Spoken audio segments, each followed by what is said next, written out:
Yes, y'all. Way to bring it in, man. You know what it is. We back, man.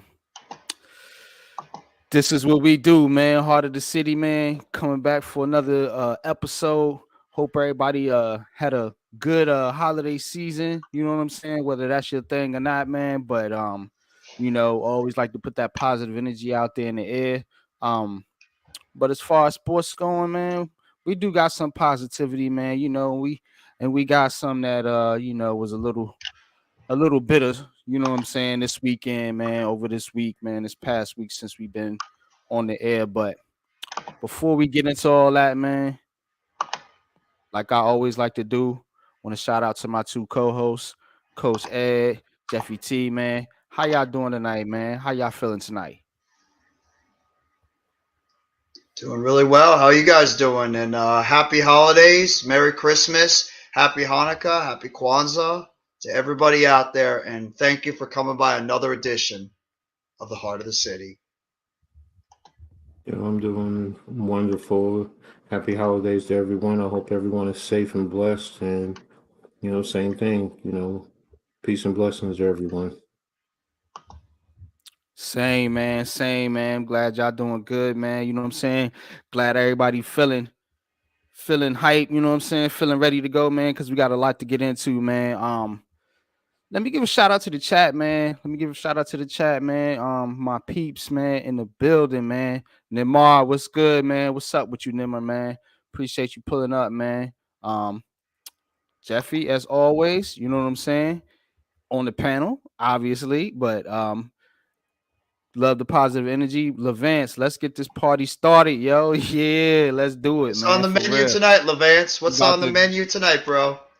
Yeah, man, Levance B, man, having them late night cookups, man. You know what I'm saying? So yeah, man, and always, man, peace to wifey, man. Much love and respect, man, in the building, man. So let's do this, man.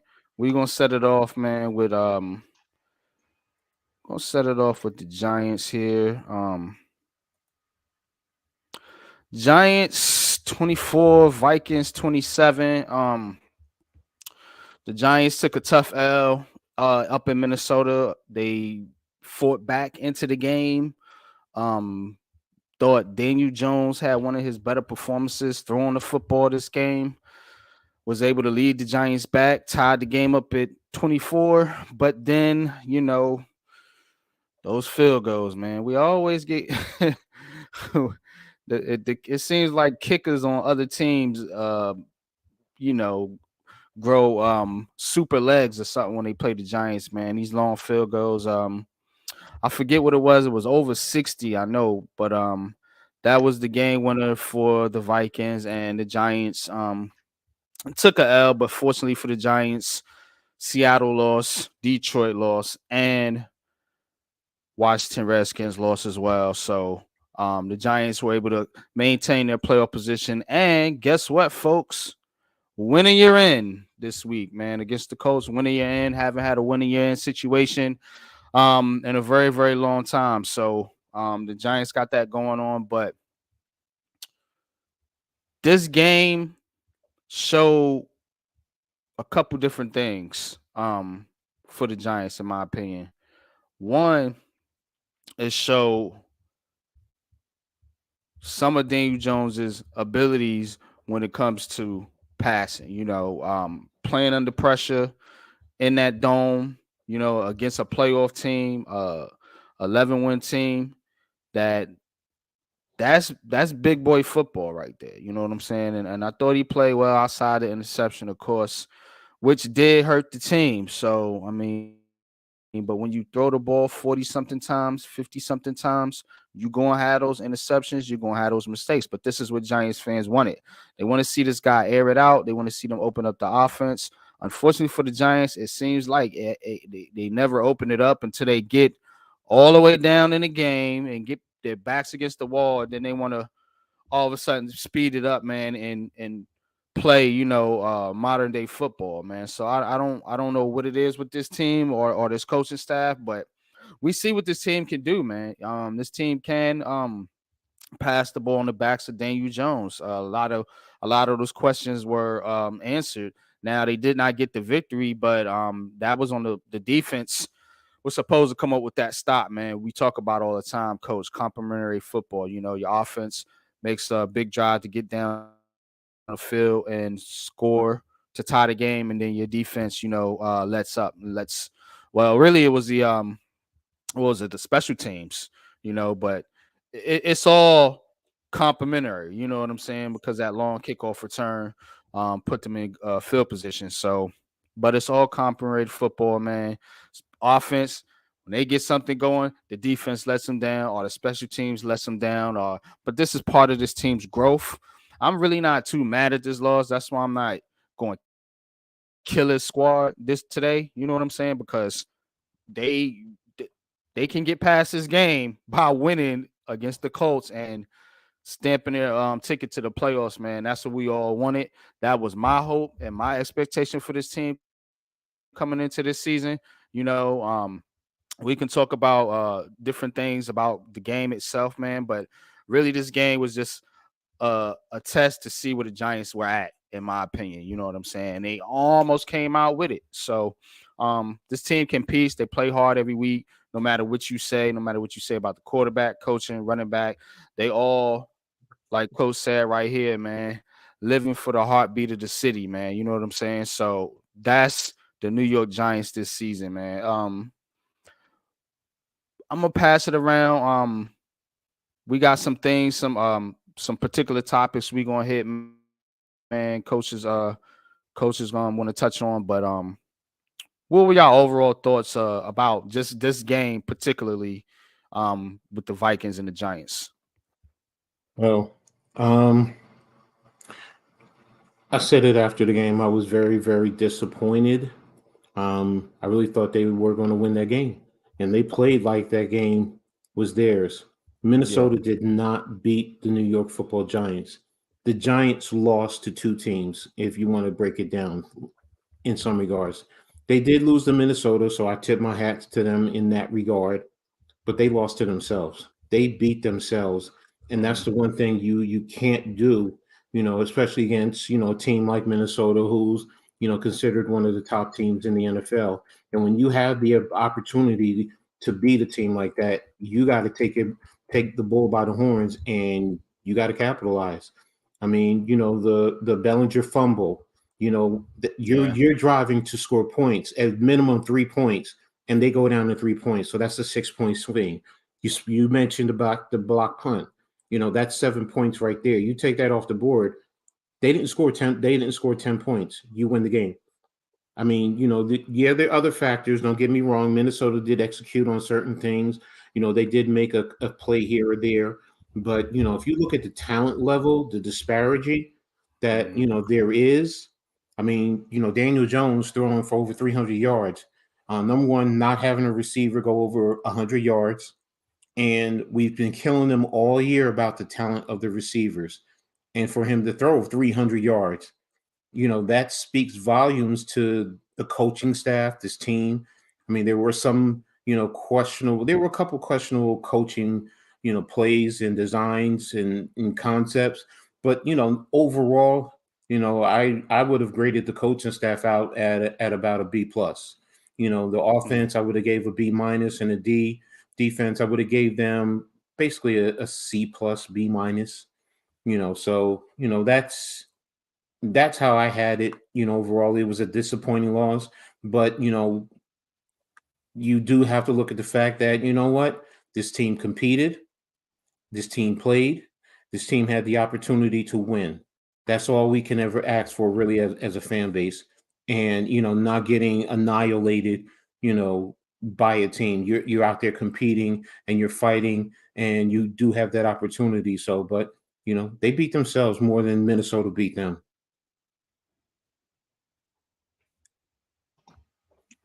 Yeah, I Yeah, mean, I agree, man. But what you got, man? What you got for us? What you got for us, Jeff? By the way, Levant says cheeseburger pizzas. there So you go. Mm. There you go, that's what he's got Levance. on. That's what he's got on deck. But what's your overall thoughts just on this particular game? and what you Well, thought about this game, Jeff. well, I'd probably say that I would define this game by just two words: missed opportunities. This team had multiple times, like Coach just said, where they were driving down to the opponent to Minnesota's red zone area, and whether it was the Daniel Bellinger fumble, the DJ pick over the middle when he got too cute, it was probably the one big mistake he made, and the Richie James drop over the middle of the field that would have given us a first down, which is a killer play, It's the other one, yeah. Mm. the block punt, the defense not being able to hold up on third down multiple times, including third down and 9. Missed opportunities. Am I Lots mad of that we lost? No. Am I disappointed like Coach and you, NYG? Yeah, because I thought we could have won this game, and I thought we were in position to win this game.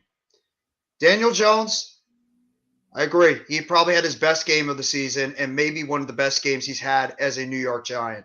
I thought he was efficient for the most part down the field. I thought he was making good throws, minus the one over the middle that Patrick Peterson picked off. I thought he was making timely runs.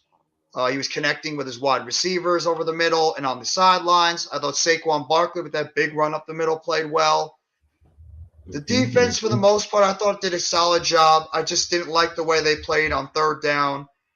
I think Wink Martindale called a good defensive scheme for the most part, but I think the live by the blitz, die by the blitz killed them in the end because the Minnesota Vikings took advantage of it in the end of the game when Justin Jefferson was able to get those two catches. And who did they line him up against? Darnay Holmes in the slot. That catch over the middle where he beat Panak and Moreau for that touchdown. That was a killer play because we had him, I believe, on third and long to get them off the field and hold them to a field goal. That was a killer. The Hawkinson play, the first Hawkinson touchdown, I don't know what happened in that coverage. I don't know if there was supposed to be a safety back there to help out McFadden, but he was wide open in the back of the end zone. The other one was just a terrific play by Kirk Cousins. Got to give him props. That was a great throw. I just thought that this team really fought hard. They really, had that resiliency at them, especially when they went down by 8 points. And Daniel Jones and Saquon Barkley and those guys drove down the field and were able to get that touchdown, that 2-point conversion. But, I mean, I can't disagree with what Coach says. We beat ourselves. And I thought we played I'd probably say we played our B minus C plus type game because of the turnovers and some of these key drops, missed tackles, and blowing some third down defensive conversions against the Vikings. But the Giants have a chance right now. It's laying out in front of them. We have the chance right now to just take care of business. And I watched the Colts game yesterday, and I am 100% confident, 1,000% confident, lock it up. Just like to quote our former head coach, RIP, this team is going to the playoffs. Jeff, I appreciate that that take on the first Hawkinson touchdown because that was actually a great scheme, and the reason why I say that is they started quarterback waggle to the right. Hawkinson was at the left tight end, and he blocked down like they were going that way. And you know how sometimes that backside tight end sneaks in, dragging across, and he started, but then he stopped and went away from it. And that's when Cousins stopped and threw it away because the defense automatically flows that way. It's a natural scheme design. And you know what? I totally forgot about that. And yeah, that was a great play design that Minnesota threw at the right time. So, I mean, that one I'll give it up to, Minnesota on that one. Thanks for reminding me about that. Yeah, that was a great play. No problem, Coach. And I'd probably say the two things to monitor for the next few days is obviously Azeez Ojulari, who got hurt again with that ankle injury. I don't know how severe it is, but the pass rush clearly was not the same when he went out of the game towards the end. Thibodeau was pretty much just being double teamed again on the outside, and Leo got banged up. And then obviously the big one this week is Adoree Jackson. Is Adoree Jackson coming back this week, or are they going to hold him out? Because the fact that they should be able to beat the Colts with or without Adoree Jackson, are they going to hold him out for potentially the playoffs? So that's what I wonder. And McKinney, too. I don't think McKinney is going to play the rest of the season. I think they're going to hold him out for the playoffs, especially. Yeah, I could see them holding McKinney out. Um, let me get to some comments here real quick. Breezy, what's good, man? What's up, man? He says, "What's up, Heart of the City, man? What's good with you, man? What's up, Breezy? Appreciate you popping up, man, as always. What's good with you, bookends, man?" He says, "In my opinion, the better team lost that game. We were the better team. That game gave it away with key mistakes." I agree, man. I agree, man. They they tend to let these games slip, man, and I don't know, man. It's rough, man. Bookends, Levance, man, 34-13, final score. Yeah, I don't know, man. Look, man, we got this Colts team coming in, and this is the Giants final game of the season at MetLife. So what I'm thinking is the Giants better win this game, man. The Giants are better win this game. You know, we've let games slip away. You know, like you said, the Minnesota game. You know, this season. You know, it's the Giants have got to show up in big moments to finally start gaining that confidence that this team needs if they're going to be one of these teams that are going to be at the top of the league in the future. You know, so that's what I'm looking for, man. Statement game by the Giants coming up this weekend. Now, news of the day, or I guess of the day, or yesterday, or whatever, is this Tay Crowder news, man. Again, I don't know why Tay Crowder stays in Giants news, Mr. Irrelevant, but he won't be in the news no longer, y'all, because he's on the Pittsburgh Steelers now. Got released to the Pittsburgh Steelers. To be honest, I don't really care about Tay Crowder. Haven't really never cared about Tay Crowder as a player. But I do think that the Giants, to be taken seriously, especially on the defensive end, have got to get better at the linebacker position.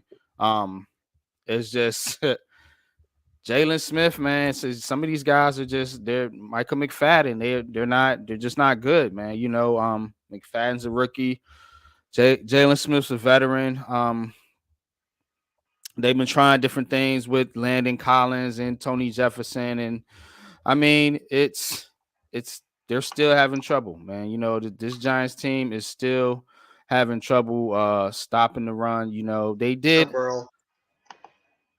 better against the Vikings. I thought they did better against the Vikings against the run. Limiting Dalvin Cook. What Dalvin Cook have? I think he only had like 60. Yeah, he didn't do much. I know he didn't do much. You ain't really hear his name out there too much. So but look, they've got to continue to do better, man, especially at the linebacker spot. So Tay Crowder, man, I mean, I'm good on Tay Crowder, man. So good luck to you, buddy, in Pittsburgh, man. But what y'all think about Tay Crowder? I mean, it is what it is. He wasn't long for this team anyway, and just signing on the practice. Thanks for popping in, man. Appreciate you pulling up. Thank you, Earl, for coming by, bro. I'll see you next week for the Raw watch along. But it's not really going to matter because Pittsburgh. I mean, Tay Crowder was not long for this team anyway, and him being on the practice squad pretty much left him eligible to get signed by another team that might want to take a chance on him. So, I mean, Crowder sealed his fate when he mouthed off on Twitter saying he wanted to be freed. Well, congratulations, Mr. Crowder. Not only were you freed, but now you can go over there and see if you could actually stay on the roster with Mike Tomlin. Good luck with that, my friend, because that's not going to be easy for you to stick on that roster. But either way, it's no such loss. Just move on. We'll get other players and that could take his spot, but it is what it is. All right. There's quite a few ways to go with this. First and foremost, is it a big loss to us? No. I mean, he was on the practice squad. He was demoted basically to the practice squad. He was waived. Nobody wanted to sign him, take his contract. and they re-signed him to the practice squad because he knew the system for the most part. He was a body, but Pittsburgh says let's take a look. They don't have to pay as much as if they picked up his contract when he was waived. All right, so it's also prorated for a couple games, so I get it.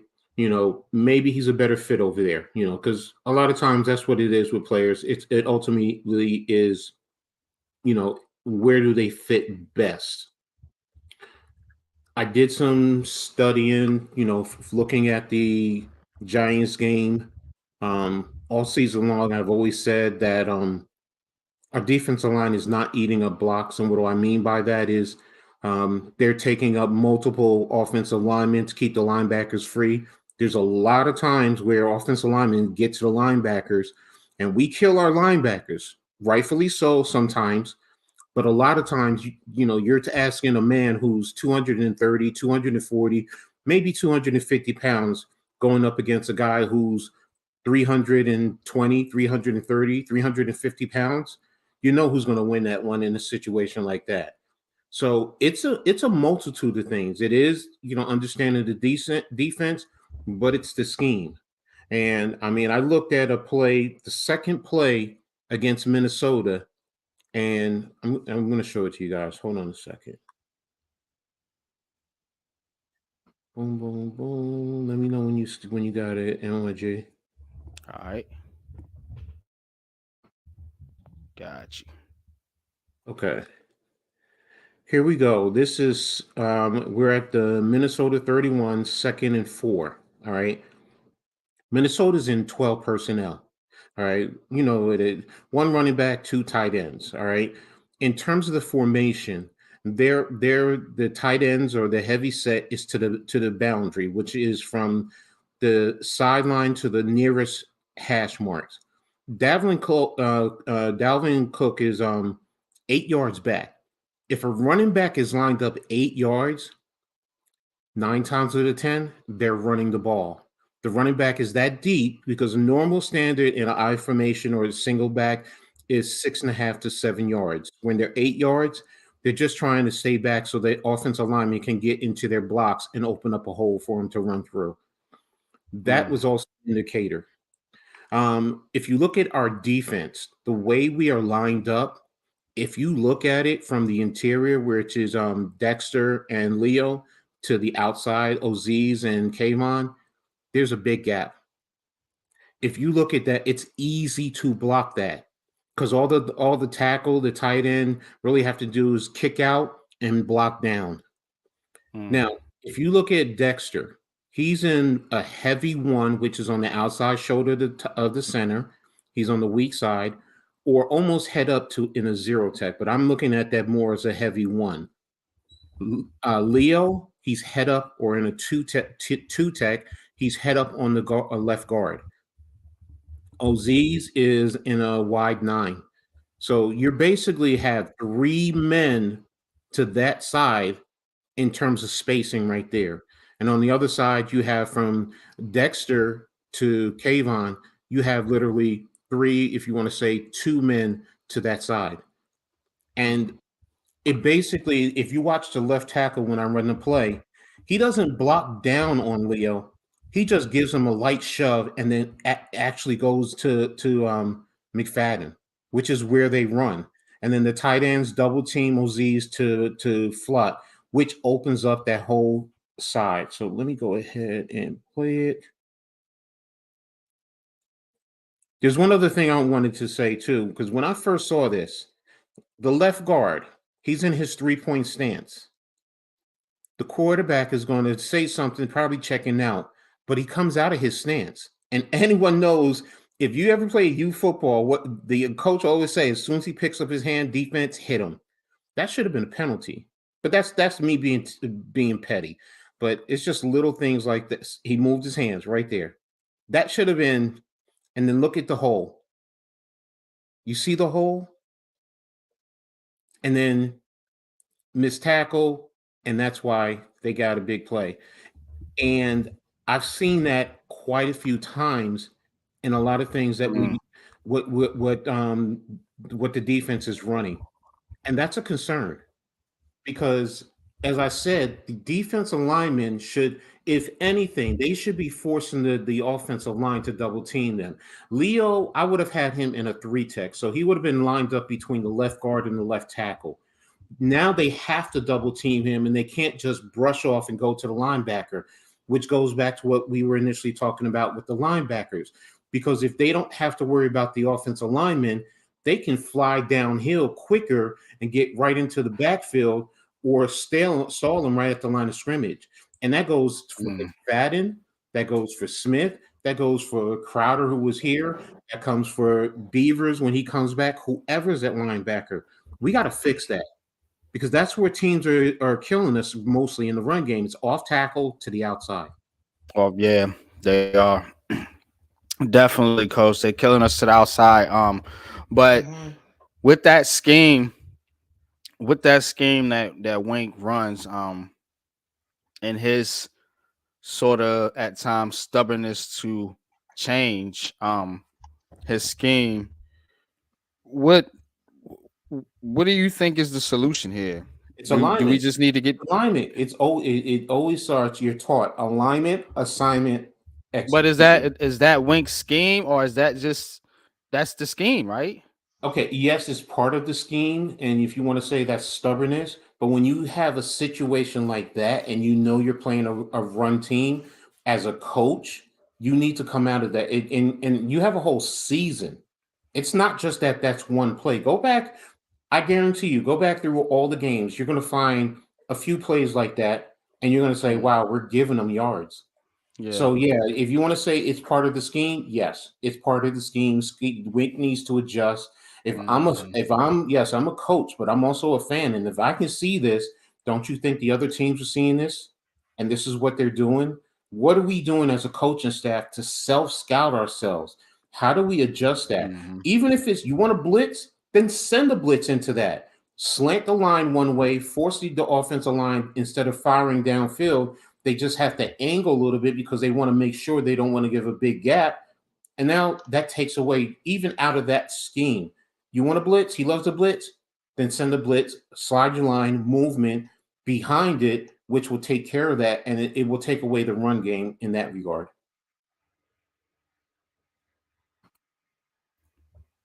Yeah, man. What's your thoughts, Jeffy? Man, what's your input on this run on just what Coach said? Period, man. Because that's been a knock on Wing. His reluctance to change. You know, his stubbornness at times, man. And I like Wink's scheme and I like Wink Martindale, man. But Mm-hmm. Mm-hmm. look, man, Good coaches hey, adjust. man, adjust, man. Even small adjustments, man. Like you said, coach, man, just simple alignment, you know, can make a difference, man. But what's your thoughts, Jeff? I mean, I kind of wish Wake Martindale would. I mean, I'm sure he sees this earlier, but with him being an older defensive coordinator, and him pretty much just living by his scheme and dying by his scheme, it just seems like that he's, too stubborn, too willing to make that small adjustment over there because, yeah, we getting killed by a lot of those off tackle runs, and you can obviously see by the alignment that was put out there on Wings defense the Mm-hmm. fact that the defensive line was so spread out between the tackle and the edge Mm-hmm. that Mm-hmm. and just by the way that Minnesota was running that specific play, Wink Martindale has gotta sometimes you gotta get over your own pride and you have to learn to adjust and realize that your plays are not going to work all the time. That's probably what happened to us towards the end of that game. Maybe in the passing situation, but as a defensive coordinator and just a coach in general, get over your pride and make whatever small adjustment it is, even if it's a minute one, to try to counter this type of plays that are going against you that is causing these big plays, especially in the run game. They might have done a little bit better in this game overall because Minnesota didn't gash us as badly compared to other teams overall, but still, that's a very alarming thing that you showed, Coach, and something that Wake Martindale.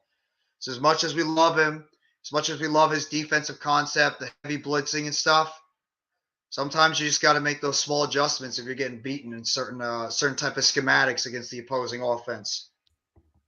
Mm-hmm. Yeah, man, that's true, man. What what did y'all see from this offense and particular Daniel Jones in this game, man, and we're gonna talk a little bit about Daniel Jones here because coach, you brought something up, man. I think you got something you want to share. But what were y'all thoughts in just in this game in particular, man, about what you seen from Daniel Jones?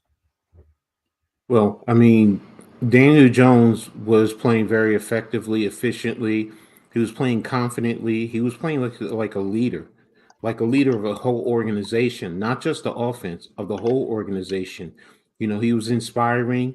To the whole team. I mean, the defense, had his issues, but they were out there balling. They were balling for him. So, and with the level of talent that we are, in comparison to Minnesota, I mean, we outproduced them in the passing game.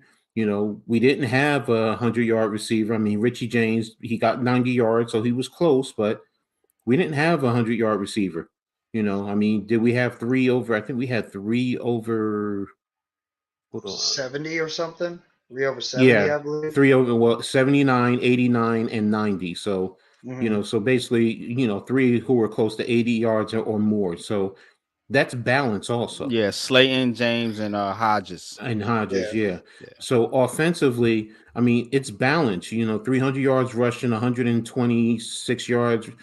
I'm sorry, 300 yards passing and 126 yards rushing. That's Hmm. good balance. That's what you want offensively. So and it starts with Daniel Jones.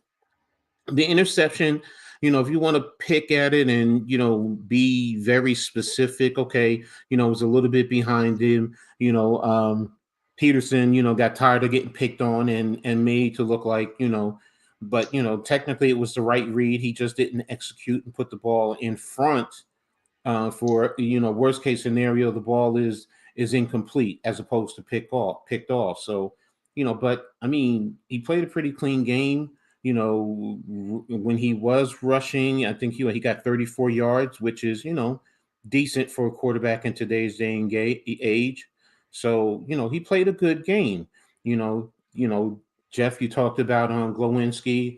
The offensive line, other than Evan, didn't have the greatest of games. I mean, he was attacked on the edge. Hmm. But for the most part, I mean, the offense was good. Like I said, I give him in that B range, B plus range, somewhere in that range. But I mean, Daniel Jones played, like you both said, probably his best game. What, 30 for 42? So he was efficient, one touchdown. Would you like to see another touchdown? Maybe, yeah, but you know, um, what killed us is the turnovers and I think third down efficiency. Because I think what did I say before, Jeff? Yeah, we're at 27% third down while they're 46%. So you talked about it Yeah. earlier, Jeff. Defense getting off the field in the third down and offense not staying on the field. Where if we Hmm. connect on third down, maybe it's going to be a different game. So, Daniel Jones played a good game. So, oh snap. Barrett is out for the rest of the game versus the Mavs. Uh Oh God. oh. What happened to him? This is per Yahoo Sports. Something about his finger. 37-30 Knicks right now over the Mavs. I mean, Over the Mavs. Tommy and Hit Yeah. Squad. What's going on, guys? What's up, yeah. guys? What's good, Tommy, man? What's good? Let me get to a couple comments, man, before you chime in, Jeff. Go ahead, bro. Levan says the Colts are not ready for the Giants about to unleash on them Sunday. This is the game where our beloved Giants will dominate for 60 minutes, offense, defense, special teams. I hope so. I really do, man. Because this is it, man. When are you in, man? This team has finally got to get over this hump, man. This Oh, um oh. this just losing mentality, man, because I'm tired of hearing it from the fans, tired of hearing it from the media. A win, you're in the playoffs, man. You can finally start to turn the corner, man, and build for the future, man. We're gonna talk about the future here in just a second, man. Tommy, what's good with you, Tommy? Much love to the panel and all Giants. We have eliminate poor play, penalty, situational play calling. We can't afford to shooting ourselves in the foot moving forward. Good. Look, multiple plays over 15, 20 yards. Yeah, we can't keep shooting ourselves in the foot and winning games, and we don't win games.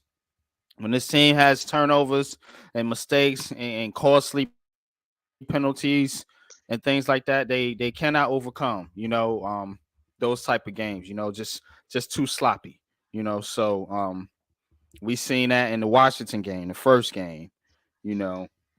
So what's good, Hit Squad? What's good, man? Appreciate you pulling up. Tommy says multiple players caught passes over 20 yards, but then again, it was against the Vikings, second worst pass defense, but Jackson McKinney healthy. We definitely hold teams under 20 and win time of possession. I think with Jackson and Xavier McKinney in there, I think we do win this game. It just seems that the Giants need every single starter healthy to be a complete team. And to win some of these games, because we always talk about this injury thing, man. Um, and I don't like to use it as an excuse, you know. But if you want to play hypothetical, I'll play that with you for a second. I mean, if McKinney's in that game, if Jackson's in that game, maybe maybe they do some against Kirk Cousins. I mean, because he didn't turn the ball over, did he? Kirk Mm-mm. Cousins. Kirk Cousins didn't turn the ball over, You right? should have Yeah. twice. So maybe they get some turnovers against Kirk Cousins. With McKinney and Adoree in the game. And Yeah, that that's right. that flat there, yeah, you're right. That flat interception that And was McLeod overturned. too down the sidelines when he should have Yeah, caught it. yeah. McLeod, man. This guy, man. Um, to me, it shows what DJ can be once we have better protection. Obviously, Vikings defense isn't the best. I mean, yeah, but we have lost to not so good defenses, in my opinion. Look Mm-hmm. at the Detroit Lions, or the Seattle. Seahawks.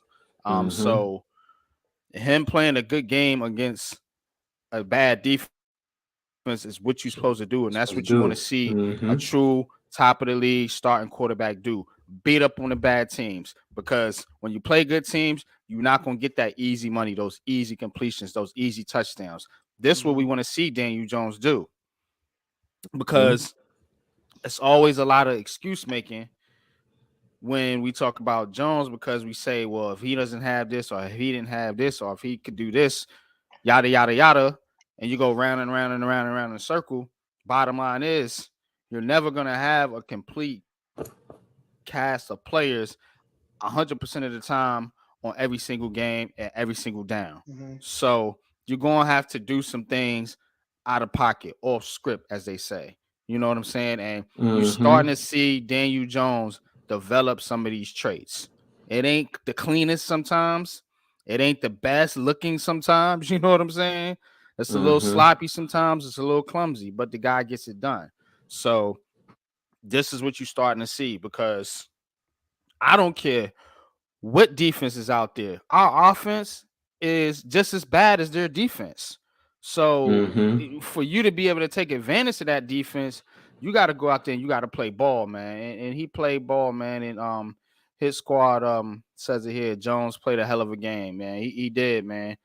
Um, Tudo, massive salutes and What's up, respects to our brothers pseudo? Hey, Tudo. Kenny, Coach, Chris, Levance, Tommy, all the diehard Giants fans in the house. Happy holidays to everyone, and God blessing, man. God blessing to you too, though, man. Happy holidays to you too, man, as well, man. Much love and respect, man.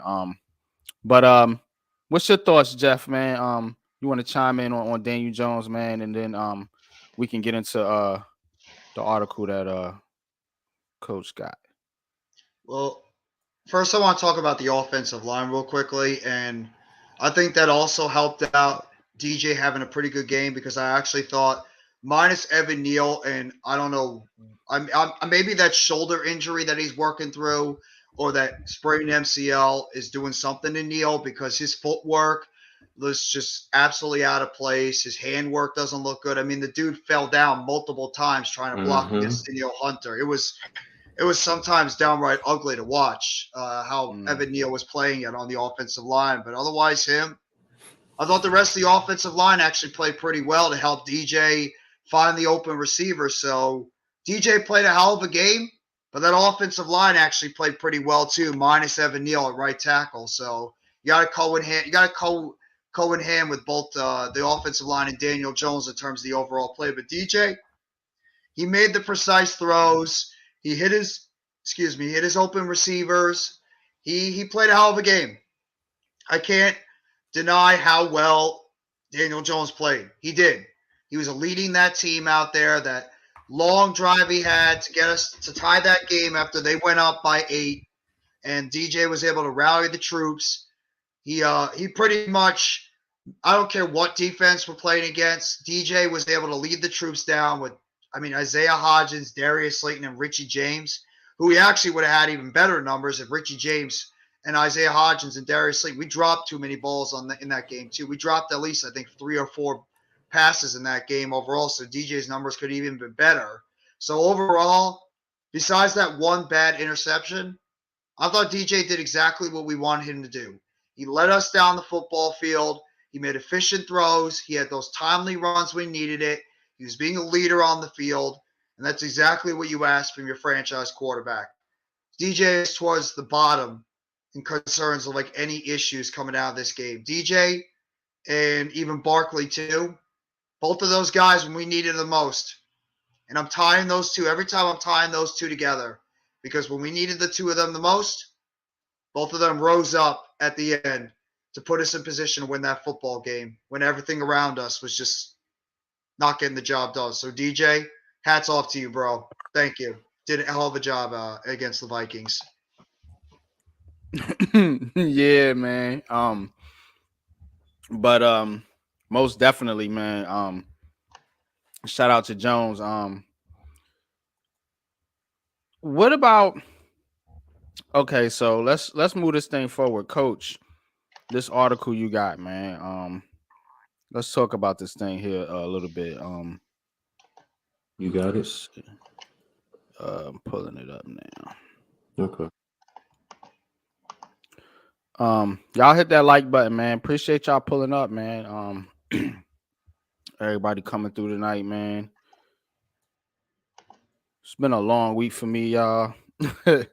So might not be my sharpest tonight, but we're gonna get it done. Herbert was awful. He was not that good last night at all against the Colts. I mean, Herbert is like sort of regressed a little bit too. What the hell happened to Russell Wilson? My God. You want to talk about a fall from grace? Him, Tom Brady, and Aaron Rodgers? What happened to those three? Especially Russell Wilson. My God. That was, you know what? The best thing they did was Hackett the hell out of that football organization. That was the best move that Denver did. That was probably the biggest you win. Can't hack it. No, he couldn't hack the season. That was probably the biggest win shit, for Denver all season. My God, was that bad? That was painful to watch. Jones hasn't had key players all year and has been balling. Yeah, man. And that's the thing. So let's talk about it, man. I've been hearing rumors about Jones, and then possibly bringing Daniel Jones back on the contract. So we want to talk about what that contract might look like. What you say, Coach? 2, 3, 4, 5, 6, 7, 8, 9, 10. Did you pull up the article? Yeah, I got you. Does this All article right. have any tie-in with Saquon Barkley as well for the two of them? The contract, because their contracts are going No. to tie in with one another. What each one of them might want, Now, because this is talking mainly about the quarterbacks because it also goes into All right. the average salary. okay, That's why I was saying, if you look at the 10th paragraph in the article, because it mhm. talks about what I'll wait till NYG gets it up. I got you. All right, can y'all see it? Let me blow it up some. Yeah. I think that's as I large mean, as they I just can talk get it about out. his, Can you pull like, it? Can you blow it up a little bit more? If you can't blow it up anymore, that's fine. the Giants attempted to Uh, negotiate a deal with Barkley. yeah, that's about as But yeah, there high as you I go. can get. Go back, go That's back, go that's back up, go perfect. back Thank up, you. go back up, right Right there. here. And yeah, no, yeah, right there. It says there are 9 quarter because it's talking about Barkley's play progression. This year most of his big plays have been done more based off of his footwork. But and then they're getting into finding an appropriate value for Jones could be tricky. Mhm. A true middle tier, which we all know he's probably more middle of the tier. But now, if you look at it, there are 9 quarterbacks. Those quarterbacks are averaging $40 million or more. Mhm. And then 4 quarterbacks after him, Kirk Cousins, Goff, Wentz, and Matt Ryan, are $30 million. And would you consider him slightly below them? Because if you look underneath that, Tom Brady and Ryan Tannehill are between 25 and $30 million. So these are a lot of the top quarterbacks in the league, or even some of them at middle. What are you going to pay? Because if you go after that, it talks about like Jameis Winston, and I think he's like $15 million a year, somewhere around there. Yeah, The right market, here. yeah, James he 2 years, Winston, 14 million. 14 So million. Yep. are you saying we're going to get, because right now, based on those numbers and the teams that, for example, I mean, and it made me shudder if I thought about this. What if the Jets say, because we all know they're letting go of Wilson or whatever. What if they offer Mm. Daniel Jones $30 million? Because I've heard the That's what I argument. Said. I've heard the argument. Hmm. I'm not offering That's what him I said 25 all or the 30 time. million dollars. But if the Jets offer him that, because they're going to trade or get rid of whatever his Wilson, they're going Hmm. to. They know it. And if you put Daniel Jones with that offense, with that skill set, and Brees Hall coming back and the running attack, if they fine tune that offensive line, do you think Daniel Jones would then become a much better quarterback? And is he worth $30 million now? I think 30 million. It says it right here because he's real gonna get quick, paid around 25, Kirk 30 million. Cousins, He will. Goff, Golf. Wentz, Matt Ryan. Okay. Mm-hmm. I'm gonna Ryan. tell you right now, he's better than them three. You know what I'm saying? You can argue It, But Kurt got a hell of a squad. You know what I'm saying? He still exactly. underperforms. He's You know gonna what I'm get saying? paid, So, That's and the then you talking question. about and then Tom Barkley's gonna get Brady paid too. So Mm-hmm. you're and gonna be Tannehill. allocating So like 45 million potentially for your quarterback and your running back per year. You're gonna be spending a lot of your So, cap that you're gonna have available for Jones and Barkley. It's gonna so and happen. the question is, are you paying Daniel Jones upwards of 30+ million a season? Because Mm, and it looks like that's what it's going to take to. Oh, and by the way, your free agent quarterbacks, who mm-hmm, are they? Tom Brady, mm-hmm, Tannehill, mm-hmm. um, Jameis Winston, um, that And, group. and So, and then the other and you argument can is, oh, argue we're going to Daniel draft a Jones could rookie. be the best in that group. he Exactly. probably And is it, because he's young and he's also still ascending. That's the thing. He's a and young ascending quarterback. and you don't want to put a rookie Mm-hmm. quarterback on this team, because I don't care what you say, because even if you say, oh, we'll get him pieces, well, why can't you do that with Daniel Jones? So you're getting a much older quarterback, and Mm-hmm. you know what? Yeah, he's not elite, but we don't need him to be elite if you got Barkley and you give him a few other pieces, which is why I said if you put him on the Jets, you don't think he's going to help that offense? You don't think he's going to help that team and that defense over there? It's like, when I saw this article and I'm skimming, I'm like, and I looked at the contracts, and I've always said it. I'm like, and don't forget Lamar Jackson. Lamar Jackson is going to command about 45, dare I say, $50 million. Oh, yeah. Yeah, he's gonna break the bank. So that's going. If I'm Daniel Jones, I'm waiting on Lamar because he's going to push the market. He's going to push the market, and then what? And then But that's what I was saying from the beginning when it comes to both Jones and Barkley. They're going to wait on the market and see how it develops. Do you think Barkley is going to willingly take the franchise tag? He's not going to want to see what these other running backs are going to make too, because I hate to say it, Jones and Barkley are going to be tied together in free agency. Both of Barkley is going to get around 20 mil per season. He's going to look at those top running backs, especially with you have Hunt, you have Jacobs, you have Miles Sanders. All these guys are going to be looking at one another in terms of how much money they're going to get. And Coach, you said it. There's going to be a team out there that is going to unload the bank for Daniel Jones. And you are going to, as an organization, are you willing to pay both Jones and Barkley the type of money that they are going to be willing to pay? Because you pay Jones $30 million a year, and you essentially give Barkley a tag, which is what, 10, 12, 13, like $15 million a year. You're giving about $45 million to your quarterback and your running back per year alone. That's going to eat up a whole lot of your cap. So you really have to think about this, and this is the tough position that Joe Shane is going to be in when it comes to Daniel Jones and Saquon Barkley, because you also have some other key players you have to think about bringing back, locking up. You're going to have some other money you can get in free agency, but what are you going to do with Julian Love, Xavier McKinney, Andrew Thomas, Dexter Lawrence, your draft class, free agents you have to look at to upgrade? This is the thing that I was talking about. I'm not trying to toot my own horn when everybody's like, sign Jones, sign Barkley. We got to do it. Give them whatever. They're not going to value me much. Do you think these guys are not going to look at the market, and especially with how they played, with the limited amount of offensive weaponry they've had, especially Jones? There you go.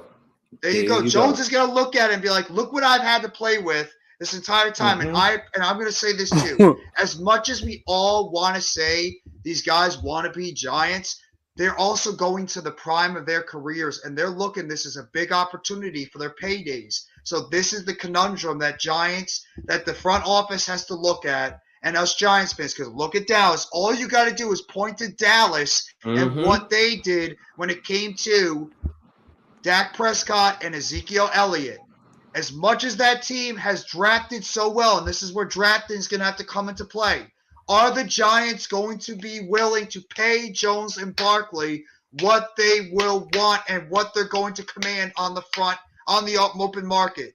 I want both of them back here. We all want them both back. But you have to think about the financials when it comes to the situation, especially like Coach just said. Jones is going to be looking at some of those contracts, and he's going to look at it and be like, well, Goff, Wentz, these guys are getting paid $25, $30 million per year. And Jones is going into the prime of his career. He's, 24, 25 years old. He's only an ascending quarterback with limited weapons on the outside. And you could argue that he's getting better now during his career. And I would even put him above a guy like Kyler Murray. And you don't think Jones is going to try to command the biggest contract on the market? And there's going to be teams out there that are going to look at Daniel Jones and are going to say, this guy can put us over the top at quarterback. And same thing with Saquon Barkley. Him and his agent, as much as he loves the Giants, you don't think he's going to look at all those other running backs and he's going to value himself at about like the top running backs in the league. So I'm just saying, just be prepared, because it's going to cost a hell of a lot to bring both these guys back, whether you franchise one of them or whether you're going to pay them long term. And also, there comes the franchise tag, and these guys are going to be looking to cash in. So loyalty goes so far. I'm just saying that, especially when you're in the prime of your career and it's the NFL and you don't know how long your career really is going forward. Good shit, man. And I agree, man. That's a lot of things people don't talk about. People think that there's going to be no market for Daniel Jones. And I said this last season. because I was one of the ones that was on a trade. Daniel, get rid of Daniel Jones Hmm. train in the off season. I said this last season. I said, why not flip Daniel Jones for a draft pick? Oh, he has no value. He has no value. Do you know what some of these quarterbacks is getting? Do you know what some of these quarterbacks is commanding via trade or free agency? You're gonna have to bring the bank the bread, man. Um, or break the What bank, I should say. You know what I'm what saying? hurt? Just What hurt? because, What hurt? I'm sorry, NYG. What hurt was not picking up his 5th year option now. Now, in the beginning of the year, we all said, yeah, mm-hmm, makes sense, makes sense. But he mm-hmm, played. He played. And now, and that goes into what you were just saying, because if you had that 5th year and you're concerned, and you don't think you can negotiate and get a contract extension, then you can trade him and get something for him. Now, the way he played, you're going to get nothing for him if you don't bring him back. right. And I got a question for you and for the chat. Do you think because of the money that both those guys are going to command, do you think that Joe Shane might be put in a situation where he might have to choose between Barkley and Jones? Or do you think there's a possibility if he's willing to allocate a lot of funds to keep either one of these guys, no matter if you franchise one and sign the other long term, do you think there's a possibility he might have to choose between which one he might want to commit to long term? Um, look, the Giants are gonna have to pay some players. You know what I'm saying? I think I think Joe Shane and them are smart enough to see and ride it out for the season. And I know this is like, you know, kind of like the cop out answer, but I really think this how they see it. Because this how I would look at it, and that's how I always do. I try to put myself in another person's shoes, which is hard to do, but we try. We're a sports talk show, man. Hit the like button. If I'm Joe Shane, I'm looking at it like this. I don't necessarily need both Barkley and Jones, but I would like to bring them back for continuity purposes, the coaching staff, so you can build yada yada yada. But I'm also not going to make the same mistake that my predecessor made and build up a bunch of bad contracts on the New York Giants. Hmm. So he's got to be really smart, with what he's doing. Um, I think he's going to check the temperature of the team in the off season and say, look, Dable, if I get you this, and that, can you can you turn this team into a Super Bowl contender? That's what he's gonna look at that. You know what I'm Yeah. saying? And so this is what I want to ask everybody listening, man. Shout out to the 10 in the chat. If you're Shane, you know what I'm saying, and you're looking at this Giants team, do you think the Giants are a few pieces away? Say they bring back Barkley and Jones, because this is what we're talking about. With Barkley and Jones, do you think the Giants are a few pieces away from competing for a Super Bowl?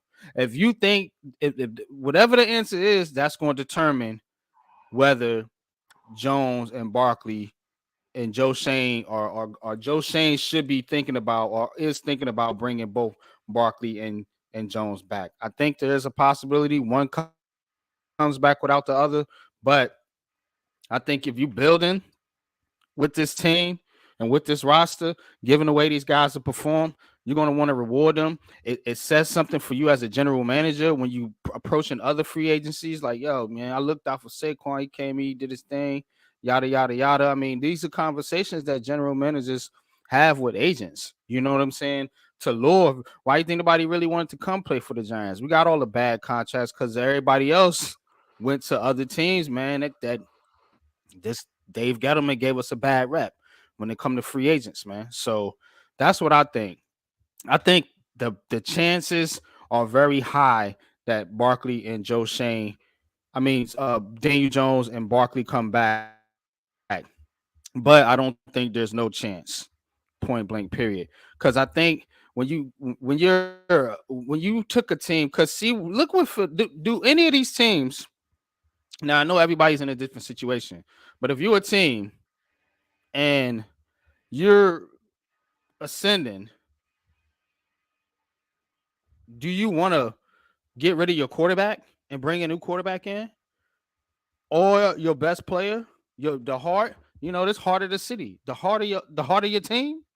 So that's how I look at it, man. You know, yeah, they can be replaced on the field, but what about that energy? What about that leadership in the locker room? How the other players gonna feel about it? How the fans gonna feel about it, man? It's more than just football sometimes, man. It No, really I is understand to that. me. So, hey, I look, understand I that. think I think Joe Shane and them cats are smart, and I think they're going to look at this team at the end of the season, and if they look like they pointed in the right direction, I think it's a better chance they build than try to swap out Jones and Barkley and hope you get the same production from somebody else. But But go ahead. the thing is too, it's not even just Jones and Barkley who deserve to be here long term too. Did anybody think that Julian Love should be here long term? The dude has been one of the best players on this defense. He's a key free Mhm. agent, and And he's shout out to become. Tudo, man. Just real quick Oh, because I go had this ahead. comment up here. I'm gonna get some of the other comments. Kenny out club here, 12-7 after last match. And our next match is on this coming Friday. Oh, must win to get to the playoffs for us. Go get It's it, about a Tudo. live or die scenario. We determine and hungry. That's right, man. You know what I'm saying? And it's the same thing with this Giants team. Do or die, hungry. Let's go get it, man. Tudo, go get it, man.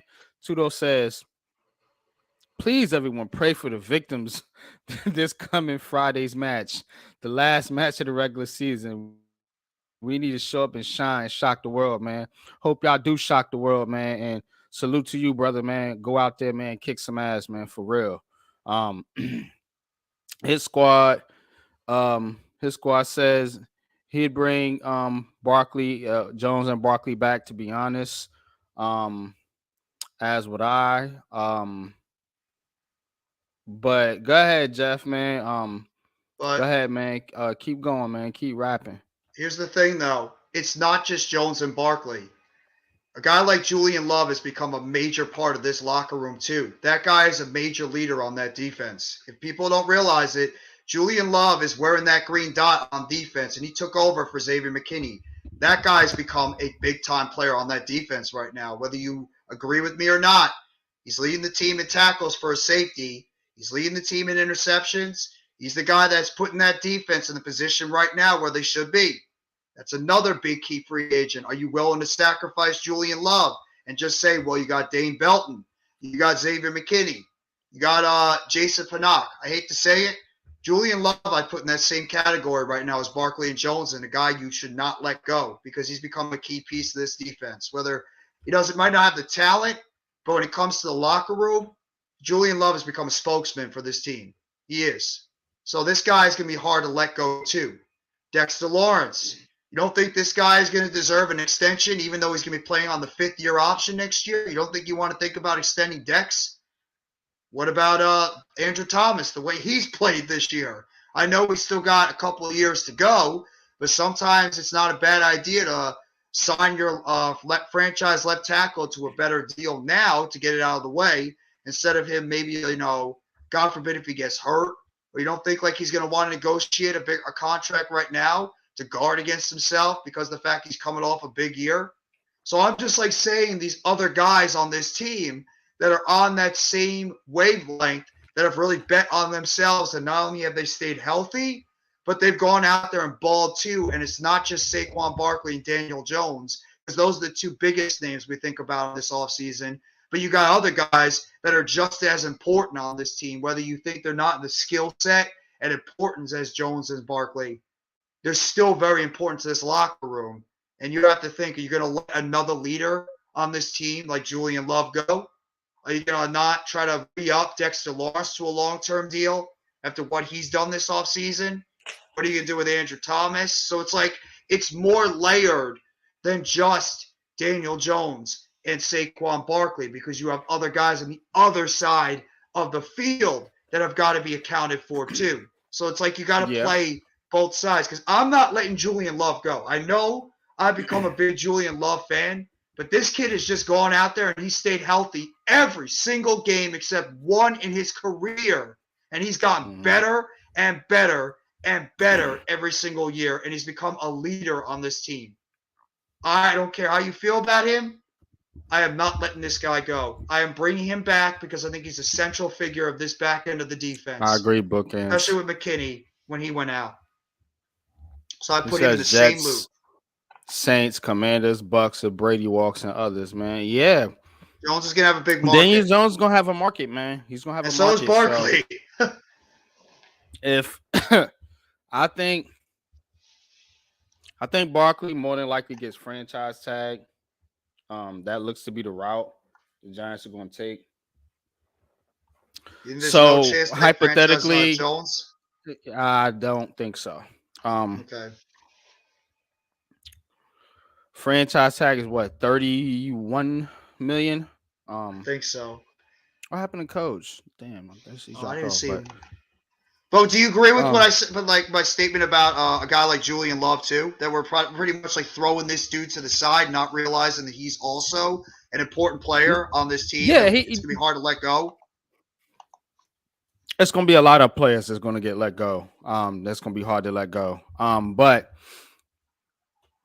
you're struggling. You know what I'm saying, to build a team and to build this Giants organization back up, man. The Giants were banged up as an organization, man.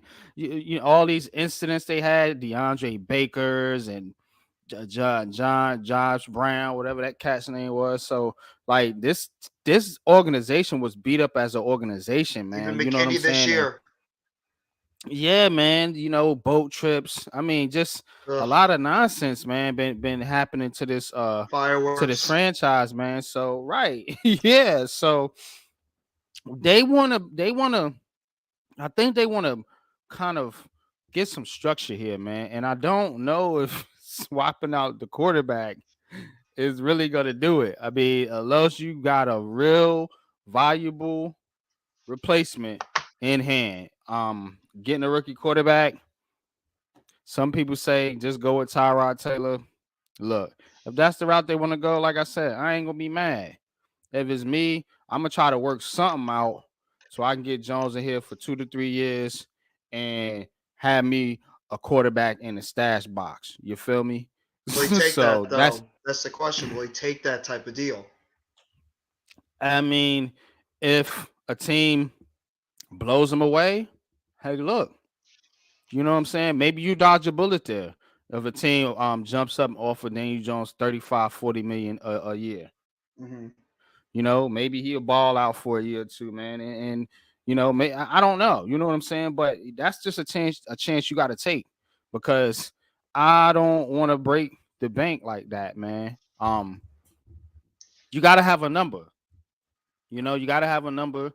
They got one on Saquon. That's why they couldn't come to a deal in week 9 when they talked. They got a number. They got a number on Daniel Jones. But I stick with the number, man. Because look, you do not want to get into bad contracts, but at the same time, you want to be fair and you want to pay the players that sit on the field and perform for you. So if somebody wants to blow these guys away with a contract, I get it. And I get your point about saving money for the guys on defense and things like that too. But what's been the Giants' problem for the goodness, late gracious, I don't even know how long. It's been their offense.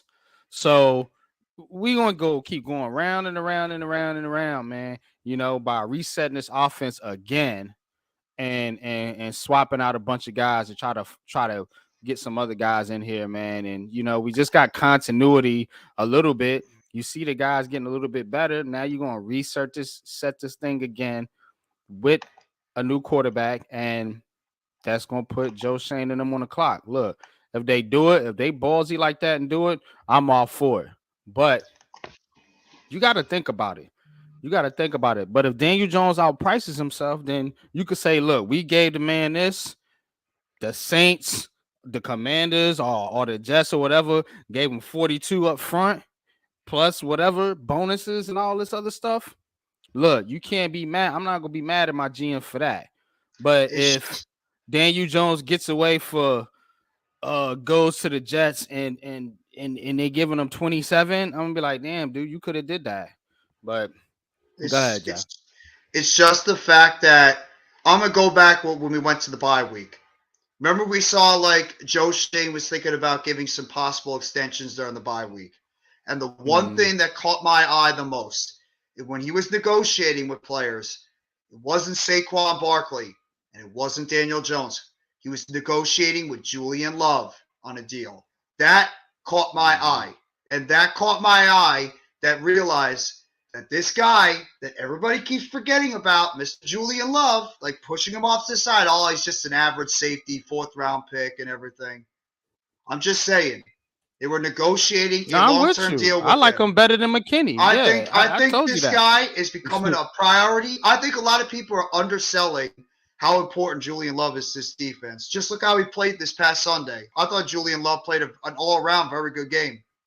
This guy has become a staple Mm-hmm. of the back end of that defense. And what's the difference between him and McKinney? And I'm punching this home, and I'm going to keep punching this home. Availability, on the field leader, off the field representation. When you're talking about stability, my friend, who is more of a stabilizing player on and off the field than Julian Love?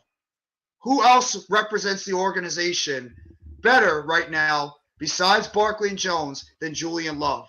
We already let Dalvin Tomlinson go. And this, remember, Love is the guy that's got the green dot on his helmet. That's the leader on your defense. I understand about the offense, but you have to not negate the defensive side of the ball. And Wake Martindale, you don't think Wake Martindale puts a hell of a lot of trust in number 20 on that defensive side? So I'm just saying, we're talking about rewarding players too. Mm-hmm. I'm rewarding Julian Love for the hell of a performance that he's put out this year. And I am not just negating this dude because he's not talked about as much as Saquon Barkley and Daniel Jones. I'm just stating it out there. I think this Mm-hmm. guy is a lot more important to not only this organization, but this team. The fans are really giving him credit. And I think he's as important to possibly bring back. And I don't think he's going to command a whole lot because Julian Love, he's a good safety, but I don't think he's like up there as an upper echelon safety. But still, I'm just putting it out there. You talk about I keeping your own. Fourth round pick that's gotten better every single year and has developed into a leader on this team. Do you want to let him go for an unknown Nah, Dave Belton? I don't. But you do got Dane Belton. You do got Pinnock. You do got McKinney. You have been able to pick up guys like Jefferson and Landon Collins to kind of play those similar type of roles, even though they don't exactly. I get it. You know what I'm saying? To think the first defensive player the Giants need to sign to a contract is Dexter Lawrence. I think he's the most important guy on this defense right now, outside of Kayvon Thibodeau, and Aziz and Leo. That whole D line. The Giants are going to or should prioritize the defensive and offensive lines, in my opinion, over quarterback, over safety, over running back. Yeah, I said it. Can you Cause hear me? Can y'all hear No, me? you're right. yeah, You're I hear right. you, coach, man, because Okay. this Okay. just they've been getting pushed around too much, man. When they lose games and they get beat up on by Dallas and Philadelphia, which I'm getting sick and fucking tired of. When they Mm-hmm. get beat up on by these two teams, it's because of the lines. You know what I'm saying? So I think if the Giants are gonna take that next step, they got to really get dominant in the trenches and get deep pause in the trenches. You know what I'm saying? Because guys are going to go down, get swapped in and out. You want to keep guys fresh on your defensive line, to chase after the quarterback. Mhm. You know what I'm saying? And that's what the Giants is really need to be thinking about. So if That's I'm where you thinking draft and about, develop. Look at Dallas and Philadelphia. What do they keep doing? They draft players and they develop them and they bring them on as depth. Look at Dallas's front line. Tyler Smith, Terrence Steele before he got hurt, Tyron Smith, Zach Mhm. Martin, Tyler Biotish, all draft picks. Philadelphia's offensive line. Mailata, Sayamalu, Kelsey, Dickerson, Did you, Sean? Driscoll, Johnson, all draft picks. They drafted over the years and they developed them and they kept bringing in more guys over the years to either come in as depth or eventually replace guys. So this is where your draft is going to have to come in. When it comes to good, bro? when it comes to the Did you young give Lou? line. Did you give him the link? What's Because he wants to popping, jump yo? on. Yeah, I'll give it to him. Don't worry about it. I got it. yeah. He could pop on. I didn't know if you. No, What's I didn't know if good? you Yeah. gave it to him. I put it in the Big Blue crew chat. So, or Lou, did I I? just sent Maybe it. I didn't. Yeah. No, I just sent it to Lou. My bad. But yeah, he could pop on. Let's go. Let's get into it, man. Damn, I'm behind. I ain't even look at all these comments. My bad. I was chopping mouthing it off up. too much. Yeah, nah, you good. Well, from here, if I wouldn't, it's my fault. I mean, I was. Nah, you good, man. But yeah, we was just going in, man, because I that's what I think, man. I think I think they they definitely need to prioritize them lines, man. You know what I'm saying? To really get this team to that next level. You know what I'm saying? Sign that man. Yeah, man. What's good, man? There go my boy, man. What's good with you, big bro? Yo, what's up, fellas? What's up, What's Lou? popping, man? What's happening, man? Lou, good evening, bro. Huh? Good evening, Lou. How are you doing, bro? Did you just hit me with the good evening? Yes, I did. You make me feel old. Here, let me answer you back. Guten Tag. Yeah. Sprechen Sie Deutsch? Yeah, I do. I lived in Germany for a year and a half when I was a kid. 1, 2, 3. Mm-hmm. Sle oder nein? I don't know what the hell y'all talking about. Yo. Y'all got me. Oh shit, man. What's good with you though, Lou, man? What you think about this Giants team, I'm man? depressed, sir. What we got going on? I am depressed man. because this godforsaken tie ruined my 11-6.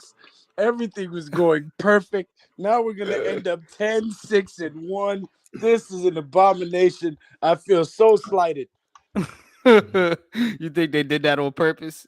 I think somebody threw some shit in the mix on the kid because they didn't want me to end up on Sports Center saying how I knew we was gonna go 11-6. Yeah, I think they got you, bro. They was air hustling, man, and caught on to They your, said, "Oh, we can't let this shit. little Puerto Rican New Yorker come on YouTube in his first year and make us all look like idiots." I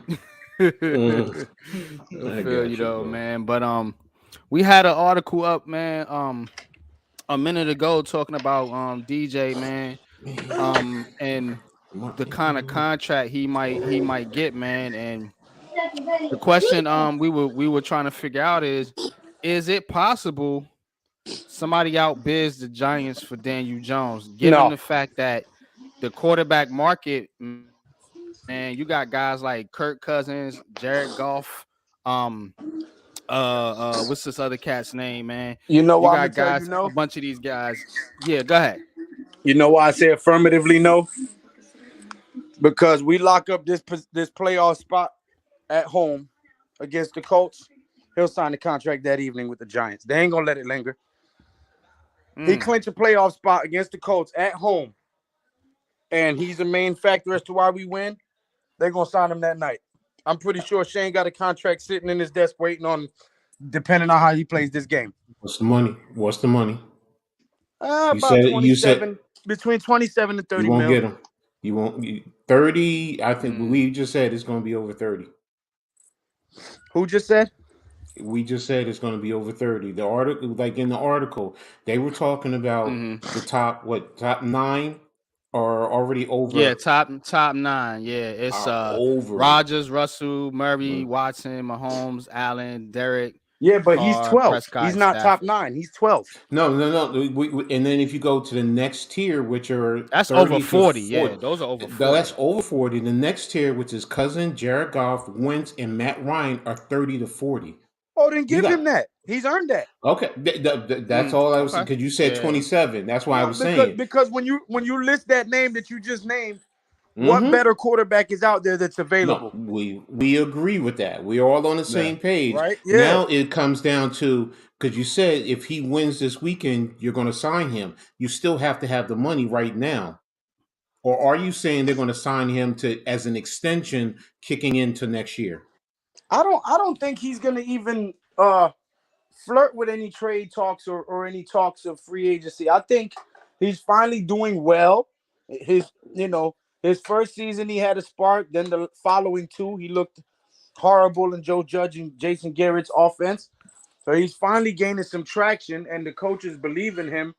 Why would you set yourself up to go somewhere else, potentially to make more money, but not fit the scheme, get kicked out, get cut, get dragged by the media? I don't think it would be smart for him to set himself up for that. You finally got a coaching staff that believes in you. You finally got some guys around you that are helping you win, and they're probably committed to getting you some pieces next year. So why set yourself up? The bird in the hand is always better than the two in the bush. No, you got a good thing here. Don't mess it up and try to get greedy and mess up your career. I don't think he's that. Now here's the flip side. Because the one caveat I really think is going to well, it depends on what they do. Because right now we all know the Jets are getting rid of Wilson one way or another, and you put Jones with that talent right there. What do we always complain about? Give him some talent. There's young talent right there. They have a running game. They have receivers. They have tight end. The offensive line is about the same as the Giants right now. You might want to get him an offensive line. That's why I'm saying that could also push him to, if the Jets came to say, well, we're going to give you 35 to 40, then it becomes a bidding war. Because like you said, why does he want to go somewhere else? Because he's a businessman. Football players, he ain't no matter a businessman yet. He got to win this playoff game. Yes, you're right. You're right. He has to win he has to get in the playoffs. In the playoffs, yeah. So he has. But like Bookends say, he has to be willing to sign too. Yes, it's a two-way street. That's the Giants my point. can give him a good he ain't offer. Going nowhere, man. Listen. But listen to this. He gotta sign it. And I'm not trying to negate anything to any point that any of you guys make, because I respect all of y'all opinion. Yeah, nah, go ahead, bro. This man, what is going on with my camera? You're in the depths of the darkness. Okay. But it's a voice from Lamar. You don't think that this man has a relationship? No, he didn't. He said Lamar. I'm sorry. He said, I'm sorry, Lou. I'm sorry. I'm sorry, Lou. No, because he said he's in the depths of the dark, and I'm like Lamar with the Batman stuff. Oh God! He's like in the dark. No, but I think that Eli Manning has been mentoring him on the low. I think that him and Eli Manning have a lot more conversations than people know about. And one thing about Eli Manning is a full-fledged Giant for life. And one thing we do know about the Giants organization, it is one of the classiest and one of the most prestigious teams in the NFL.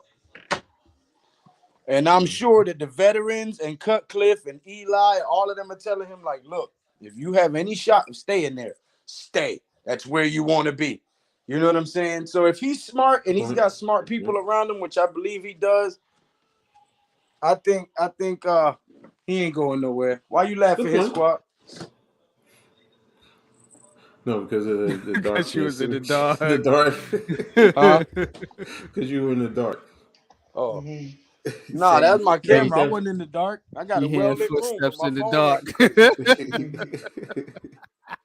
Your camera wants to keep you in the dark. Oh, damn. Yeah, my camera good. My camera working with the Illuminati and them.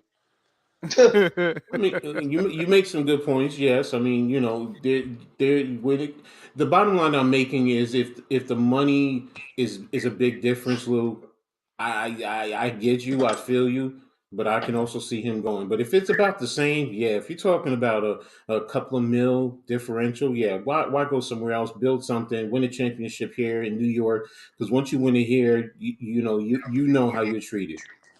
You know, so. You know, yeah, you're right about that. It's just I It think just Joe Shane's got a concerns me. number. Yeah, I think he's got Yes. a number, and he's gonna stick to his guns here.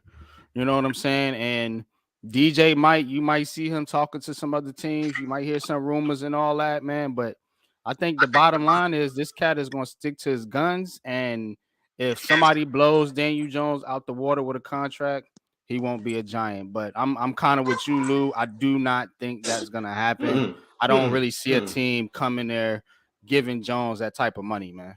I I don't also. see I don't see Shane and them letting him leave because of the simple fact that if somebody tries to give him a higher contract, I think Shane and them will pay it. Because at the end of the day, who do you got coming out of college? Richardson, right? He's not gonna win. He's not gonna get you into the playoffs next season. He's Mm-mm. got a learning curve. So you're gonna reset and set the team back from the Mm-hmm. progress Yep. that they've already made. Mm-hmm. Mm-hmm. Or you're gonna overspend and get a free agent that you're not that sure about when you already know what you got in this guy. So either way, that doesn't make sense if you're a smart GM. You know what I mean? Exactly. Exactly. It just So goes down to what I was saying about it. That's all I'm concerned with because with teams, I know we've all heard Derek Carr's out of with the Raiders. Would the Raiders make a push? Like I said, Yeah. with the If Jets, you got anything, go get me Carolina. DeAndre Hopkins. How about you go do that? The hell with this quarterback talk. Mm. Go get me D They, Hop now, and now, now draft a you wide talking. receiver. Huh? Now you really talking. Now Right. you give me the hop. Hell yes. Go get me D Hop. Spend some money and get me D Hop, and then draft another receiver to go with him that he can coach up and train up. Mm-hmm. And then Mm-hmm. we really got something special. Go get me a bruiser of a back to pair with Barkley. Get me a linebacker, another corner, another tight end. Shit, man, I'm telling you. And a center. Don't forget a center. If you don't get me a center, I might become a terrorist. I'm just saying. Yeah, man. We've been talking about it, man. We gotta continue to build in the trenches, man. And I wouldn't be What mad is it? at another edge person, man. I wouldn't be I'm mad not at on the another live. I'm edge on the rusher, invite. man.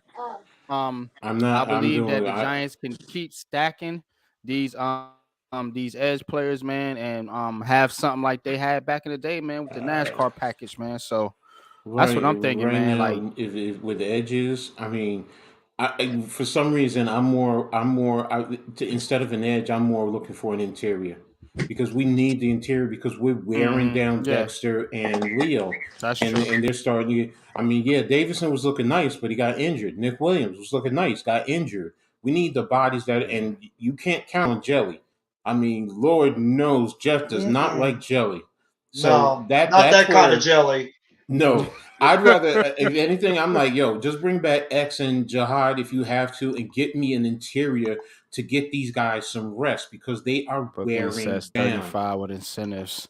I think that's how they get around it, Yeah, man. I think they give him yeah. some incentives in order for him to get because think about it, man. Daniel Jones still got something to prove. So if I'm a negotiator, but like, look, son, you ain't prove a whole lot in this league yet, man. But with Mm-hmm. this offense, with us getting some receivers, Mm-mm. maybe you can hit the 4,000 mark. You know what I'm saying? Maybe you can hit the 30 touchdown mark. If you do that, we're gonna throw another 10, 15 mil at you or whatever it is. So How much is that the could be franchise tag for a running back for Barkley? I think it's 16 or 17, if I'm not mistaken.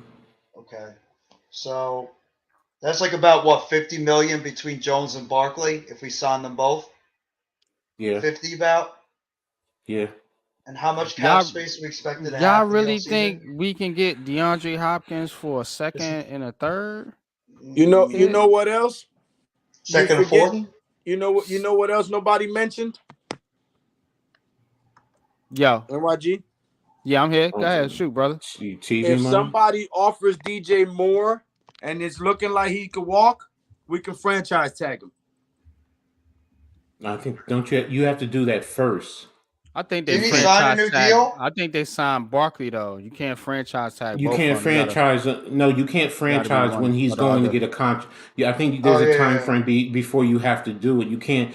You Mhm. can't do it Yeah, to it's a prohibit deadline. him from going. Yeah, you have to do Yeah, it it first. is. It's a deadline. Yeah, you have to offer it to him or say we're franchise tagging him, and then if he goes. And I think there's different ones where certain levels with Transition the tag. Yeah, Yeah. that's the there's one. there's the Mhm. ones where you can also get draft picks. Whether it's 2 first-round draft picks or 1 draft pick, but once you offer them that whatever, then that's where you can do it. But you can't do it where, he's about ready to sign with somebody and then we transition him. No, that's the union would have a problem with that. Yeah, after the Colts game, slap him with the franchise tag. Can't do it now. You're still in the season. You have to wait till after the season.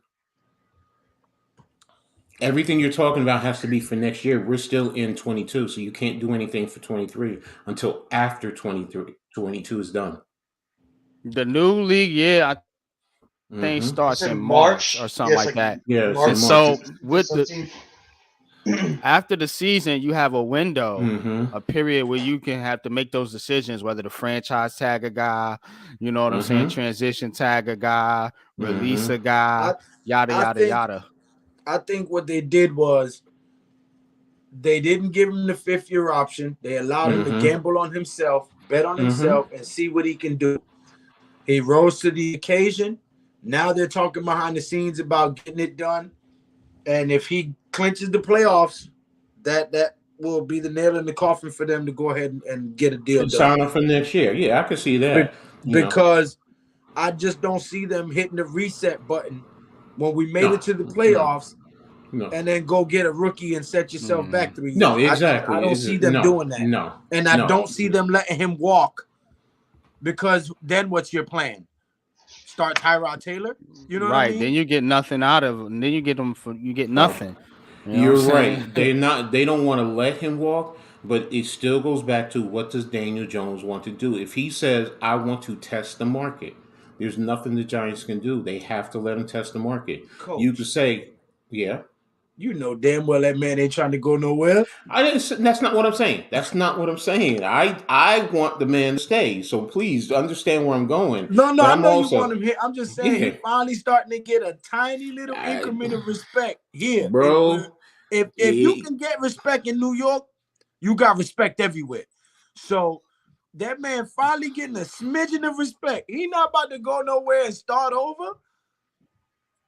I get you. And like I said, is it possible Jones takes a team-friendly contract? I know it's a business, but he seems like he'd be the guy to do it. That especially know his coaching staff is elevating his play. Let's put it like this. I don't know. I don't know. Yeah, go ahead. Would he take a team friendly? Remember, he had the 5th-year option on, and the team let him go. So why am I doing that? Why am I taking a team friendly deal? Right. That was a team friendly deal right there. Was it been 22 million? Yeah, I think it was like that 5th-year option would have been 22. Yeah, that's probably about 8 to 10 mil less than what you're going to end up paying him.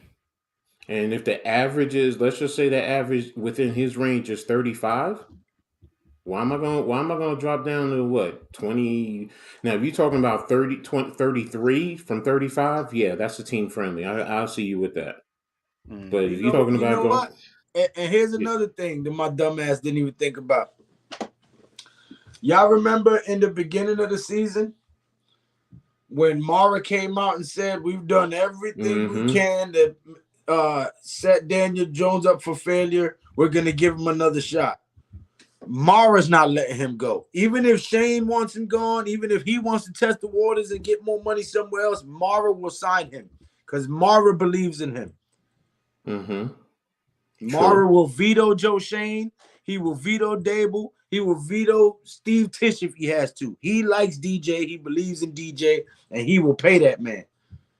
Yeah, I wouldn't respect Mara if he veto anything Joe Shane did. I wouldn't respect him neither, but at the end of the day, we can lose respect for him. He's still on the damn team. You know what I'm saying? Yeah, I agree with you, man. You know what I'm saying? He ain't gonna lose no sleep if me and NYG be like, fuck you, Mara. He ain't gonna lose no sleep. Right. You know what I'm saying? But he gotta let the man do his job, though. You know what I'm saying? But I think there's a reason he chose Joe Shane and Brian Dable is because they felt like that they could win with him, or they was gonna give him a shot. And because I think if not been the case, they probably would have not signed here with the Giants. I really believe that. So I do agree with you there, bro. You know what I'm saying? But it's an interesting convo, man. But we're gonna move it along, man. Unfortunately, we got to spend a couple minutes on the Jets. I'll be back when y'all done with that segment. You know what you got to do with gangrene, right? What? Yeah. You got to amputate so it don't spread. So I'm going to cut out. And when y'all done talking about that filth, I'll come back. All right, bro. We got you, man. Because you know they call them gangrene. Yeah. Yeah. They call Yeah. And you got to amputate that shit. That's why they can't win. They got a nasty infection. They keep cutting away body parts. They ain't got number 2 toes left. How you going to win a game with 2 toes? Yeah, that nasty infection is called Zach Wilson. Oh, It's called the Jets. They need to sell their ass. Sell them to I'll tell you what you do. You sell them to Oakland. Since Oakland lost their team to Vegas, you sell the Jets to Oakland. They already got a stadium, and you alleviate the curse. yeah, that's Send cold. them to Maine. Send them all the way up north. They gotta do. We gotta do something with this team, man. Nah, Because send them to Oakland. They hot garbage, so they belong in a hot climate area. Send their ass to Oakland. There's a good landfill out there on the bay. Send their ass over there. I think London been wanting a expansion team for a long time. Wow. I think. Oh no, that's Jacksonville. Jacksonville's going to London. The Jets beat Jacksonville. The Jacksonville deserve to stay in the U.S. Hey, Jacksonville beat Dallas 2 weeks ago. They can stay. Right, Jacksonville on fire right now. They about to make the playoffs, man. For real, man. Send that team from down south to international, man. Get rid of their ass. Damn, I can't stand. I really wish they would blow that team up and get rid of them. Oh my gosh, I can't. Get rid of Jerry Jones first. Oh my gosh, that team, that fan base. Oh my gosh. Yeah. We'll shut the hell up right now. Yeah, we'll shut the hell up now. Yeah, by far, the most disgusting fan base in the world. By far, yeah, easily. Not even a question. And ain't won shit in almost 3 decades. How can you be so arrogant when you got almost 30 years of losses on your resume? Sit your ass down somewhere. Because I like my Cowboys, Lou. I like my Cowboys. Gonna get ready for another first round exit. I want to blow their. Oh my gosh, man! I'd rather eat hot horse shit before I deal with them. Jerry Jones is the mad cow disease. He is the mad cow, man. He is the mad cow, man. But 19-3, man.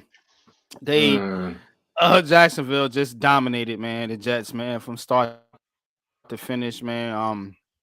Zach Wilson is ass, man. Pause. That's an understatement. You know he's trash, man. It's just okay. Yeah. I got a question for you. Sorry. Yeah. Who's worse, last night Nick Foles or last week Zach Wilson? Zach Wilson. Zach Wilson. Yeah. Zach Wilson. Zach Wilson is a tough guy. As bad as Nick Foles, horrible last night, son. As bad as Nick Foles it was or is, he won a Super Bowl, man. Zach Wilson, man. But did you see him play last night, bro? Yes. Unfortunately, we did. Yeah. Zach Wilson. Shit was atrocious. I was like, did this man have spinal surgery? He can't even move out there. Like, what is going on? And so they bringing that to quarterback. They bringing that to New York. So we'll see. We'll see how that turns out. He better kick that team's ass on Sunday. He and was kick a their ass by a quarterback, lot. bro. He couldn't even move.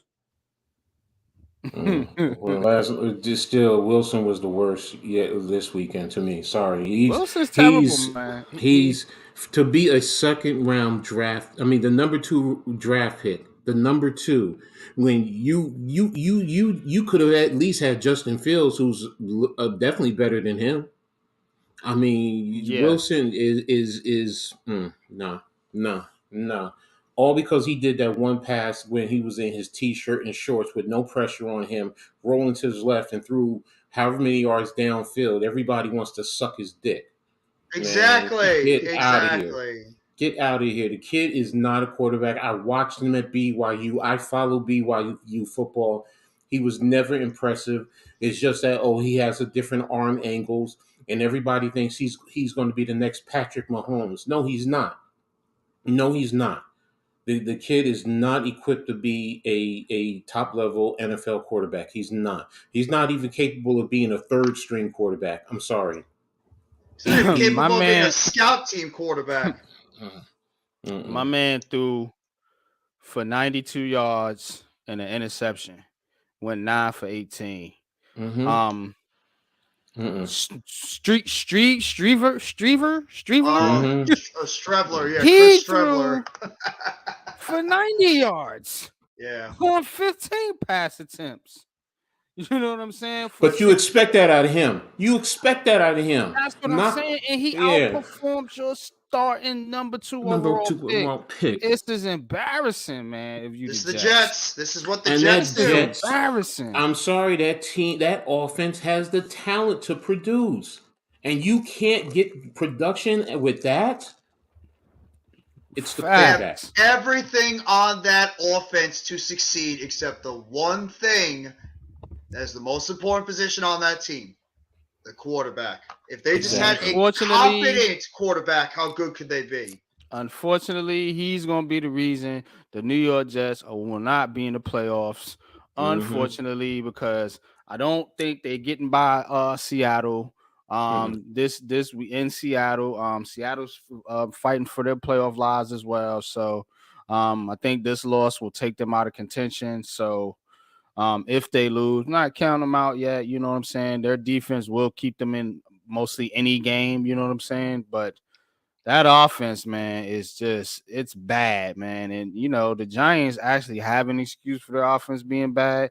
They don't have great wide receivers and a banged up offensive line, but the Jets, man, they got all the pieces, it seems like. You know what I'm saying? That offensive line is in, but they get by. You know what I'm saying? And they just, that quarterback, man, is just really, really holding them in the mud, man. And it's, I don't know, man. So what do you do, man? What do you do here if you the Jets? I mean, what do you call me crazy?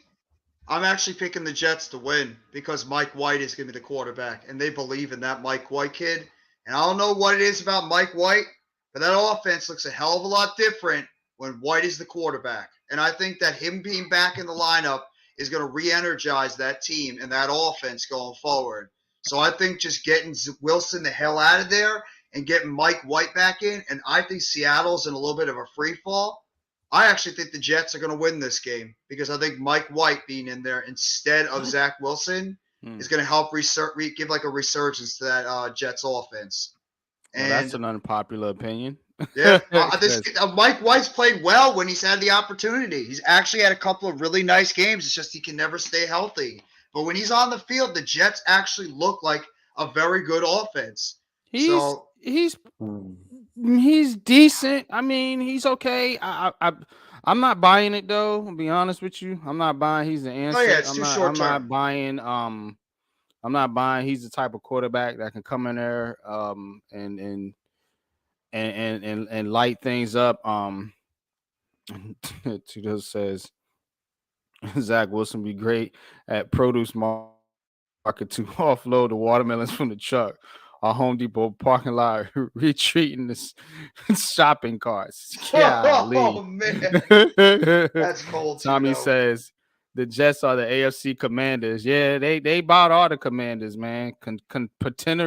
Perennial losers. Perennial. They're the Lions. For real. Long-term Lions. They're perennial, man. You know, but damn, the Lions. I don't know, man. It seems like the Lions are ascending now, man. And you got teams like the Jets. That's stuck in the mud, man. They stuck in the mud right now, man. And you actually had a season and an opportunity. If you could have just got half-ass decent quarterback play, this team will probably be, you know, somewhere near the top of their division. Because I think that defense is really good. And those skill position players, if you put it all together with the right quarterback, they can do some things, man. What's the Jets outlook, man? For the quarterback position, we're going to just touch on this a little bit before we move on to the basketball. So what do you think the outlook is, man? With the because we all have identified the problem. It's not like the Giants where the Giants have a multitude of issues. The main problem here with the Jets is really one position. You know what I'm saying? One main position, I should say. You know, they need upgrades, obviously, at other positions. I But think I think the one guy that I would not be surprised, and this has been a name that a lot of people have been talking about, is Derek Carr. I think Derek mm, Carr is the guy they're going to try to target because I believe that the Raiders are just, Carr's been there for so long. I mean, I think the Raiders might be in the moments just to move on from him. I think they're going to look to maybe get their own quarterback for the future. And McDaniels is actually still there, which I believe can't believe he's actually going to be there longer. But I think they're not going to want to fire him, and he might want his own quarterback. So I could see them trying to offload that big contract of Derek Carr, and maybe the Jets take a chance on him, or a guy like Jimmy G. mm, Jimmy G, he's a capable starter, not a superstar or anything, but the guy has been able to take teams as talented as San Francisco was.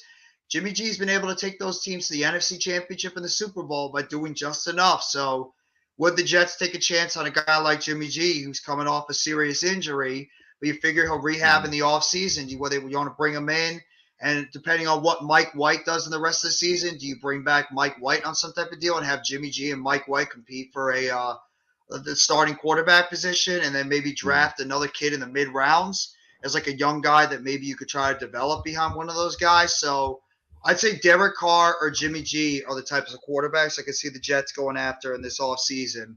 As like a bridge guy or a veteran guy to take advantage with this young talent all over the offense and on the defense.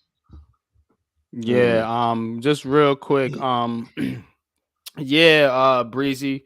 I was actually trying to wait till the Knicks game went off. Are they still playing? 90, And Quentin Grimes 99, has 99, Quentin 95. and Quentin Um, Grimes has a 30 piece on him He's so mm, good. with That kid should have with played a with while ago. no Jalen Brunson and no RJ Barrett. yeah, man. Yeah, he's Uh, got 30. Randall's got 25, quickly 10. But they still playing. But we're gonna get into the basketball. I was trying to let the games wind down because it's really not a lot. The Nets are off, man, and they're cooking right now. So um but real quick, man, just with this Jets team and the quarterback position, again, the free agency mark is not good. You got Tom Brady. I'm just looking. This is via Spot Track. Tom Mm-hmm. Brady, Baker Mayfield, Sam Darnold, Jimmy G, Teddy Bridgewater, Daniel Jones, Case Keenum, Mason Rudolph, Jacoby Brissett, Geno Smith, Joe Flacco, Andy Dalton, Mike White, interesting enough. Kyle Allen, Taylor Heineke, Lamar Jackson, and I mean just a bunch of nobodies pretty Well, much outside of Gardner Minshew. let me ask this. Yeah. Here's a question. Here's a name that might be interesting. What about Brock Purdy? Do you think somebody will trade for him? Um. I got an even better question. What about a guy like Yeah. Trey Lance? I think they're Mm. stuck with Lance. I really think they're going to stay with Lance. If Purdy plays really well and leads them to a Super Bowl, are they really going to think about Oh, then pulling that kid? that's a different story. Mm. If Purdy was to go win a Super Bowl, you have to Mm. bring him back. Yeah, you have to keep him, and you have to. Lance is gone. Lance is gone Mm. because you can't. So that's why I was saying about Brock Purdy because I mean, do you think teams are going because there's a lot of teams that are quarterback needy? Are they going to want to trade for him? Like the Jets.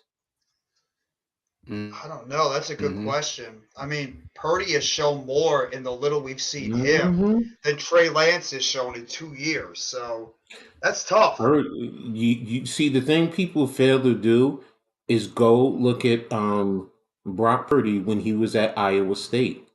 He really was the man at Iowa State. But don't forget he had Bryce Hall. That's why I'm saying the Jets, Brees Hall, sorry.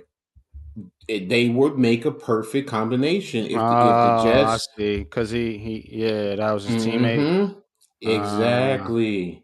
Got you. So it makes a whole lot of sense if you're going to get rid of Wilson and they're going to keep Lance. Do you scratch and see if you can get him? Because you're not going to have to give up a number 1 draft pick for him or even a high draft pick. You might have to give up a 4th round draft pick for him. That's a good question. So That's I was thinking about it and I said, would he fit with the Jets? They have the talent around him. What does he have over there in San Francisco? Pretty much the same thing. They have talented skills. They have a better offensive line. So would Purdy be better? And he would definitely be better in this offense to me than Zach Wilson. And Mike White could be your backup because you know what he can do. So it's just a thought. It's just a thought. It's just something that I was thinking about and I'm throwing out there. That's a great question. Are they really that committed to Trey Lance next year? Is it 100% lock? Because he was that third pick? I don't know. But he's been as bad and inconsistent as Zach Wilson has, and he's never been healthy. That's the thing. He's inconsistent and not healthy. Do I think Purdy is leaving? No, I don't. I'm going to be brutally honest. Unless somebody gives you a draft pick. If you give them a 4th round draft pick, they just might because you have Trey Lance. Mm-hmm. Now, did Jimmy Garoppolo? Yeah, you're right. Is Garoppolo a free agent or is he still under contract? I think he's a free agent. I think he's a free agent according to Spot Track. Yeah. So so the Jets might go. Yeah, the Jets might go for him first. But me, I'd be interested with Purdy and Breece Hall with the talent that you have here. And Breece and Purdy was the heart and soul of that Iowa State team.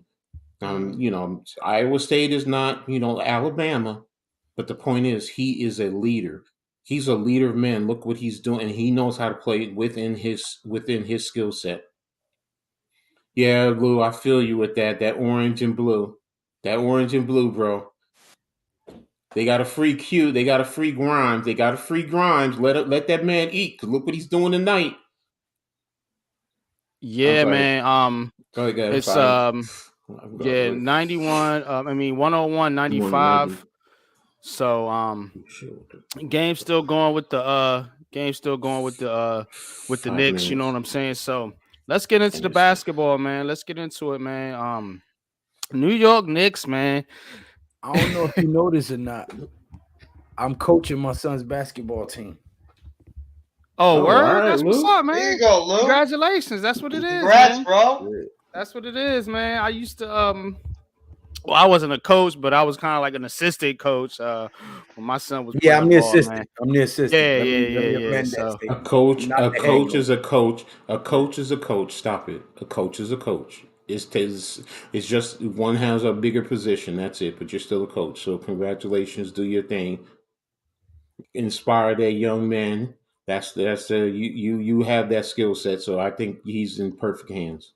I'm from the Eddie Guerrero era. Okay. Okay. A lot of cheating still. I'm tripping kids, elbowing kids. Yeah, I don't play that shit. We playing hack ball, baby. My son gonna win at all costs. No, let me stop. I'm just playing. He said we play hack ball. That NBA Jam type thing. Right. You know what I'm saying? Elbow you and shit, man. That's why I don't play basketball. I'm a lineman. I'm a lineman for a reason. Man, I'm not no. Yeah, I like giving elbows to the midsection. Yeah, that's it. That's it. Yeah, man. Oh, and you want to come fight me? Yeah, come on, man. Come on. Yeah, y'all want to play football on the court, man. You know what I'm saying? Yes. So watch out for cats like y'all, man. Yeah. Look, I'm so bad. Well, I'm so bad. Football was always my main passion, but I can play some basketball. Mm-hmm. Basketball, nah. I'm a 2 to 4 foot player in terms of scoring, and I'm 6'2", and I'm a center. So yeah, see, I'm a little guy. I'm not coming up in there dunking or nothing. Nope. But I'm a Jason Williams the fuck out of you. I'm gonna hit you with the nose. See, I have no skills. Nope. Mm-hmm. Yeah, that's not me. Yeah. That's not me. I'm the doesn't. If I play street ball, I love taking charges. Who takes charges in street ball? Who? No, nobody. Nobody has nobody ever said that. I do. You're not because getting that call. I can't play basketball. And plus, I'm a big guy. They're like, man, how he going to knock you over? Like, yeah, you're right. You're not getting that. I can't You're play not no getting that. basketball. Wow, what? Nope. Get the hell I out can't of here. shoot. Now I can box out. I can rebound because I got the wide body, so I can move you. But other than that, I got no skills. You can juke me. You can shake me on the basketball court. Yeah, that's me. That's this one. But I live up to the name, Coach. Look at the name. New York Pricks. I'm a New York prick for life. Speaking of the Pricks, man, or the Knicks, man, 10 Don't 104.97. No. Leave that there.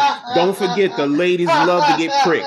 The ladies love to get pricked by the prick. So take that. Take that. Yeah. Stop. Yeah, man. It's all good. Don't take man. that. Don't pause. Don't take the break.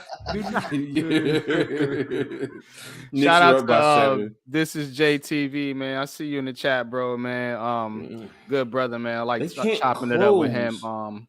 They can't close. That's the problem. Man. They just can't close. Yes. Yeah, man. They don't have a closer. They don't have that. They don't have what the Nets have, which is we got two closers. We got KD and Kyrie. One of them gonna be hot on any given night. You know what I'm saying? If not both. The Knicks don't have that, man. They don't have that consistent. They have a guy get hot here and there and is able to close out games. Like tonight, they got as you mentioned, Quentin Grimes, but they don't get that consistently. Go get a true wet 3-point shooter. Yeah, they do need that, Lou, because they near the bottom in 3-point I know percentage. You lost faith in Evan Fournier? Yes. The man can't play no damn defense, man. They don't even play him. They don't even play him. He doesn't play. He gives you a 3, but he gives up a 3. So go get me a damn Jason Ginobili type 3-point shooter. Oh, you mean Manu Ginobili? Whatever the fuck his first name was. Listen, I'm not good with all the foreign names. That nigga was a monster with them threes, though. Yeah, no doubt. Nah, yeah, they do, man. They need somebody, man. Is there a guy out there, man, that you would be looking to go after or target, man, as a guy, man, as far as 3-point shooting is concerned? I'm scratching. I'm trying to see, is it true that such and such might want to leave Golden State? Who, Steph? Nope. You talking Clay? I've been hearing that for a minute.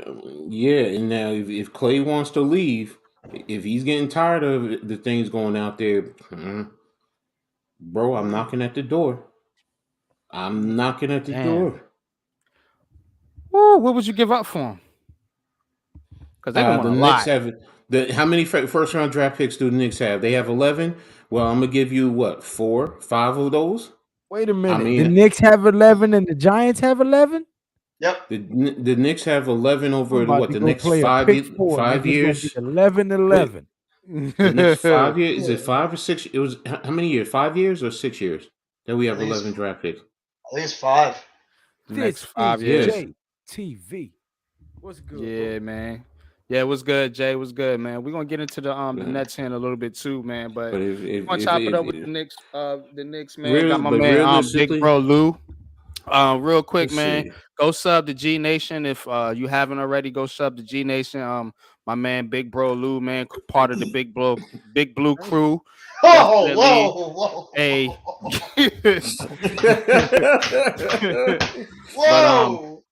But salute to my bro Lou, man, and definitely go sub to G Nation Inside Sports, man. Good content, man. Best boxing content you ever gonna get on YouTube. Promise you that, man. Streams is lit every fucking Saturday, man. But go ahead. Speaking of which, January 7th, Gervonta Tank Davis and Jose Luis Garcia. Who you got? To the face. I will be calling that. Or who you think is going to win? What is your Tank. Let's get into it, man. Cause this heart of the city, man. We could talk boxing, man. Who you what's your analysis on that fight, real quick? Listen, bro, in that weight class, I don't see nobody beating Gervonta Tank Davis, bro.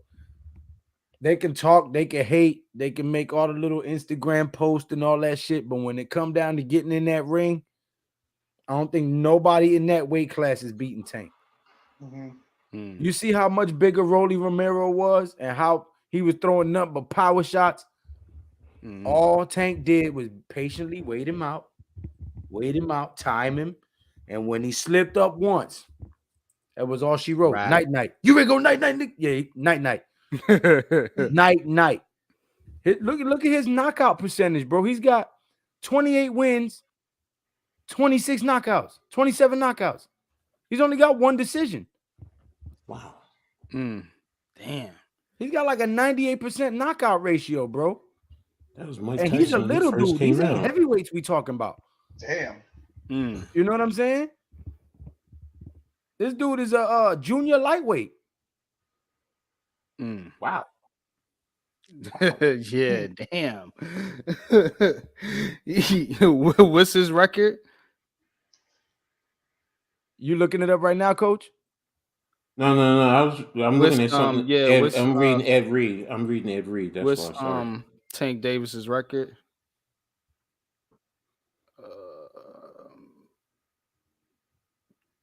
27-0. Is that right? 27-0, 25 knockouts. Oh my Woo! God. Okay. Okay. Yeah. Okay. So he ready. He ready. Okay. And Devin Haney been ducking him. What belt is this for, Lou? The WB. He's got one belt. No. I'm sorry. Yeah, he's got one belt, and Devin Haney's got the other ones. Okay.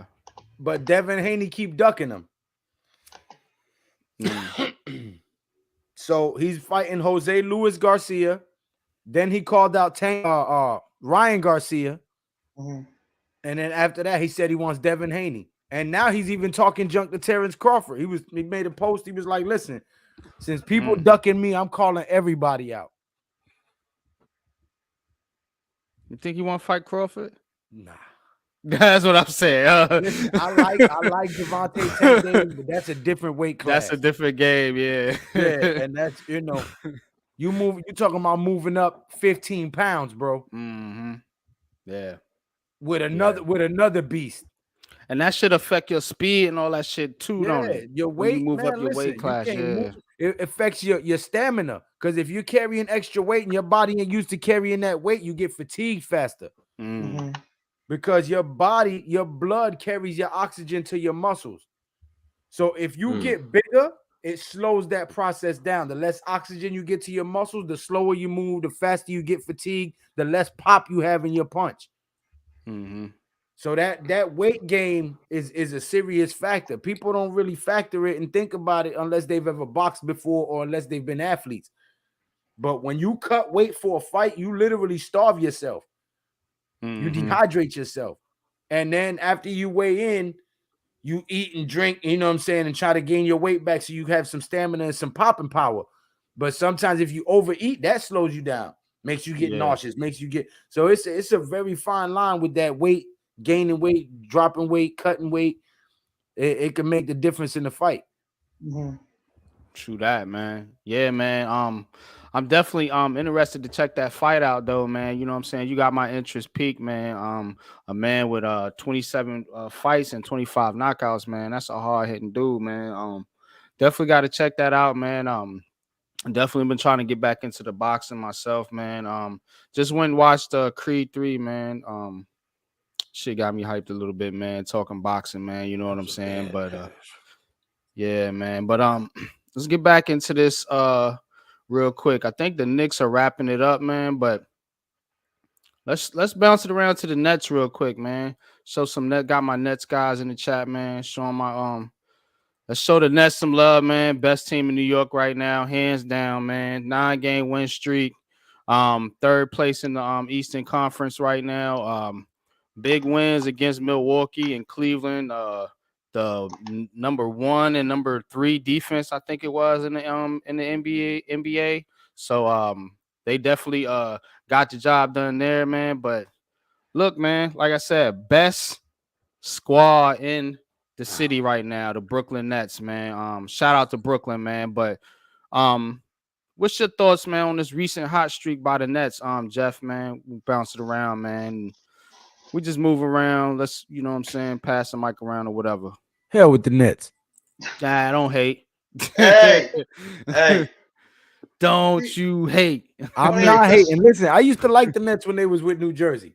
When the Knicks was doing bad and the Nets was doing good, I'd pull for the Nets because they was a different state, right? Now you in New York.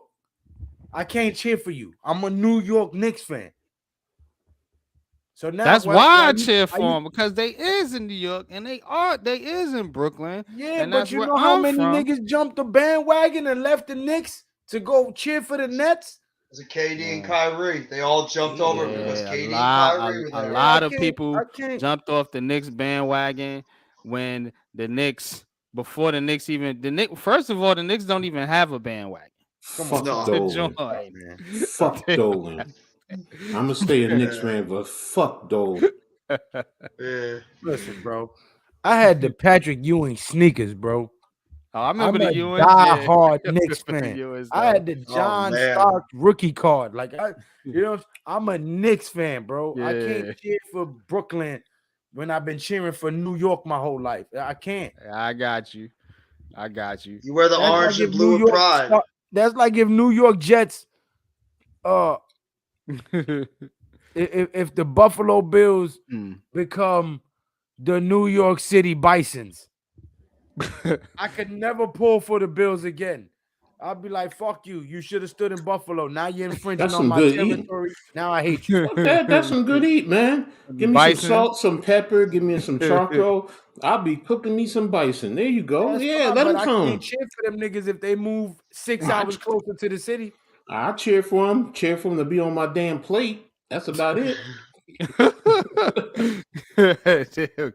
I'm a fat motherfucker and I love to eat. Come on now. Yeah, Jay. Put another one of them bison on that grill, boy. Brooklyn. You already know, man. Brooklyn. I love that. Brooklyn. Yeah, I love that song. But I just can't cheer for the team. You feel me? I can't. Doncic is putting up 50 points. Yeah, man. Who what you think about the Nets? No, it was Jason Kidd was over there. Which team? Jason Kidd was on the Nets. Yeah, Curry Kittles. Nets. Kiddos, Martin, Jefferson, Kenyon Martin. Lucius they had Harris. a squad back then too. Yeah, still the best Nets team they've ever had was that squad back in the early 2000s. When they went to the All-Star team, the USA. Mm-hmm. Remember when Jason Kidd was running down the court backwards and caught the pass and threw it to his man without ever looking, and my man dunked it. That was in USA. Yeah. Was that Kmart too? Caught the pass and threw it without looking, hit my man right in the head. That was Kenyon Martin, wasn't it? That was Kmart, yeah, because Kmart was on that team too. They had that chemistry you just can't teach. They went to back-to-back finals. Should have won that second finals against the Spurs. I'm still mad. My man Jason Williams only got one championship, man. Jason White chocolate, Williams. Sacramento. Yeah, Kings. who he get it with? Who he won with? Who he won the championship? Didn't he win with Miami. Dallas? No, he beat Miami. Dallas. Miami. He won He with was on Miami. That's right. He was on that's Miami. right. He was part of that Miami team. Yeah. Yeah. Won 2006, right, with Shaq and Wade. Dwayne Wade. Yeah. Okay. Yeah. White chocolate. White chocolate was the nastiest. That's classic. His handles street was player. sick, man. His handles was yeah. sick, man. Yeah, it was out of Couldn't his fuck world. with his handles, man. Yeah, for real, dude. The other Jason Williams is pretty good too. But when Jordan left the league, he kind of carried the torch a little bit. Yeah. Not, Kobe carried the torch and all that, but as far as like entertaining plays, Jason Williams was on the highlights every night. Yeah. That's when that was the crossover era. You know what I'm saying? You remember you had Allen Iverson, you had Tim Hardaway. You know what I'm Nash. saying? You had a bunch of these guys, man, with these crossovers, man. The Tony point guard Parker. era, Oh man. my fucking Yeah, gosh, Tony Parker was another no. one. They lost? Did they lose? They're up by 1 with 8 seconds left. How? They was just up by like 8. What? I'm on What? CBS Sports right now. The Knicks are up by 1 I with closed 8 my tab seconds. and everything. I was great talk about the win. Hold up. Shit. What? Yo, if they lose, you know what this just put me in the mindset of, NYG? What? It's a Didn't we hit a 3? I just thought so because he was at 20 and now he's at Former 23. net. The former net. Wow. What's his name? Anthony shit. Davis? What's his name? Yeah. Shit. My man grabbed the damn juice.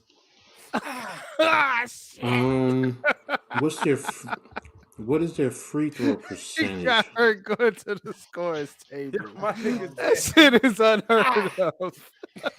Only he pulled 5 that for one each. off. Oh my 5 for god. each. That shit was too funny, son. So 7, That shit had me 5, 7, What's going on in the 6, game, coach? 9, What's 9, happening? Yo? 6, 11, 15, Oh, 11, man. 15, Oh, and man. 2, 13, and 13 for 17. I guess they got fouled. Now it's up. They're up by 2 with 7 seconds left. Who's at the foul line though? Mm. I wonder if it's Oh, I Grimes. see it. Is it Dinwiddie? Yeah, it Oh, says Dinwiddie. McBride. It's McBride. McBride, Miles yeah. McBride. Yeah, he's on the line right now. He's 5 for 6 right now. Okay, he hit. It's all right. They're up by 3. Well, 115, 112. So yeah, they Mhm. gotta yeah, we'll keep an eye on the on on the New York Knicks, man. We got some nervous Knicks fans on the panel, man, because that team will give you a nervous breakdown, bro. If you follow them for too long, you know what I'm saying? My God. We fouled Yeah, him. Okay. man. We fouled him 4 seconds now. It's 115, 113. Luka with a 50 triple double. Mm-hmm. He got a That 50 kid burger up. That kid's special. Dude playing out of his mind right now, man. Like for real, yo. Like out of his mind, man. You say he's like a front runner for the MVP? I'm just gonna say this: RJ is probably done. I say so. Done for the season? No! I'm sorry, I was watching a football game too. So, what's your thoughts on the Nets, though, real quick, Jeffy, man? While we get into it, while we wait for this Knick game that should have been over, wrap up. I mean, what else can you really say about the Brooklyn Nets that hasn't been said already with what this basketball team is doing right now? 115, 1 second left. Oh my God! Are you kidding me? So was Luka Doncic? Yeah, looks like he made a. Wow. So they're gonna go in overtime. Oh shit, son. Wow. Damn, there you have it, man. Why'd you say that Barrett's done? Is Barrett done for the season? No, I was just saying, I was being sarcastic because Quentin Grimes, the way he's playing today, Barrett goes out with an injury and Grimes is, so far he has Grimes has 32 points. Him and McBride have both been really good since they've been in the lineup more. Miles McBride has been really good off the bench. And then Grimes. But go back to the Jets. Go back to the Nets, please. Just you really want us to go back to the Jets? Okay, No, Zach Wilson. Hey, go to the Nets. Talk about the Nets. Go talk about the Nets right now.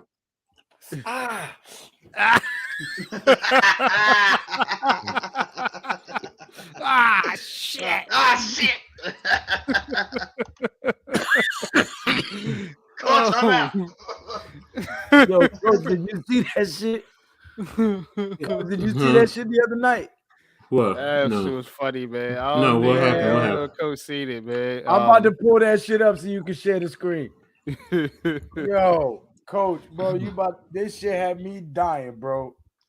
Please don't be giving me another one of them. That. Ninja chop. I think you got a ninja chop on that one. Yo, you had me crying for days off of that one. That shit was funny too, though. Oh, the Judy chop? Man, what? Yeah, exactly. I'm saying the same thing. What the fuck? Overtime?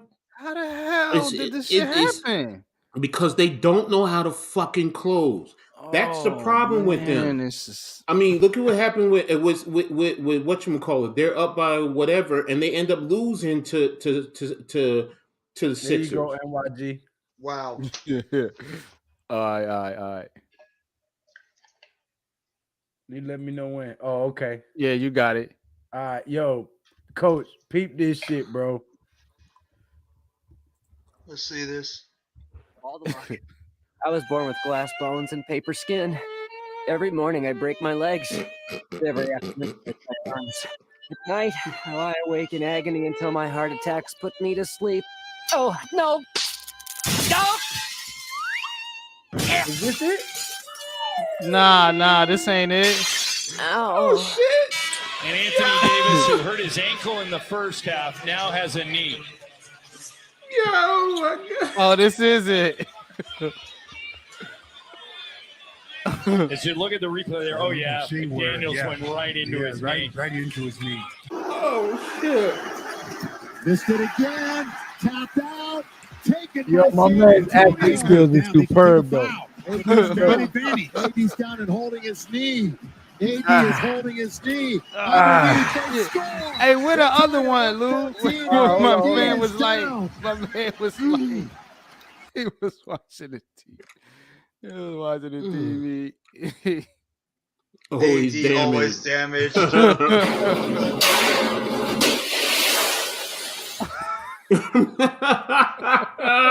Yes. Yo, that's a good one. Knee, but appears to be okay. The cut. Oh, big finish. Anthony Davis. And then cuts to the win. But he was grabbing his right wrist and now flexing his fingers after the make on the other end by Philadelphia. Anthony Davis, an impact here. Definitely had an issue with the wrist at the end of that play. He's 0 for 2 so far tonight. Lobbing the AD at the spin. Ankle. Yeah, he came down. Yeah. His foot was not. Ouch. Right on Look how many times this nigga Rudy rolled. Gobert's Look. foot. And he went What the hell is he immediately doing? down. It's like and redefining the hurt word his stop, entire drop, and crowd roll. gasping. Again, he tries to get by that defense down low. Caruso, who got his first start of the season Sunday, third start tonight of the year, 3 off, and it's picked up by Jordan. Yo, is that the one he went to the school? All he did was walk by the table. Boom. God. He makes Riggs look like an Iron Man. Rondo looking. Good ball movement here. Kuzma for 3. An air ball, and Butler grabs the rebound, and Davis grabs his right leg. He's limping down the other end. This is so fucked up on so many And now levels. he's down. Never tried to come up the floor after that play down the other end. Yo, you breathe on him. Anxious moments right now for the Lakers. He is off to an excellent start. And only in 11 minutes. He is absolutely pounding the offensive glass. And it looked like similar to what we saw happen to Joel Embiid. Nobody around on him. that backstand. He always gets the hurt. same thing that just happened to Anthony Davis on that play. A little bit of a limp as he comes up the floor. LeBron, like, come on, man. 2013. Here's Rondo on the take. Cannot score. Boy, Covington hit the floor hard. And so did Anthony Davis. Both guys are Four on down. four, Neither guys. one of Davis That stops. was in the Neither bubble. guy's still up. I didn't see exactly what happened. I'm sure we'll get it here on replay, but these guys are both hurting right now. Now, Covington got it twice. Not only the initial That shit. That shit wasn't it crazy. neither. Where'd that shit go? They're down by 1 now. Yeah, they losing. Damn. As possible, and Booker understands and attacks him. Here comes LeBron. Oh, nah, I was with the guy talking, yo. Transition defense a must. And Davis. Lou, I think that's the one you was looking for. The I'm dude not sure talking. he's going to be able to continue. It's the left groin, and down he goes. And it lasted all of 5. Time he ran up the floor, you looked at me and said, you kind of were shaking your heads. It's just not there. But you have 20 minutes before the game to get ready, and here he is trying to defend Booker and just cannot move. Man, where is that shit at, bro? I bet you this dude go to the strip club and still get injured at the strip club. Come on, man. Gets injured trying to pull out a single. Exactly. Trying to make it rain. Oh, damn. Oh, damn, my wrist. No, my fingernail. And just speaking about the Lakers, man, I mean, what a disaster that team is. I mean, goodness gracious, man. Hey, they kicked the Orlando Magic's ass tonight. They won by 19. Yeah, that's not hard to do. It was the head coach's fault, though, right? Oh yeah, yeah, always. Yeah, they tied it up. They tied it up now. Let's go Knicks. I love your sarcasm. Come on now, it's the Knicks, man. You know what I'm saying? The New York Knicks, man. Knicks TV, man. Knicks basketball, man. What's good, but man? appears to be okay. The cut. Oh, big finish. Anthony Davis. Okay. Yo, these guys are still not. Since 5 minutes, in 2 minutes and 30 seconds, they've scored 1 point apiece in overtime. Yo, what the? Is it the coach's fault though? I've been saying it's Tibbs' fault. Yo, they got him with the fake.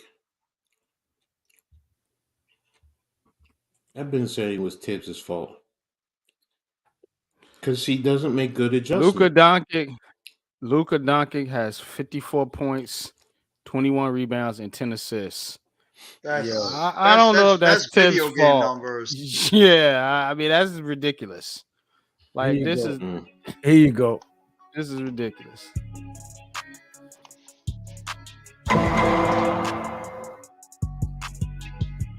What's up, everybody? We back at it. Another reaction video. And if you're here on the show for the first time, make sure you give this video a like. Make sure you drop your comment below. Make sure you subscribe. Turn on that bell notification so you know the next time you're bored. Fan, okay. Avion Cricket. That's Avion Cricket.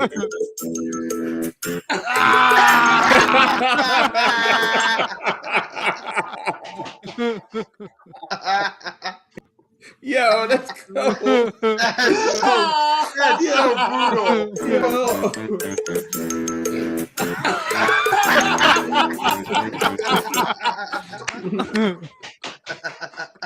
That's so fucked up.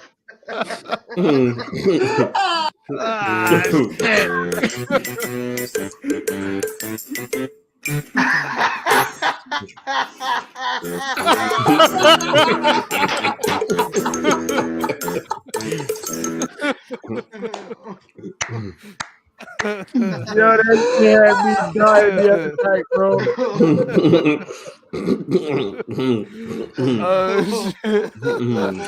Oh, man. I'm weak over here. That boy over there trying to Netflix. As soon as he trying to change the channel, that boy mess up his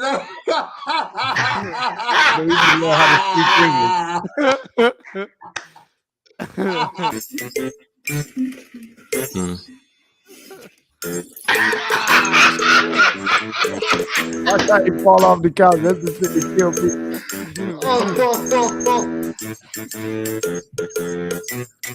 Oh, here you go. Meditating.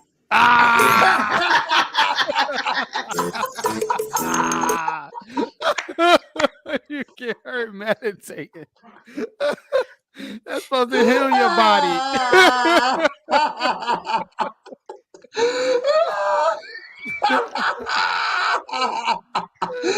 Man, that is gotta be. Hey, man. That's crazy. This cat is a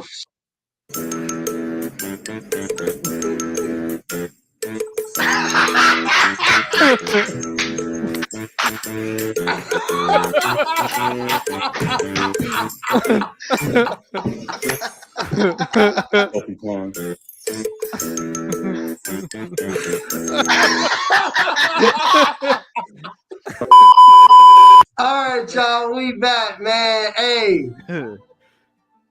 That motherfucker is. as they say on TikTok, ain't no way, boy. Ain't no. That shit had me dying, shit. bro. I don't know where Pat pulled that shit up from, but he had me dying the other night with this shit. Oh man. Yo. Wow. God almighty, son. They're down by 3. They're down by 3.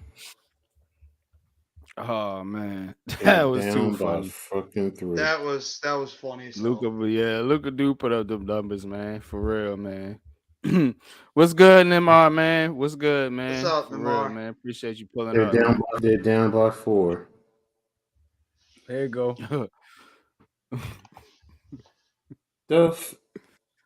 What the hell?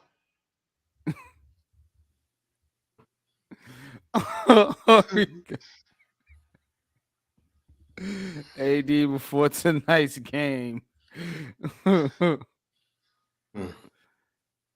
That's terrible, man.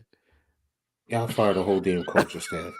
Fire the whole fucking coaching staff, man. Please just fire them. Oh, every man. last one of them. 120-116.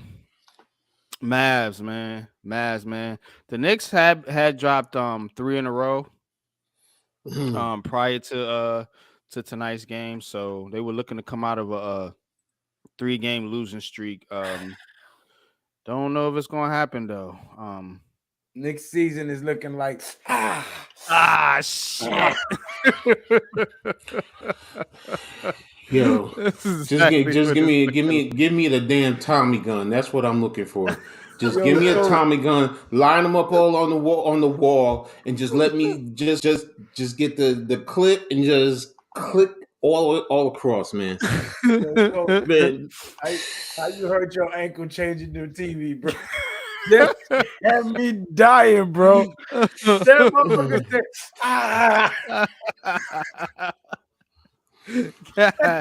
when that motherfucker was like this, I already hurt his ankle taking a dookie.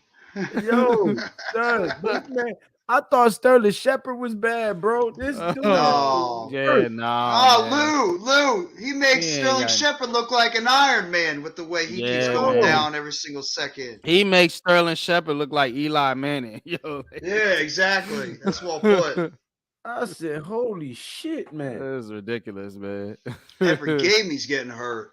I said, "Yo, there was the one I was looking for was the one where he got hurt. LeBron James was standing there, and somebody put in a little cloud of comments was like, "We're going to trade this nigga." Man, I was dying. All right, Ross, you're my sidekick now. I can't take this dude anymore. Oh man, yeah, man. Poor New York Bricks, man. Can't get New York Bricks. Oh shit! I saw Luka's like 20 for 30 in the game. That's crazy. He got like 60 points damn there, man. It's 56. It's ridiculous. That's insane. That is insane. Randall's still stuck on 29. Still stuck on 20. Oh my god! You know what? Why do I do this shit to myself? And you know the funny thing about it is, Coach, you even admitted last time, like, hey, they're turning the corner. I was wrong about the team, and now look what they do. 3 losses later, and it looks like they got you again, Coach. Yeah. Got your ass again. You fell for it again. I get you. God damn it, he fell for it again. Oh man. The Knicks should trade RJ Barrett. Klay Thompson, don't come over here. Klay Thompson, don't come over here. Nobody come over here, man. Let them stay with what they got, man. Let them stay with what they got until they get rid of Tibbs and this coaching staff. This is what the Nets were doing to us in the beginning of the season. 122-17. 122-117 now. That's That's the secret. That's the thing. Everyone knows they're going to choke. That's what this says. Don't worry about it. It doesn't matter how late it is in the game. We could be down. We could be down 5 points with 10 seconds. They're going to choke and we're going to win. That's what this says. Philly turned it up in the fourth quarter because the Knicks were doing their thing. And then what? Man, I wouldn't be surprised if they lose to Houston and San Antonio. Well, now you're really going down ain't to the that bottom bad, of the is it? barrel. Yeah, to me it is. They down by 3 now. 122, 119. It is 34 seconds left in overtime. How much longer does Tibbs last as the coach? Lou and coach. If they're not gonna fire him, I'll be honest with you. They're not gonna fire him. I mean, it looks bad, but they still 6th in the East. So I mean, you can't get rid of the guy. This East is not that good. I mean, the top 5 teams are good. Everybody else is kind of okay. Exactly, that's my point. So the Knicks could easily end up with the worst record in the East. So, but what's the expectation for the team, though? That's how you measure the coach. You measure the coach based on what your expectation for. See, that's why I say about Dave's and the Giants. The Giants playing with house money. Wasn't no expectations for this team. Yeah. The Knicks, what did the Knicks wasn't expecting to win no championship or really compete. 60 points. He has 60 points already. It's unlike the Nets. The Nets are expected to win a championship this that's year. Why Their expectations are a hell of a lot elevated. Yeah, that's why I'm getting pissed with the Giants. The Giants are not exposed. The Giants are playing with house money, like you said. The Nets, that team is different. You're expected to win a championship this year. Damn right. We have a lot higher expectations for this team. Yes. Okay. Championship. Y'all's championship. We're at least supposed to be at least a good playoff contender fighting for the 4th spot, maybe even, dare I say, the 3rd spot. At least pushing and fighting for it. Who expected that? Oh, there were many Knicks fans. There were many Knicks fans. Not wrong. Yeah, those are delusional fans, man. Yeah. Brad wasn't worth the money. Yeah. Now they're down 6 points, 119-105. Trade RJ Barrett and Julius Randle. Well, if you trade him, who are you getting for him? Nobody wants Randle. No. Nobody wants Randle. The only way you get rid of Randle, you're going to have to throw in multiple draft picks, 1st-round draft picks. Then it becomes, is it really worth it? And you know who's becoming more attractive now? Quentin Grimes. Teams are going to probably start asking for Quentin Grimes. Yeah, they was asking about him before. Yeah, or Miles McBride. I'm not trading those two. Talk to me about Obi. I'll listen. Quickly, no, he's the decent backup to whatchamacallit. Final. That's the final? Yep, that's the final. 126-121, lost in overtime. Wow. Yeah. Yeah, man. 21 rebounds. That's crazy. He's a beast. Next up. You know Breezy's gonna enjoy this one. Oh man. Come on, Breezy.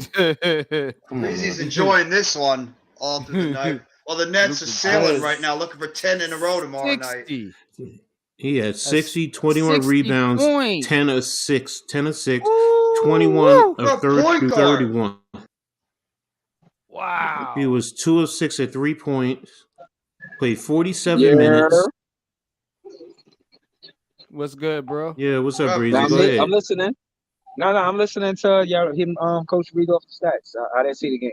Oh, all right. No, it's he was 21-31, 2 of 6 from 16 of 22 from 2 point, 47 minutes, 5 personal fouls, 2 steals, 1 block, 4 turnovers, 5 offensive rebounds, 16 defensive rebounds. He was +7, and it says I don't know what F points are, but its F points are 100. Oh, fantasy points, I guess. This is JTV summed it up completely. Up by 9 with 33 seconds left, but they nicked it up. How can one man have all that power? Kanye West voice. One man with all of that power. Luka did y'all bad. I'm glad I'm here for it, man. 4-game losing streak. Tell me more. That's coaching. I'm sorry, that's coaching. You put it on Tibbs. Talk about it, coach. You a coach? I didn't see the game. I'm just watching the tracker, but you could tell that's coaching. What kind of Okay. adjustments? What you call it in overtime? I'm looking at him as he was going. Randall, he had 29 points at the end of regulation. He scored no points in overtime. Did he Damn. foul out? And he had 5 personal fouls. That's insane. Mitchell Robinson 20 points. Quentin Grimes 33 points. Quickly 13 points. McBride 14 points. So I mean, you still are being somewhat productive by your guards, but where the hell is the defense? Tibbs is a defensive-minded coach. Damn, this is Jay said up by 9 with 33 seconds left, but they nicked it up. Nicked it up, yeah. That's Yeah, they nicked embarrassing. it up. That's coaching. That is I coaching. agree. I gotta agree with the coach because I said the same thing about the Cleveland game last night with KD. He got fouled out with 3 minutes left, and I said if we win this game, I gotta contribute it to the coaching. But if we lose this game, I gotta contribute it to the coaching. And we won that game. And the case in point is Garland. He was one scorer. He had 46 points, but we nullified Jared Allen in the alley oop, and we nullified Donovan Mitchell, and he was 5 for 16. So my point is, yeah, Garland had 46, but it wasn't enough. And the same thing for the Knicks. Even if Luka go off like that, he's not supposed to beat y'all, especially if y'all got the By lead himself. with 33 seconds left, bro. He No. beats That's you crazy. by himself. Pretty much. Who I think Dinwiddie had what? How much did Dinwiddie have? Dinwiddie had 25 points, 6 rebounds, 5 assists. He was 9 of 15 overall, 3 of 8 on threes, 4 for 4 on free throws. Played 43 minutes, 3 personal fouls, no steals, no blocks, 1 turnover, 1 offensive rebound, 5 defensive, +8, and a 40 in fantasy points. Wow, I gotta see those last 33 seconds. It's hard to believe that an NBA team could lose. Like that's some Reggie Miller shit in the Garden. Like, yeah, I was gonna say, don't say it ain't hard because it's easy. The Knicks have already done it Real before. easy for the Knicks to do it. They need a closer. They do not have that type of closer who teams fear. What about the Brunson? Nets have two. Did Brunson play? Brunson didn't play, and Randall went out with an injury in the first quarter. Which is why Grimes had 33 points.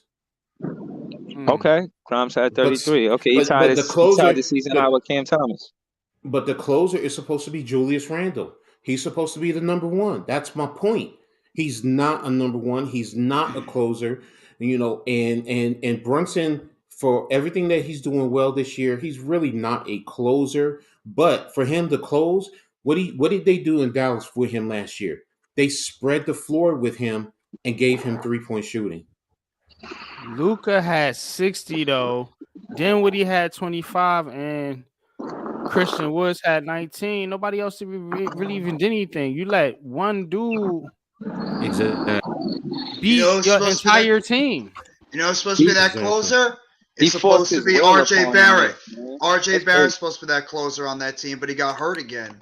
So that's what hurt that team, is the fact that their closer wasn't out there. And he's got to start playing like a closer. You paid him to be a closer. But you also to the show, my man. This is JTV, man.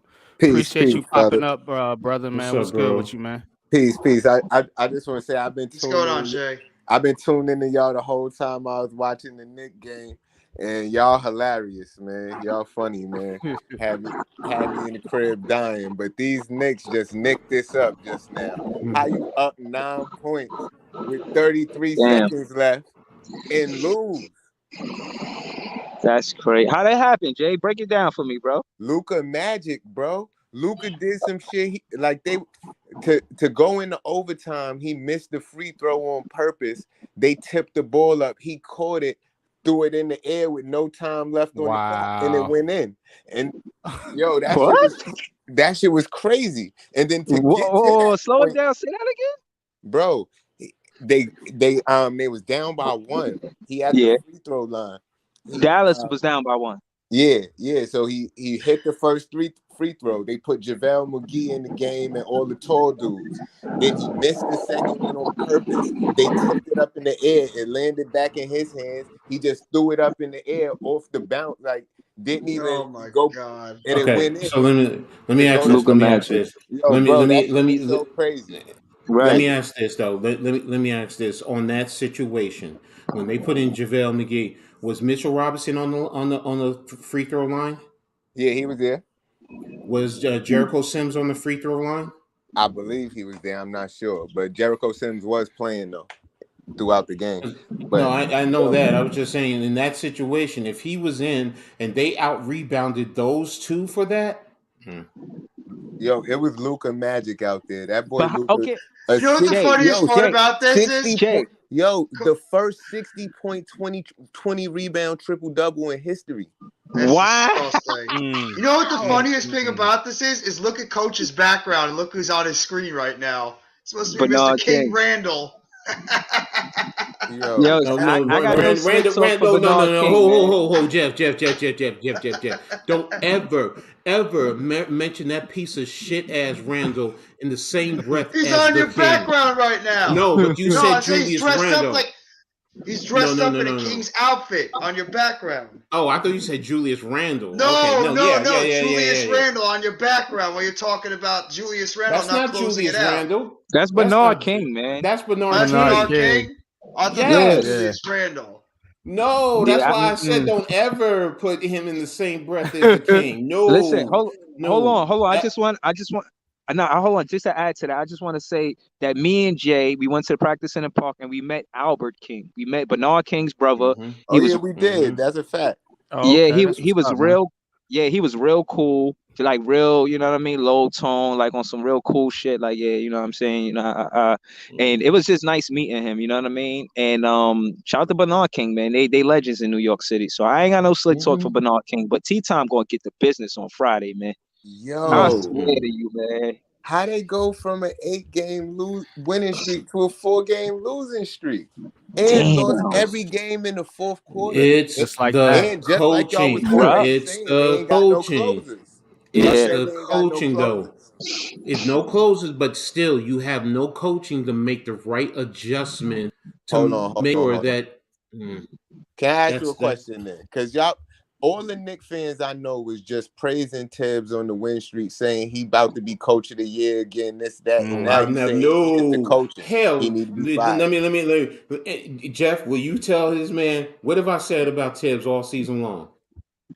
I've said fire this man.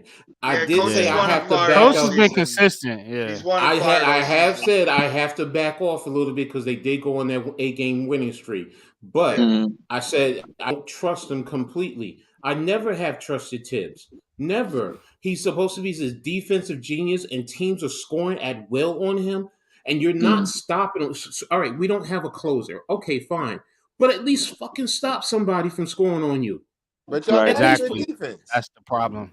Don't y'all got a good defense this year? No, not y'all to me. defense. They said in the 8-game winning streak, the defense was picking up, but over the whole season, nah. Yeah, I gotta see. I heard what Jay said, but I gotta see it for myself how a team lost. I think a T-Mac when he scored those bunch of points. I think a Reggie Miller. Like I gotta see it with my own Brooklyn Nets eyes. What I'm telling you is, it was some shit you never seen before because ain't nobody ever have a 60-point, 20 rebound triple double. That ain't never happened before. You got to just go watch it. This dude was going crazy, bro. He was not trying to lose that game versus the Knicks. Not to the Knicks. Not to the Knicks. Nobody wants to lose to them, but that's the point. See, right now, and this is the thing, though, because it is a laughing stock. It's embarrassing. It's disgusting. And everything we talked about, Knicks fans have talked about, and all this and that, and I see the same old bullshit. The same old bullshit, man. So Brunson is really the glue to that team, right, Coach? But you still need more than Brunson. Brunson cannot be. He's not in the league. Brunson ain't play today though. Yeah, that's what I'm saying. They was on the win. Barrett didn't play today, man. So Barrett didn't play neither. Why Barrett got hurt. Barrett went Yo, out in the first quarter. I don't be liking Yeah, Luka. yeah. I'm not a Luka fan. Luka must got some long ass nails or something. Cause Luka cut this nigga Barrett hand open, like reaching for the ball Really? and swatting it. He cut his hand, like his hand was cut open to the point he had to go to the back. They showed it in slow motion. His shit was open, bro. Like, Yeah, what that kind of bad? nails you got that could do that from swiping at the ball? Yeah, that's unfortunate, man. Sorry that happened to him, man. Damn, I ain't even got nothing. I was All like, right, what the fuck? that's neither here nor there. You played the whole game basically without those two. You were up, like you just said, you were up Yeah, they 9. was up. It's They was up. still closing the game, and it's still what are your defensive adjustments? Jock What Vaughn are would you never. doing? Right, exactly. No, Jock Vaughn would have never let that happen. Nope. No, sir. It's you and you are. Let's be real. You're from, in a sense, the Pat Riley tree, even though it was Jeff Van Gundy. You are in that defensive mindset. You're a defensive guru. That's Yeah. all I ever hear about this man, and it's Yep. the same shit. Chicago, they said the same thing. Minnesota, they said the same thing. And eventually, you know what? Your stripes are your stripes, man. This man is not making any type of adjustment. And Yeah. what's so funny? I'm in an area where, because of Mr. Dolan and Xfinity, I can't get to see the games. I can only see it on special occasions, ESPN, TNT, things like that. Nah, But it's bro. always the Nah, I same got thing that you, I bro. Who hear. that? Who that? I got you. Who's I got what? you, bro. I'm gonna throw something in the chat and change all of that for you, Send coach. him the link. Send him the Yeah, link. yeah, I got you. Know what I'm All saying? games all the time. Never Right. worry. Right. You ain't gonna miss no games when Are you sure you want to put this man through the pain he might have to watch after this game tonight? Thinking about You that. know what? You know what? It just goes to justify That's even more funny. of what I'm saying. My You know, fault. I was because just trying to be helpful. no. I'll appreciate it. I'll appreciate Yeah. it. Please believe in Yeah. me. Because right now, Yeah. I don't even have confidence that they're going to beat Houston or San Antonio. I'm sorry, I don't. Nah, I this don't. gotta. Y'all want to kill me? Kill me. But I just don't have confidence in Tibbs. I just don't. Oh man. There I blame is you. talent. There I is blame there you. is talent on the team. There Don't is feel some that bad. talent. It was Luka Magic tonight. Y'all had that game. I'll in the give bag. you Luka Luka just did Magic, something. whatever Luka Magic. But you know what? Y'all was up on this man. You Shout can out say to the same thing about What's up, the Luca? Yo, Sixers. I'm a They were Brooklyn fan. I know all about bad coaching. Right. shout out to Right. my man Luca in the chat, man. That's typical pretty sure Knicks that's fan. Alex's brother, right? Yeah, it's Yeah, man. Alex's twin brother. What's good, He's the man? Jet Appreciate you fan. pulling up, brother, man. He says Tibbs Tibbs makes makes no adjustments and he doesn't let his assistants draw up offensive bingo. plays.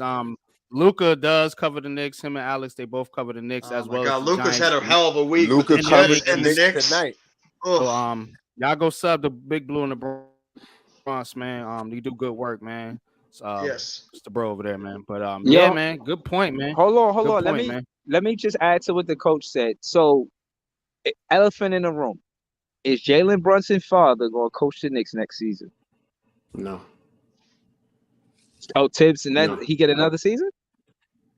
No, it's not that. I just don't think Brunson he's Rick Rick Brunson, I Brunson think is his not name. ready. Yeah, Rick Brunson, first of all, he just came. Now, he did wonders at Camden High School, had Camden tops in the country. He's masterful, but I can't see him going from high school to the NBA like that. So, in Even your though he's opinion, Damn. all First right. So, home coach, win in versus your the opinion, Knicks coach, since 2017. what you said, Jay? First, Dallas got their first home win versus the Knicks since January 25th, 2017. Wow. Hold on, yo, coach. I want to ask you, in your opinion, like you said, with the experience that Rick Brunson got, how much assistant coach experience should he have before he becomes a head coach in the NBA? I would say he had just like you saying, he has to be able to make because you're with the wrong coach, that wrong head coach. He's not making certain adjustments or helping to make adjustments, or he's not like an offensive coordinator. They're just there to coach and talk to Tibbs on the sideline. This is what I see. This is what I see in practice. Do this, do that. But when it comes to game time, is he doing anything to really help? No, that Tibbs is doing everything. So personally, if he was on another team, I would say, okay, fine. Maybe he has an opportunity if he's proven himself this year. But he's not doing anything. Every time Mad that I money. do see them on TNT or ESPN, he's sitting in the second row in the back. That's it. Y'all busting. Y'all think it's good to bust the team up because my thing is, from what I see, Jalen Brunson is the goal. Even though you say it shouldn't be that. I heard Knicks fans for years saying or seasons say, we need a point guard. Y'all got the point guard in Brunson, in my opinion. Yes. But shit, when he's out, y'all back to where y'all square one. That's a problem. But I thought that's Quickly would step up or Deuce. I think they didn't need him because they had Quickly and Derrick Rose. I think both of them. I knew that. I knew that. I think Derrick needed Rose is Brunson. more. Yeah, he closer to retiring than anything. Yeah, man. No, I knew that. I knew Brunson is a good point guard, but he's not a closer right now. That's the point I'm getting at. Is he the closer? Is he the one to take over the game and dominate at all point in times, especially in Do those you think Bronson is this is what you got to ask yourself too about a lot of these guys. Are these guys still ascending? Are they still developing? I think Brunson is still a Brunson is developing player. developing. No, he's That's a fact. developing, Yeah, but he's not. so- He's not getting the right coaching.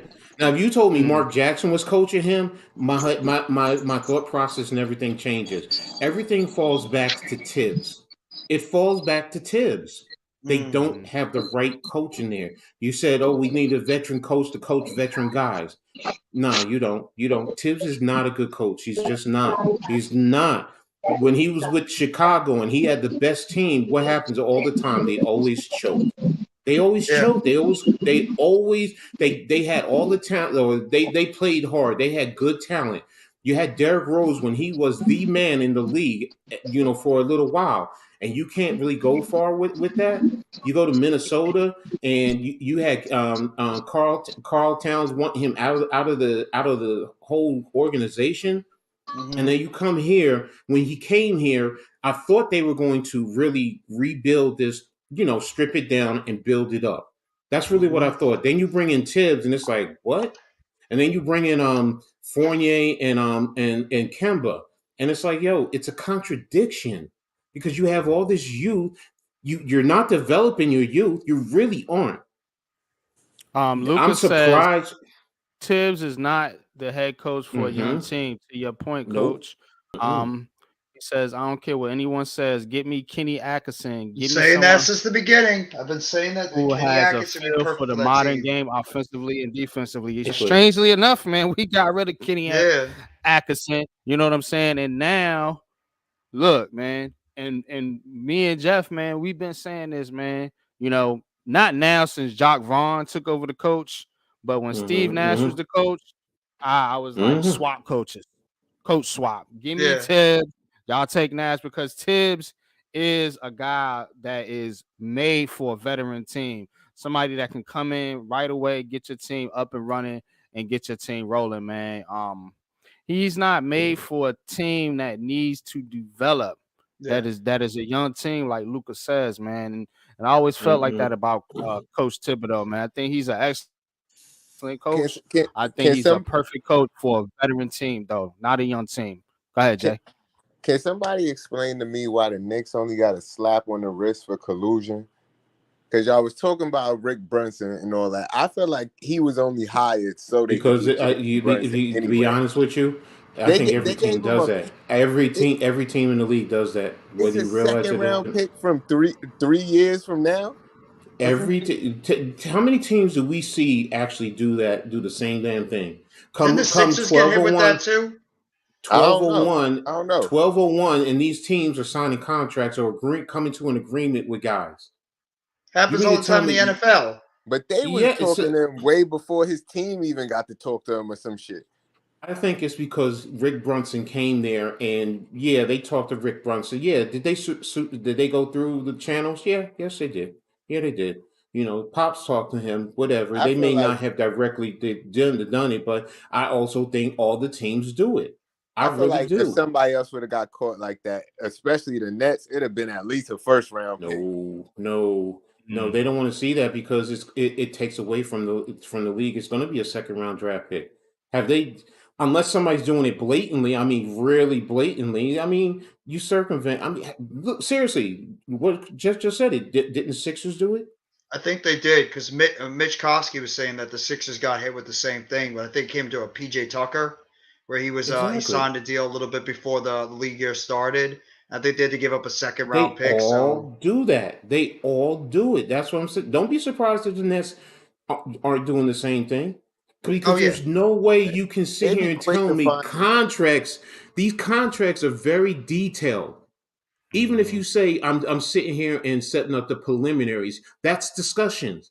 That's discussion. So you are sitting in every last one of them. So whether you have something in the first hour, in the first minute, come on, sitting down talking these contracts, reading the contracts. If you sit down and really read a player's contract from the beginning to the end, that is not going to sit there and take you an hour to come to the negotiation, because you got to go through everything. You got to sit down, not only the money, the years of the contract, incentives, injury clauses, all that stuff. All that stuff has to be negotiated, or just the basic parameters. So getting a second round, I just think because they brought in Rick Brunson and it was so obvious, and they were stupid in terms of doing it that way. Yeah.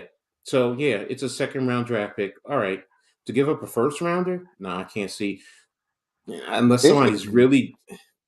Man, if it was the Nets, it'd have been probably I don't harsh think and it'd be. penalties. I don't think I want to so. talk about the No. Nets though, because we've been talking a lot about the Knicks. Go ahead. Can we Go talk ahead. about the 9 in a row, 10 games over 500, the hottest team in the NBA right now, and it's not just KD and Kyrie. It's guys like Yuta Watanabe. It's guys like Edmund Sumner. It's my guy TJ Warren.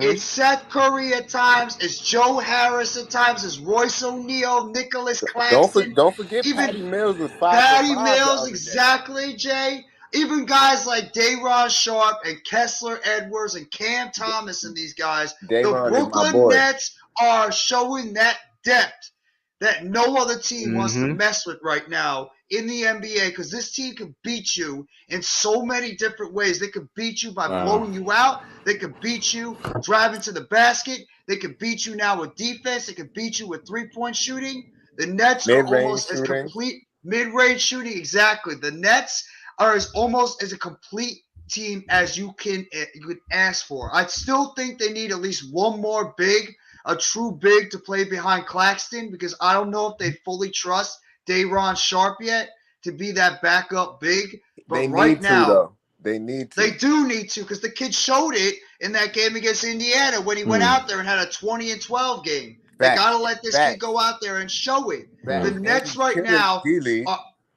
He's Nets killing right. He's averaging like 29 and 12 in the G. They got to give him another opportunity. The kid showed what he can do, but the Nets right now, and I think Jacques Vaughn, when he was named the head coach, he made this team believe. I know Tommy said in the comment section that in the NBA nowadays you could have a high school coach that could come in and coach the NBA, but you need a guy that the players believe in. And I don't think they believe fully in what Nash was telling them. But whatever it is that Jacques Vaughn is telling this team, they are sold 100%. And the depth on this roster is so friggin' huge that you can go out there and you don't have to play KD. You don't have to play Kyrie these massive minutes. You could sit a Seth Curry. You could sit a Joe Harris. You could sit some of these guys that are a little banged up, and they're going to go out there and they're not going to miss a beat. The Nets right now are showing that depth. Joe is playing like some of the best ball I've ever seen him play over these last few stretch of games, and it's because he's not just being a shooter, he's being a facilitator. He's going to the cup. Exactly. He's even putting a couple dribble moves on people. He's playing defense. He's getting steals in transition, going to the basket. I never seen Joe Harris do that before. And NYG, how many times did I say in the offseason about TJ Warren? How big of a pickup this kid is. And what did TJ Warren do last night? 23 points and 8 rebounds off the bench. That dude is a monster signing for this team when he's healthy. He puts up points and buckets constantly. What a big player he's becoming. What the Nets have done, after some blunders, of course, we're not going to talk about that though. But what they have done, what they have done, what they have done been able to surround Kevin Durant and Kyrie Irving with almost the perfect supporting cast possible because you don't got nobody that's ball hogging. You have the perfect amount of shooters. You got, snipers. I think 3 of the Nets in the top 20 or 25 in shooting. Watanabe, Royce O'Neal, and Steph. I believe Seth Curry. You know what I'm saying? You have defenders like Royce O'Neal, like Nicholas Claxton, Ben like Simmons. Ben Simmons. You know what I'm Wasabi saying? Watanabe. Watanabe, who can defend and shoot. So you have the perfect, and you got the right head coach, a head coach with experience that does not have an ego. You know what I'm saying? That can adjust and get through the players. Jock Vaughn's got and shout out to Breezy, man. You know what I'm saying? Because he was boosting up Jock Vaughn. You know what I'm saying? Yeah, I he was the skeptical president of the first. Jock Vaughn fan club. Yeah, he Right, was. you know what I'm saying? But that and Cam Thomas. He's the perfect. He is the perfect fit for this type of team, though, because he's a low key guy. He's not gonna garner a bunch of attention or anything. But what he does provide is team toughness. And what have we been saying about this Nets team over the years? They need some lack toughness. They have a finesse. That's what They got got the some toughness damn back. toughness now. You know what I'm saying? They got the Yo, if you toughness watch, now, man. They tough as hell. if you watch my Go boy ahead, Jay.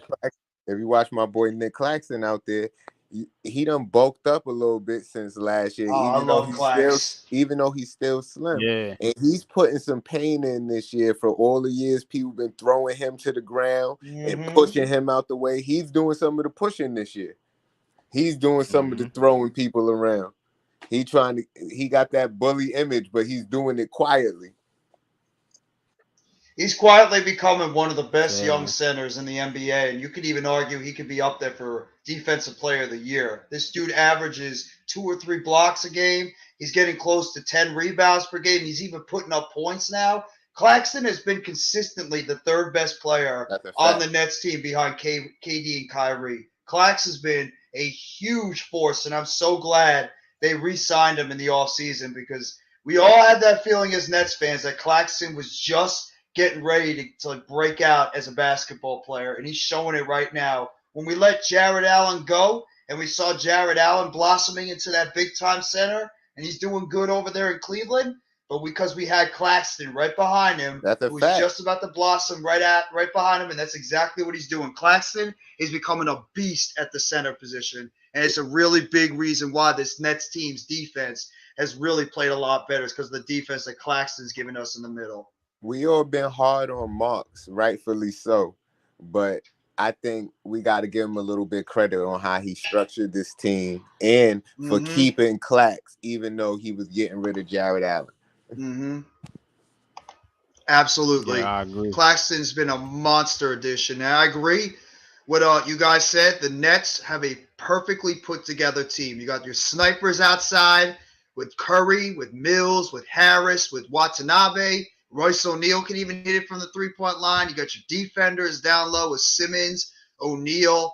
You got Claxton.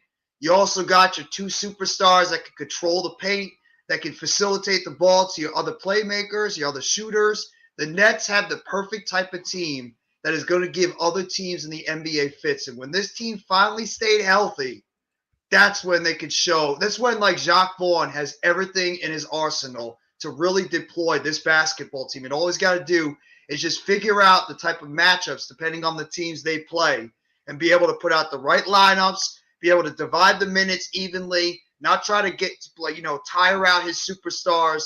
And it's showing right now because KD is playing at an MVP type level. Since Kyrie's come back, Kyrie Irving has been playing at a big-time level. All these guys right now on the bench, since T.J. Warren has come back from injury, this dude has been a blessing in the bench. He's helped this team so much. Sumner, I love what Sumner's bringing. You said it, Watanabe, what he's been doing. I love Royce O'Neal too. I love what Royce O'Neal has given this team. And Ben Simmons, I don't want to hear nobody crap on Ben Simmons. Simmons is getting it done on multiple different assets. He doesn't have to go out there and score because you got other people You on don't this need him team to. that can put up points. But Simmons is being able to go out there and rebound. He's blocking shots. He's getting steals. He's locking down the opposing players. But This he got is to what take we the open wanted. shots, though. Oh, he does. I agree. He's got to play more aggressive. He When he got to goes take out there them and plays open aggressive, shots. But he's doing better, and he's like is. Yeah, he's increasingly coming getting better. along slowly. Yeah. It's kind of a slow process with Ben Simmons, man. But he's starting to find his niche in the offense. Sometimes it takes a player a while to actually find their niche in the offense because you got to figure out, okay, what does this team need me to do? Do they need me to be this all-world scorer? Well, no, we got KD and Kyrie. Do they need me to be a shooter? Well, no, we got Watanabe and Seth. Yeah, I What don't does think this Ben team need me Simmons to is do? going to take a jump shot all season. No, not one. Yeah, I don't think so. I don't think he don't need to. He's gonna live and die with the little jump hook that he developed, and the little up and under moves under the paint. That's what he's gonna do. And the You know, alleys. and You the know, I alley want oops, Ben right? Simmons. I want Ben Simmons to be thinking in the back of his mind of only a couple of players when we get towards the playoffs. Jason Tatum, Jaylen Brown, Giannis Antetokounmpo, Chris Middleton, James Harden. Those Embiid. guys. I want him to be Embiid, Joel Embiid. I want him to be thinking about You those see, they guys lost today. when he go into the playoffs. That's what I want him to be thinking about: is guarding those guys and But locking them down. Same you thing with Royce also O'Neal. see Philly ain't what people think they is, man. I seen them lose to Washington today, and both of them was stinking up the joint. And to your point though, you seen, and this is what I've been waiting on, Jeff. I said this team has got to beat a team that's in front of them on the schedule. You know what I'm saying? As far as the team in the standings that's in front of them. You know what I'm saying? We was talking about who? Milwaukee, Boston. You know what I'm saying? Oh, they kicked Cleveland. Milwaukee's ass when they played them. They kicked their Well, ass. they whooped Cleveland too. You know what I'm saying? Exactly. So I want Boston. the next I want test Boston. is the Boston Celtics. That's the next. Yeah. That's the next up. And I think with Ben Simmons in the lineup, and I said this last time, if Ben Simmons is in the lineup in that first game, I think we beat Boston. And you see the difference that guys like Ben Simmons and even your man TJ Warren has made since they've been in the lineup consistently. And now you've seen these Nets on this winning streak, man. You know what I'm saying? 3 guys, man, 3 additions to this team. Yeah.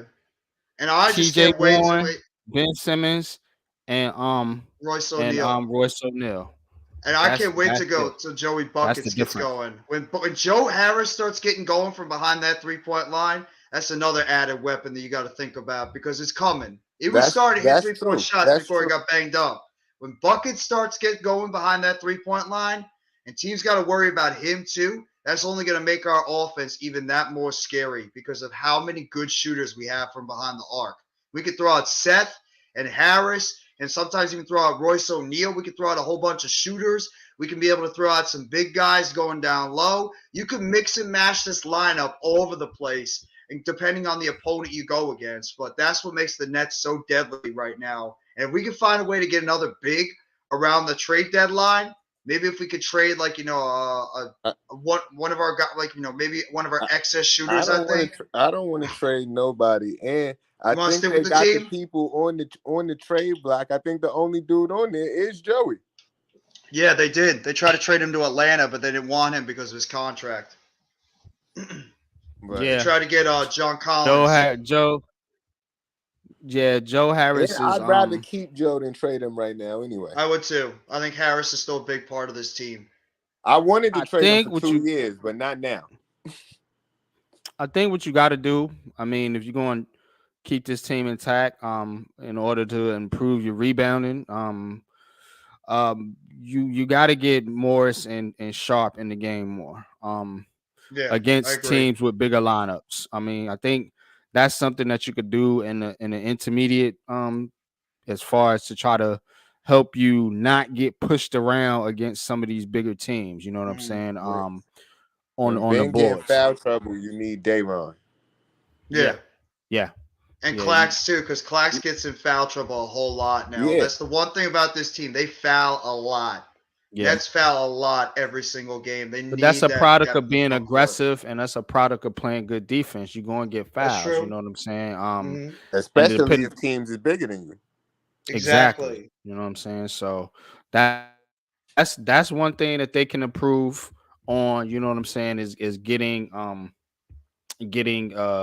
sharp and definitely more involved. You know, in the game, man, in order to improve because the rebounding is not like it's terrible. It's just teams get way too many offensive rebounds on us, which leads to second chance points, which keeps teams in games. Mm-hmm. So that's the only thing, man. But outside of that, man, this team is playing If we damn near could, flawless basketball, man. I ain't gonna lie to you. right. If we could keep shooting at this percentage that we shooting at as a team, that's nuts. We shot Yeah. 60% last night. That's insane.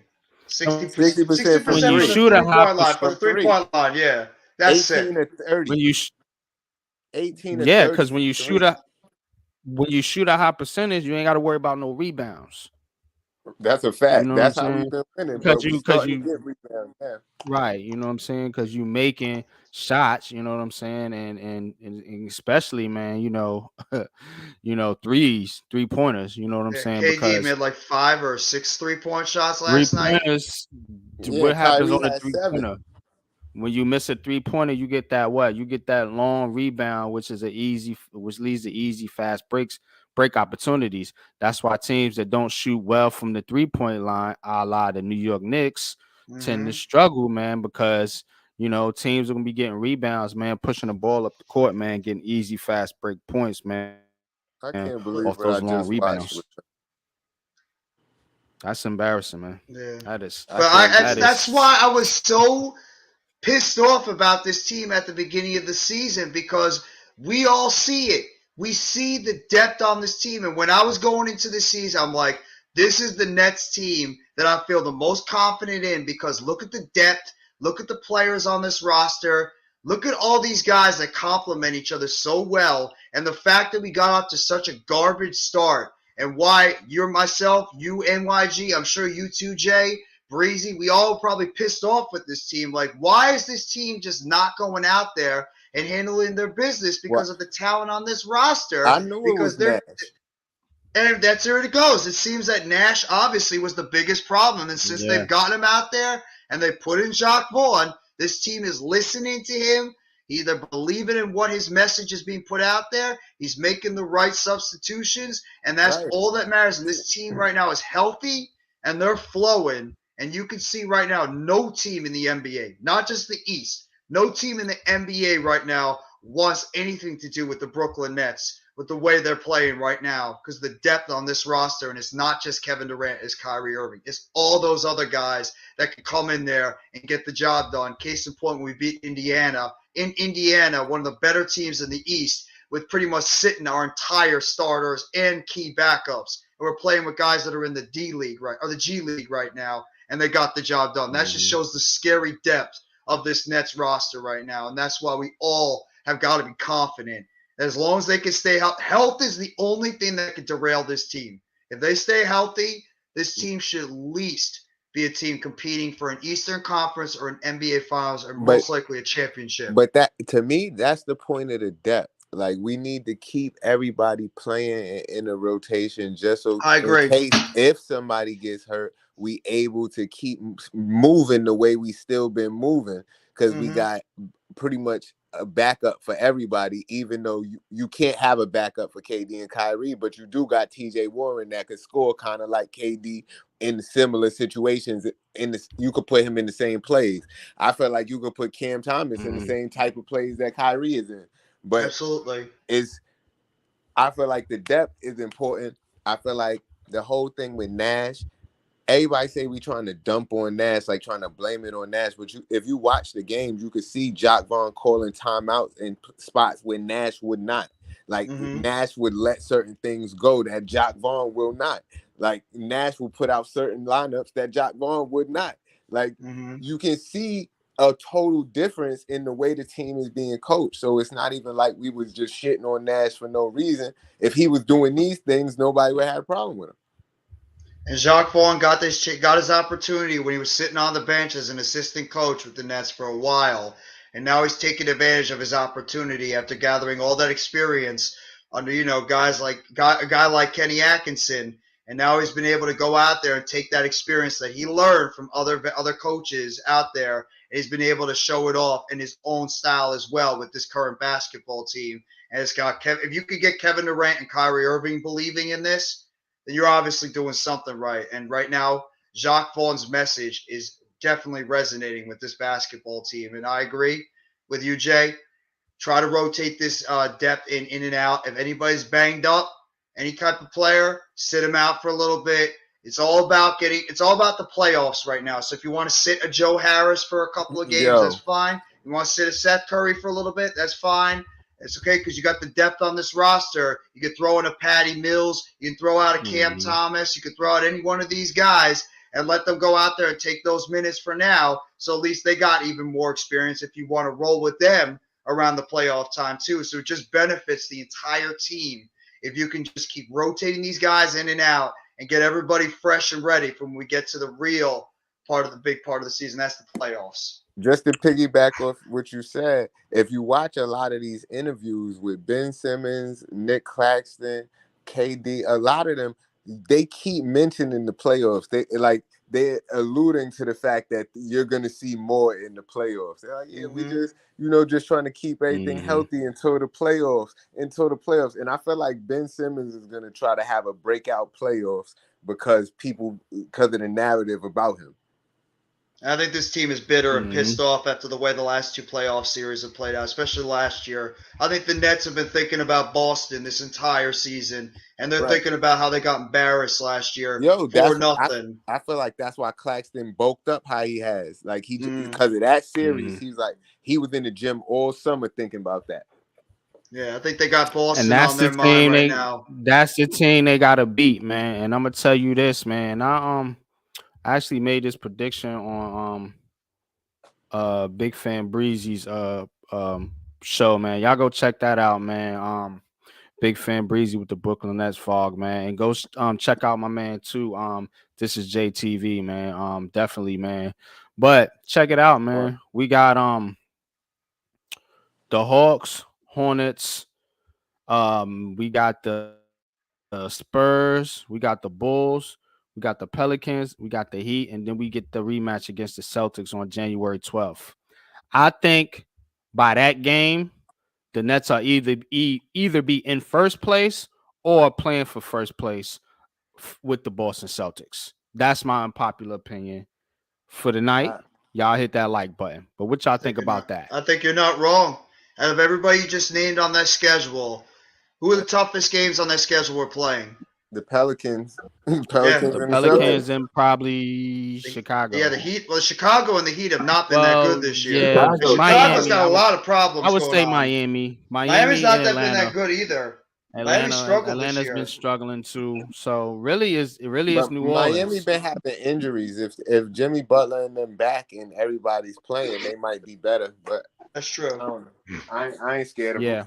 No, I'm not even scared of New Orleans. I think we can beat them too with right now the team. I think we owe them one. We do. We owe them an ass. But they playing good though. I'm not gonna lie. Yeah.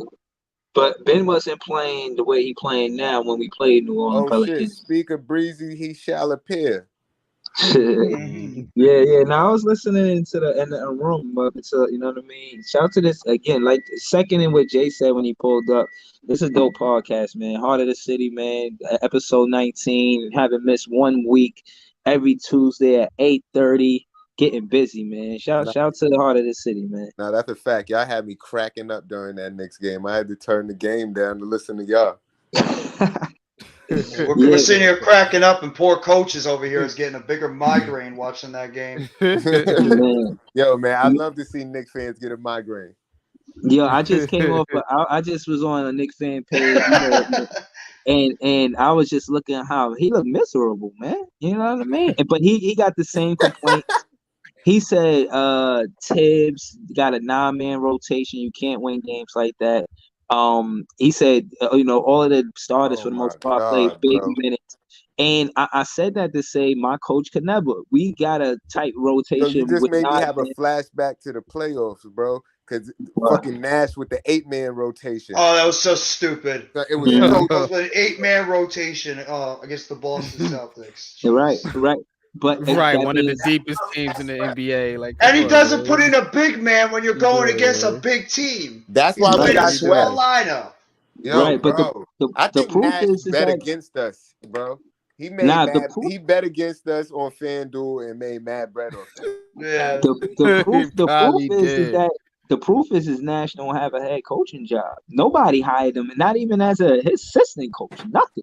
He gonna Like get a job eventually. It's too soon. It's too soon. Or at least he gonna be yeah. an analyst or something. He should go be an analyst. Nah, he shouldn't be an analyst. No. I He seen him should in the go. post game.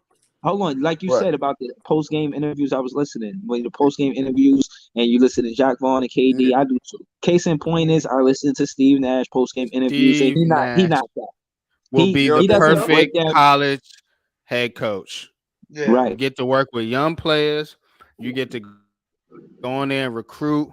You You know what said I'm a saying? You community don't have college? the pressure. He said community A college. You college, said You a said yeah, well, college, maybe a community college head coach? community college. but that's He where he could be need to start. BMCC head coach. That's where he need to start, man. He need to start there, get his experience up, man. Then maybe he can come back, man. But right now, that dude ain't ready, man. He ain't ready to Yo, coach no men. I heard BMCC need a new head coach. facts. The girl team. Right. Yo, I think me and NYG we did this. We were saying about the Nets turned the corner. I think Jacques Vaughn is the one that helped him turn the corner. He got the map, he got the navigation to know what corner to turn. He is our head coach. He been here since 2016 with Sean Marks, and I told y'all that before the season started. Something special about him. And he's 20-6 since he been head coach, not the interim head coach, none of that. Just him head coaching, and he's second in no coach in the NBA as far as record wise after You were 2016. right, Brizzy. You were right the whole time. We should have believed you that whole time when you're telling us to cool down, and NYG and myself were ripping that basketball team left and right for the way they were playing. You're like, just take it easy. Let them wait until they make the coaching change. Let Jacques Vaughn go out there and do his magic. Let everybody get healthy. You were right.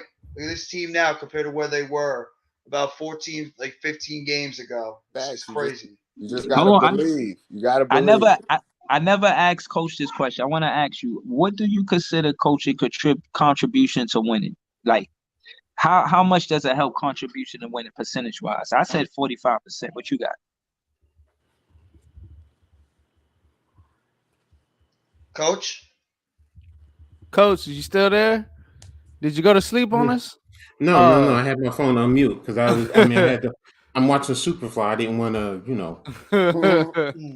Yeah, it's better than the Knicks game, ain't it? Yeah. No, Breezy. In what sport are you talking about?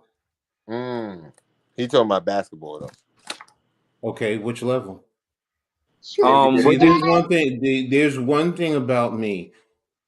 I break everything down, whether it's youth sports, high school sports, college sports, semi-professional, professional. That's why if you come at me, you got to be very specific. If you're talking about NBA, the contribution, it's always the players. The players are probably about 70-75% until you come down to the closing minutes. Usually the start, right before the close and right before halftime, right at the start of the third quarter, and it's definitely the close of the game. That's when the coaches are really paramount in the NBA. College, I would say it's probably 55-60% on the coaches because you're dealing with young men and you're developing them. Minor league, semi-pro, I would say 35, maybe pushing 40% because it's still grown men and they still carry the weight. High school, it's I would say it's probably 75%, 80% of the coach. Youth sports, that's basically all coaching. So I hope that answers your question. Yeah. Good breakdown. I'm gonna have to I'm gonna have to get you to repeat that so I can write that down. Because that I was broke down to a T, man. And I can't agree with you more, man. I mean, that sums it up perfectly. As you work your way up your profession, Mhm. the less you depend on coaching, man, and the more it's you depending on the actual players to play the game. But go ahead, Breezy. The coaching Y'all will hang tight. always Give me 2 minutes. be. I'll be back. But y'all keep talking. No problem. Yo, Coaching is always don't you think since it's Go the ahead. 10th year, it'd be a beautiful year for the Brooklyn Nets to win a championship? Like a No, 10-year no, anniversary, win a no, championship right now? no, no, Why no. not? The Nets never deserved to win an NBA championship. And I'll tell you Damn. honestly why. I'm gonna tell you why. Damn. You They just really screwed don't want up. to see that They parade on screwed up. Flatbush. Oh, it has nothing to do with that. I mean, I know. I I think where love you're going, Brooklyn. Coach. I think I know where you're They going. they screwed up when they gave away one of the greatest talents to Yep. ever, What Dr. talent? J. Dr. J. No, Yep. I Dr. knew no, you J. no, were no, going no. I there. don't want I to knew hear you were that from going a Knicks there. fan. No, I no, don't want no, to hear no. that from a It Knicks has fan. nothing to do with it. You know you want to know what? We At had to that give them time, away no, no, because no, y'all no, made no, us. no. No, I Y'all made. understand that. I understand that, but you still could have put up a bigger fight. They really Oh, could have come put up a bigger on, fight. man. But, See, that's why Breeze had to okay. make that song. We rivals, man. No, we rivals. I just felt, and at the time you're talking about, I was actually a Lakers fan. And that's how much I love Dr. J in the NBA because I love Magic Johnson. I love the Lakers back then. Kareem, Jamal Silk Jay's Wilkes. I mean, worthy. yeah, I knew everything about the Lakers back then. And back then it was always Boston and Philly. And why Philly? Because of Dr. J. I hated the fact that Dr. J went to Philly.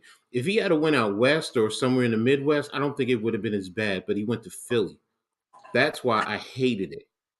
And it took it away from New York. It took it away from New York, the mecca of basketball.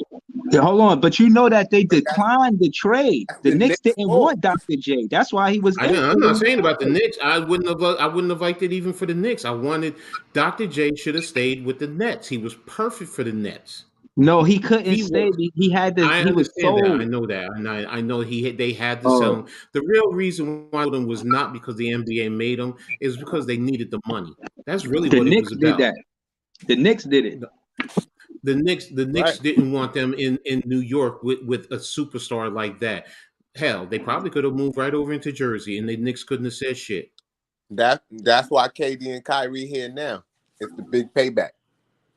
Yes, No, sir. I don't think Kyrie and KD did that just because of Dr. J and what they did back then. I don't, because if that was the case, Kyrie, okay, No, it's maybe just because he karma. grew up. I'm just saying it's karma.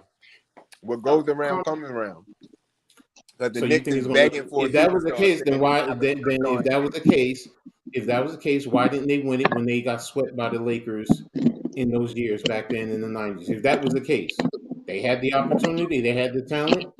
I just think the net about karma is just karma that the Nets are because they gave away one of the most generational talents ever. The creator. If it wasn't for Dr. J, there would be no Michael Jordan. I'm sorry, there just wouldn't. There wouldn't have been no Kobe. There wouldn't have been half the guys that are playing in this NBA now because of all the things that he did on the basketball court. The creativity, the way he attacked the rim, the ferocity with the way he dunked the ball. I mean, Dr. J was basketball back then. And that's why the NBA tried to force it to me, is because they knew Dr. J, especially in New York. Nah, man, that would have been it. It would have been over. Yeah, the Nets would have won championships in the NBA playing in New York. Do you think is there some truth to what you're saying? Yeah, there's always some gamesmanship, but I think the Nets just caved in because they wanted to be in the NBA because they wanted that money. Where they could have said, "No, we need to keep him. How about we move or something?" They just bitched up and okay, NBA, whatever you want to do. Hold on, hold My on, hold father on, wanted Coach. I to. got you, Coach. I got you. I got you. I'm reading the book. Yeah.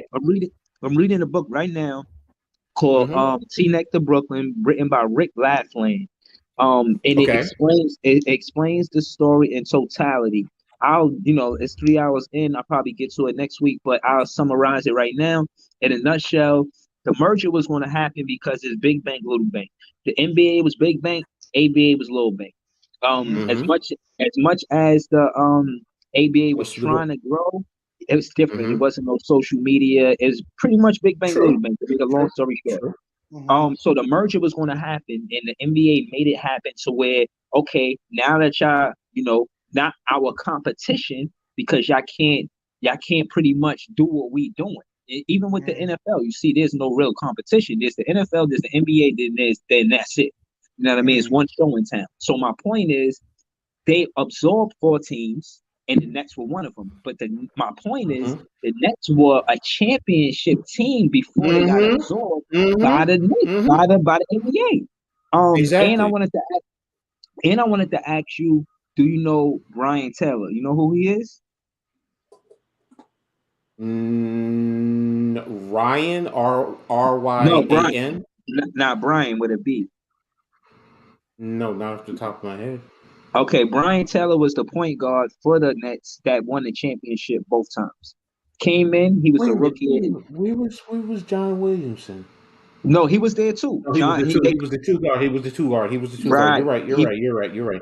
He played alongside Brian Taylor, and Brian Taylor Mm-hmm. speaks highly of Super. He called him Super John.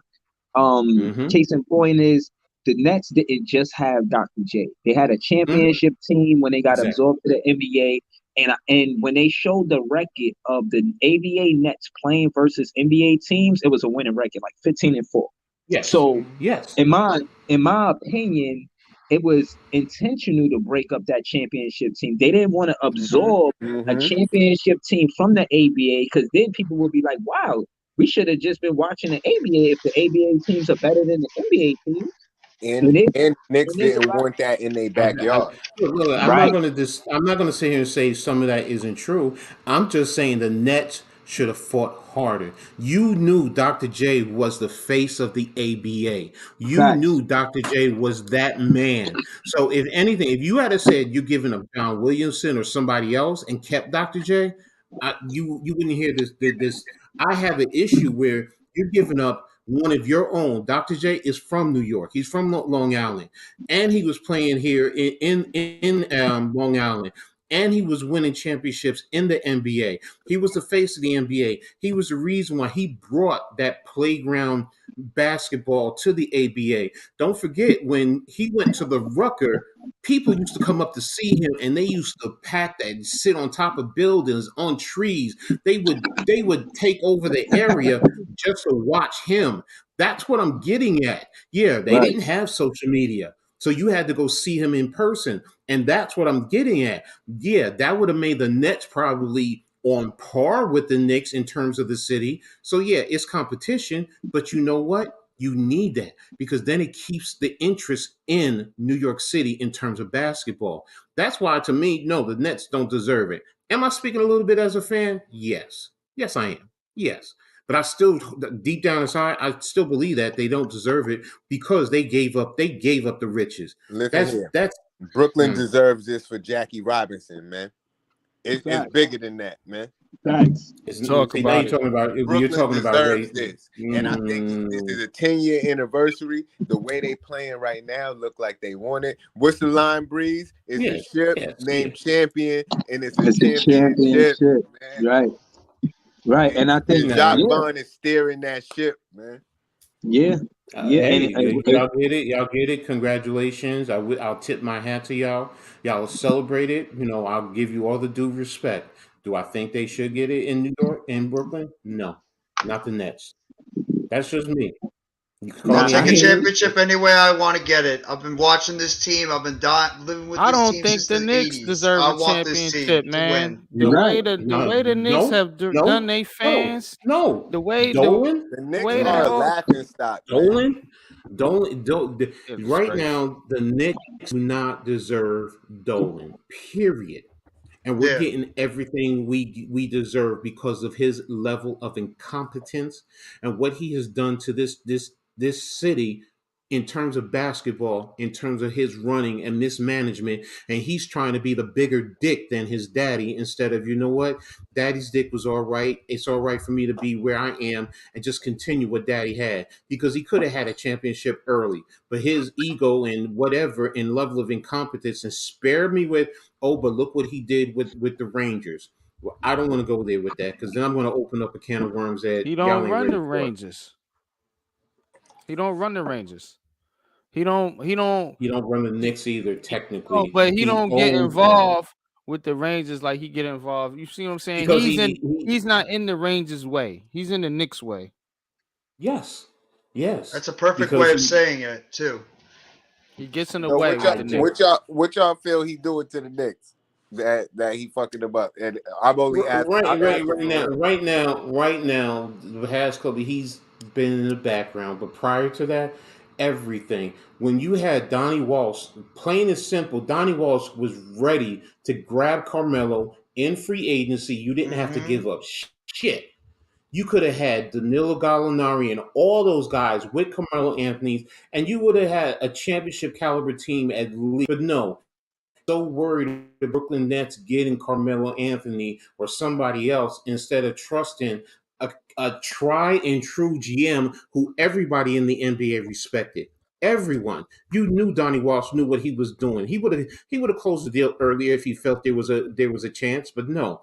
But Dolan, who is the owner, it's my ball, or you're going to do it my way, or I'm taking my ball. Well, take your ball, do whatever. Thank you for my money, and I'm out of here when that first chance I get.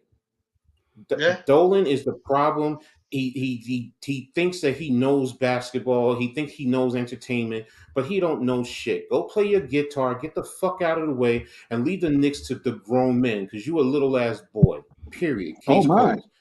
I can't stand him. That's a I lifelong can't. But Knick fan that's seen it all. I'm a That's Knicks. I'm pain. true. I'm That's I'm, pain. I'm That's veteran years and years of but pain. Don't That's don't like ever let the me Billy don't King era for the Nets ever fans. That's don't Billy ever let King me era. see. I cannot see Dolan. I can't. I'm gonna be honest with you. I will take my walker and I will beat the living crap out of his ass, and I will go to my jail and I will tell him put me in solitary confinement, and I will spend the rest of my time there. I That's don't how think You're much not I. probably the only one, Coach. You're probably a lot of other people that feel the same way as you do. I don't And think A look what lot of he's other Knick Joe doing. Tsai fans. Look what guy he's either. So doing I to feel you. the. Look what he's doing to the guys that are there. Charles Oakley, the heart and soul plug, the It was a heart and soul disgrace. of the Knicks, and you're gonna treat him like that. I don't care what Oakley And did. Spike Lee. And Spike Lee. That's a I mean, disgrace. Spike just coming back. Really, I think a lot of fans got into Spike because we need you, Spike. Because otherwise, it would have been chaos. You throw out fans because they yell out, "Sell the teams." How many other teams across all sports hear fans say, "Sell the team"? You don't kick fans out for that. And then other fans are just. Why is he going to continue to do what he's doing? Because the fan base will just continue to throw their money. And then what is he saying? He's laughing at all of us fans. That's why I don't go to any games. That's why he don't care about y'all because Yeah. they the biggest. Like, why would he care about winning if they're the like most financially the fucking most paid Exactly. fucking Exactly. So Sports it's because why? team, MSG. sports franchise. So I mean, like It right now, probably is sports history. I live in northern New Jersey. I It's can't them and watch the the Knicks Yankees. game. I can't watch the Knicks games. Why can't I watch the Knicks game? Because MSG and Comcast are fighting because Comcast doesn't want to raise the rates, but Dolan wants more money. He wants to have a separate, and he wants to basically capitalize on that. So yeah, you're right. He don't give a fuck. But I'm not sitting here going crazy, changing companies because I want to see him. If I can figure out on my Fire Stick that I have how to break it and watch it for free, fine, I would do that. But I don't know how to do that. Y'all told me you're gonna show Yeah, me a way I can we're gonna watch send it. you the link. Cool, not a problem. That's cool. I get to watch it for free, then I'll do that. I get to see my team and root my team on, but I ain't putting not a damn another penny in Dolan's ass. I don't buy another jersey, exact whatever merchandise. If somebody on the street has a as a replica and I can get it and it's not authentic, okay, fine. It ain't going into his fucking pockets.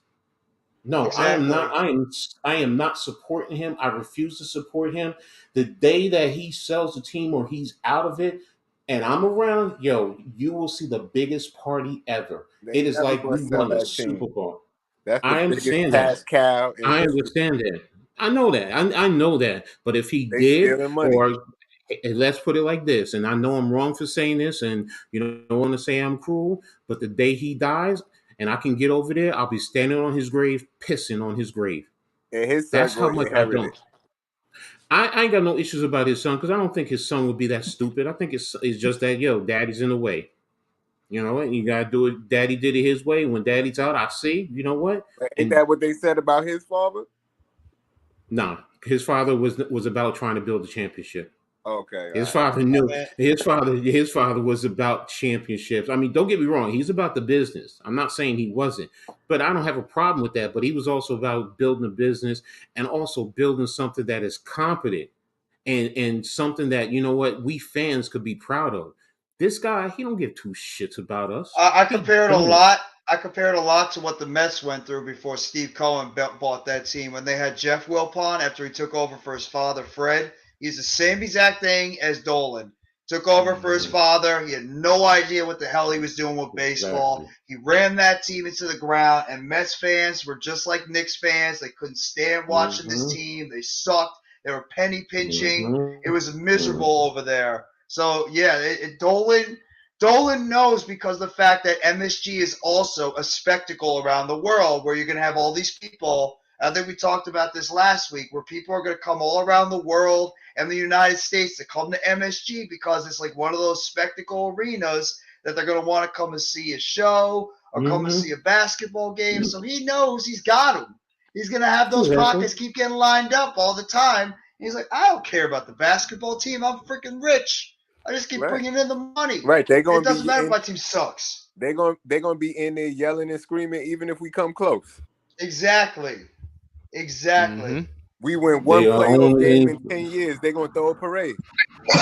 The only thing I just cannot do, to be honest with Knicks you guys, stop letting Riley go. I agree. Yes. But the only Pat thing Riley I left, cannot- man. That team, yeah. I just the one thing I just can't do as a grown man. I just can't jump ship. That's the only reason. Because don't think it hasn't been times when I've said it. I've even contemplated being a Boston Celtic fan, and I don't like Boston. Oh, that coach. That hurts my soul. I was about to say you could be a Net fan, man. Just come over. No, I respect you, Coach. I respect you that even more. Take it easy, Coach. Take it easy. You wowed out when you said Boston. No, I want to say this real quick, Coach. I respect you so much more because you stuck it out and you're like, I still love this team. Even though I can't stand the owner, I still love my team. Is this Heart of the City podcast talking about he wanted to be a Boston fan? No, man, you didn't hear Ain't that. no love in the Heart of the City. That was You're missing the point. You're missing the point. Number one, I wasn't going to do. If I was going to jump ship, I'm going back to the Lakers. But I can't even do that. I just can't. Man, just come to Brooklyn. You sure you want to go now? Nope. I'm telling you. Breeze already said it. We still taking Net fan applications until the playoffs. Sleep. Most of the Knicks fans, no matter what, a lot of them are long suffering. Have never. I've lived through both Knicks championships. I have, so I can't say I never lived when the Knicks won championships. I did. I was alive, so so it's not like I just wasn't a Knicks fan at the time, but I was here.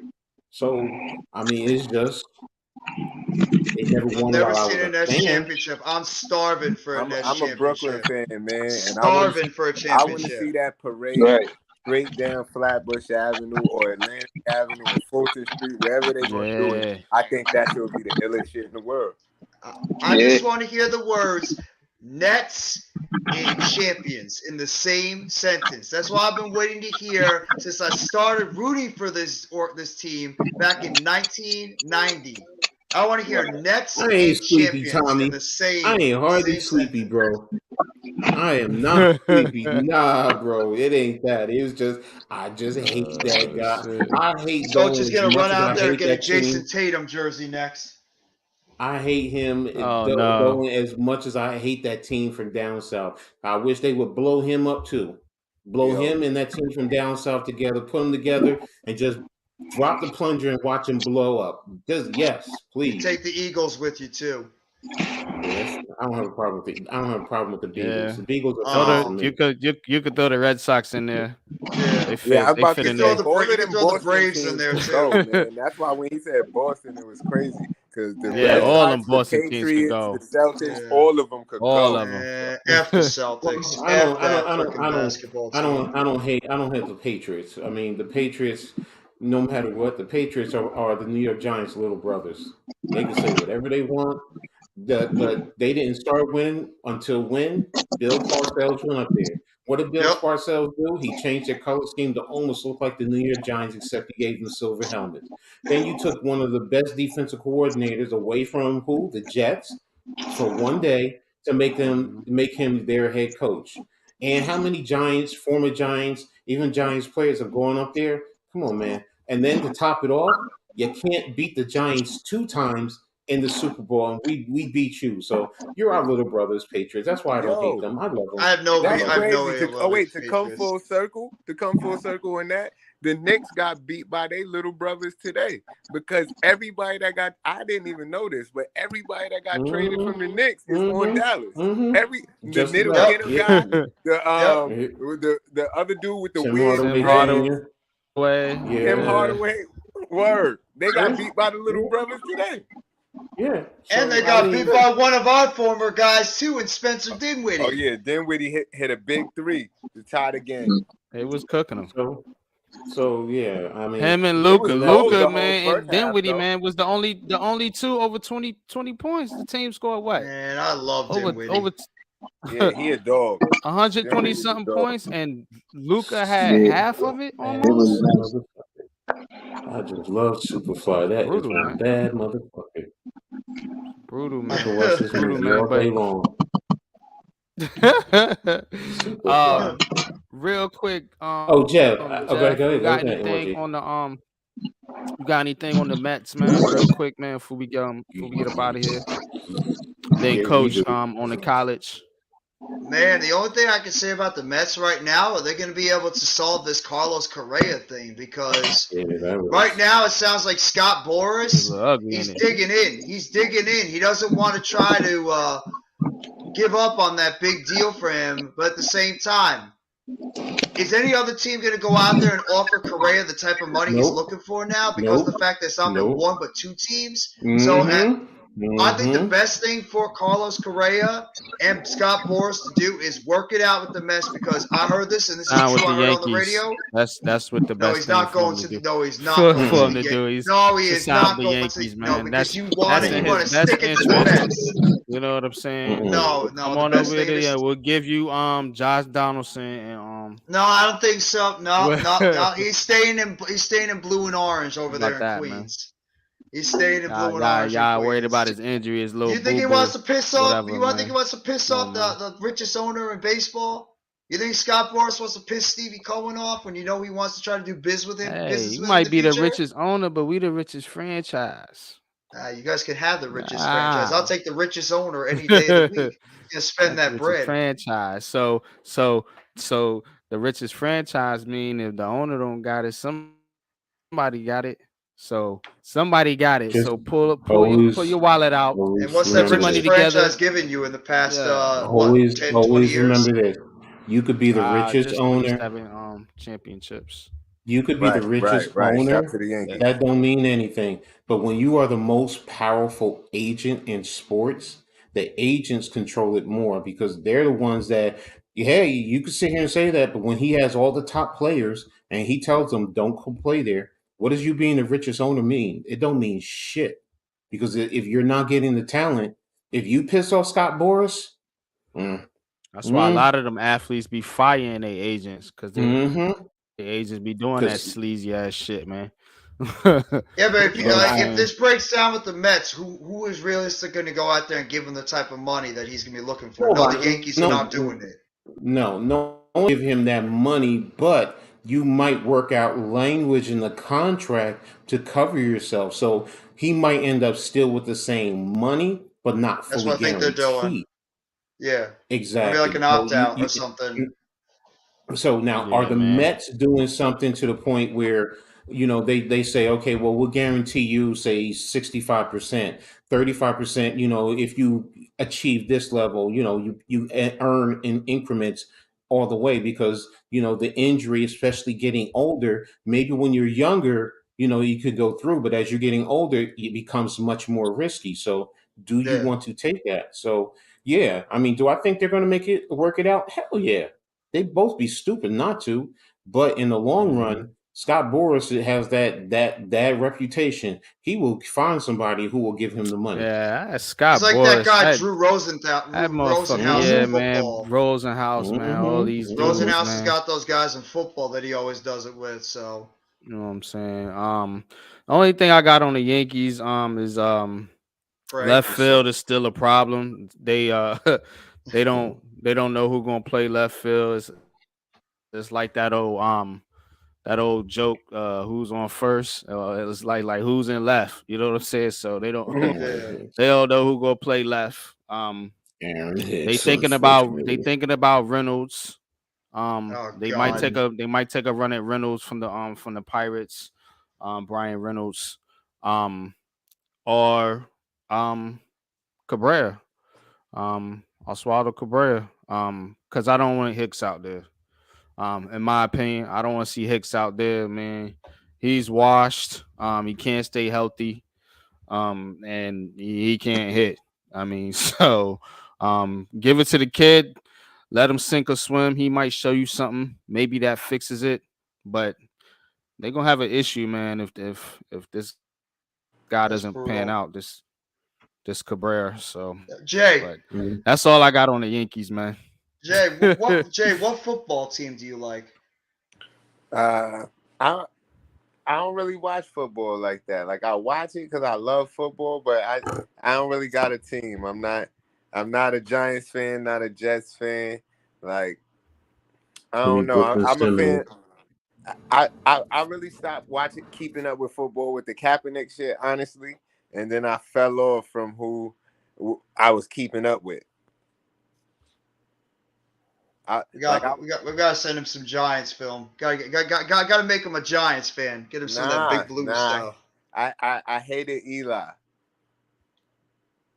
How could you hate Eli? Because he was such an idiot, but he made big plays when it mattered. So hey, that idiot won us 2 championships. He's a champion. He's a champion, but he was such an idiot a lot of the time. I didn't like him. Why was he an idiot? He made bonehead decisions and then made bonehead faces after the plays. Like I love that. Okay. I love the oh shucks face. That's what you do. I hated that face. No. Have you watched Eli? See, a lot of people are finding out that was just the game with Eli. That was what was so masterful that you couldn't rattle him. That's what it boils down to. Other guys, Eli had receivers that could bail him out. No, I'm not saying that. I'm not saying he didn't make bad decisions, but you're talking about the all shucks face. Have you watched him afterwards? Have you sat down and watched his show with his brother when they're calling the games? I like him now. As a person, I like him. That's the point. As a person, I like him. But the point was when he's doing that, he's also because fans will try and get on him, and what it does is it makes fans to say, "Well, we can't get under his skin." That's really what it was. It was just an act. Did you guys see the I'm not gonna lie to you. Yeah, I'm gonna be 100 with you. Eli in the regular season, I felt some type of way about him. Like he would get on your nerves, but when the Giants when the playoffs turn it up, like this playoff race, I don't know what's gonna happen. I don't know what to expect. I'm gonna be honest with you. It's gonna be interesting. We're gonna have a lot to talk about, man. But let's hope they can clinch it first. But anyway, I hope we better clinch it. Eli, the real quick. Let me finish my point with ahead, Eli, man. Nah, you good. With the Eli thing though, man, is when you knew when that dude hit the playoffs, like. I ain't had that problem. I ain't worried about him making no dumb plays. I didn't worry about him losing the game. I didn't worry about him tripping and fumbling or doing something crazy or idiotic or like, what the hell are you doing? I ain't had to worry about none of that. What? You know what I'm saying? We knew that we was going to have a quarterback, man, that was going to take us to the promised land. When dude caught that ball on his helmet, you wasn't worried? You was worried as hell. Not at all. The way that ball went in the air, you wasn't worried. No, Not at all. never worry about Eli when it came Not at down to all. the I clutch. wasn't. But I hold on, I this was wasn't worried more. about Strahan told you. Strahan told you. He what he said, said. you know what I'm saying? 17-14. One score, we are world champions. Believe it or happen. We believe that. I believe that shit, man. You know what I Look mean? on that I on the respect it, helmet but on the what, helmet catch. The one thing that you probably worried about more was Eli getting sacked and him Yeah, getting away from it. Once he got away from it, you just felt something was going to happen with him throwing the ball. Now, in retrospect, if you were there and you saw the whole thing, you probably were worried because of the way he was throwing it. But from the TV angle, and seeing him get away from it was Seymour, I believe he got away from, and then yeah. got away from the pressure and then threw the ball. You were like, okay, he sees somebody downfield, they're gonna make a play.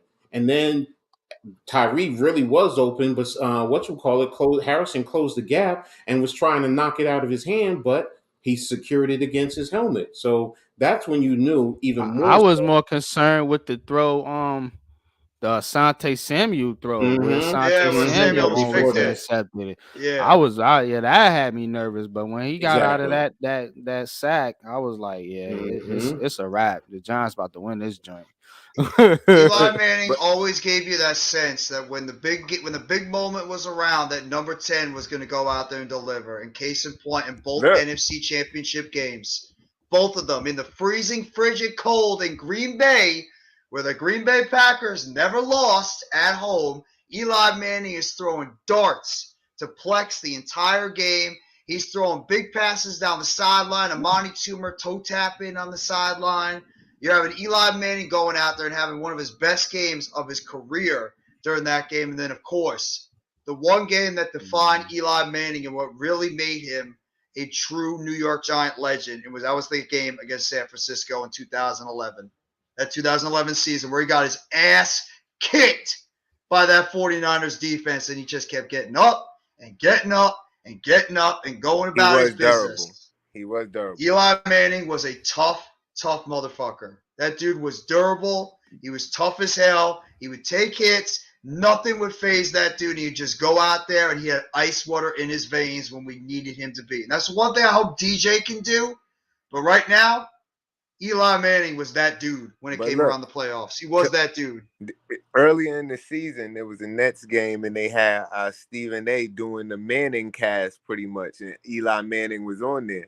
And they asked him, they was like, "Yo, do you got any advice for Kyrie and KD?" Because he was like, "Yeah, New York used to hate me. The thing is, all they gotta do is win a championship. If they win a championship, everybody will love them. That's what happened with me." After Eli That's Manning it. won those 2 Super Bowls, I didn't care what else he did. I'm like, this guy, he's a legend. This guy is good with me for the rest of his career because he brought 2 championships to us during his career, and that's good enough. Right. To the best moments as us Giants fans have experienced. But Tommy says Yankees haven't done anything since Jay-Z ran the rap game. Brooklyn wishing on the parade like Biggie funeral. Nets haven't done anything since Redman was on MTV. Well, we doing Nets something right now. That's cap. Nets No haven't cap done on there. anything since Run DMC. Ooh. Knicks haven't done anything since who knows shit. Eli's a fucking champ, comeback king. Yep. Last Well, I love team to win a Eli. championship was the Giants in New York. Exactly. The New York Football Giants. Can't call cap on that last part. You know what I'm saying? That's it, man. That's why we do Heart of the City, man, because we show everybody love, man. You know what I'm saying? Or we joke on your team, Except the Celtics. Yeah, we can't never show them love, man. You know we what better I'm saying? we better kick their ass when we see them in the playoffs. I want that team so bad. I don't know how you guys feel, Breezy and Jay, but NYG and I talked about this. I want the Celtics in the whatever. I want in the first round. I want that team in the playoffs and kick their ass. I'm gonna say something y'all might not agree with. I don't even care if we lose to them in the regular season. I just want to beat them in the playoffs. That's what I want. I don't even care. Kick their ass in the playoffs. Beat them in the playoffs, man. I want to beat them to go to the finals. I want them in the Eastern Conference Finals. Right. They probably and I want to to be the number them. 2 seed because I think we getting the 1 seed, and let's go and kick their ass, man, and get them up I out of would here, man. That's going embarrass to be the most satisfying thing, man. Yeah. Oh, it's gonna feel so. Take Milwaukee too. I'd rather take both their souls, rip both their souls out for what they did to us the past couple of years. Take The them thing both was, out. We'll get if it them in was the like second Mortal round. Kombat, We'll if get it them was in the like second Mortal round. Kombat, it would Get be the Knicks in We got Shang first Tsung round. their ass. not It's even gonna the be Knicks. It would be Knicks, Philly. Bucks, Philly. Celtics. Nah, Philly. Oh yeah, Philly. Yeah, we owe them. Yeah, we owe them. Yeah, too. we owe them too. Philly. So it would be Yeah. Philly, then the Bucks, then Celtics. Then the Celtics. Yeah, we're gonna Shang Tsung all their asses and be like, your soul is mine. Right. Right to every single one of them and That's pull them right That's out. the Mortal Kombat ladder right there. And then I guess I would say it'd be the Warriors to finish it off just so KD could beat Steph. Yeah. But Marcus Smart's punk ass to the ground.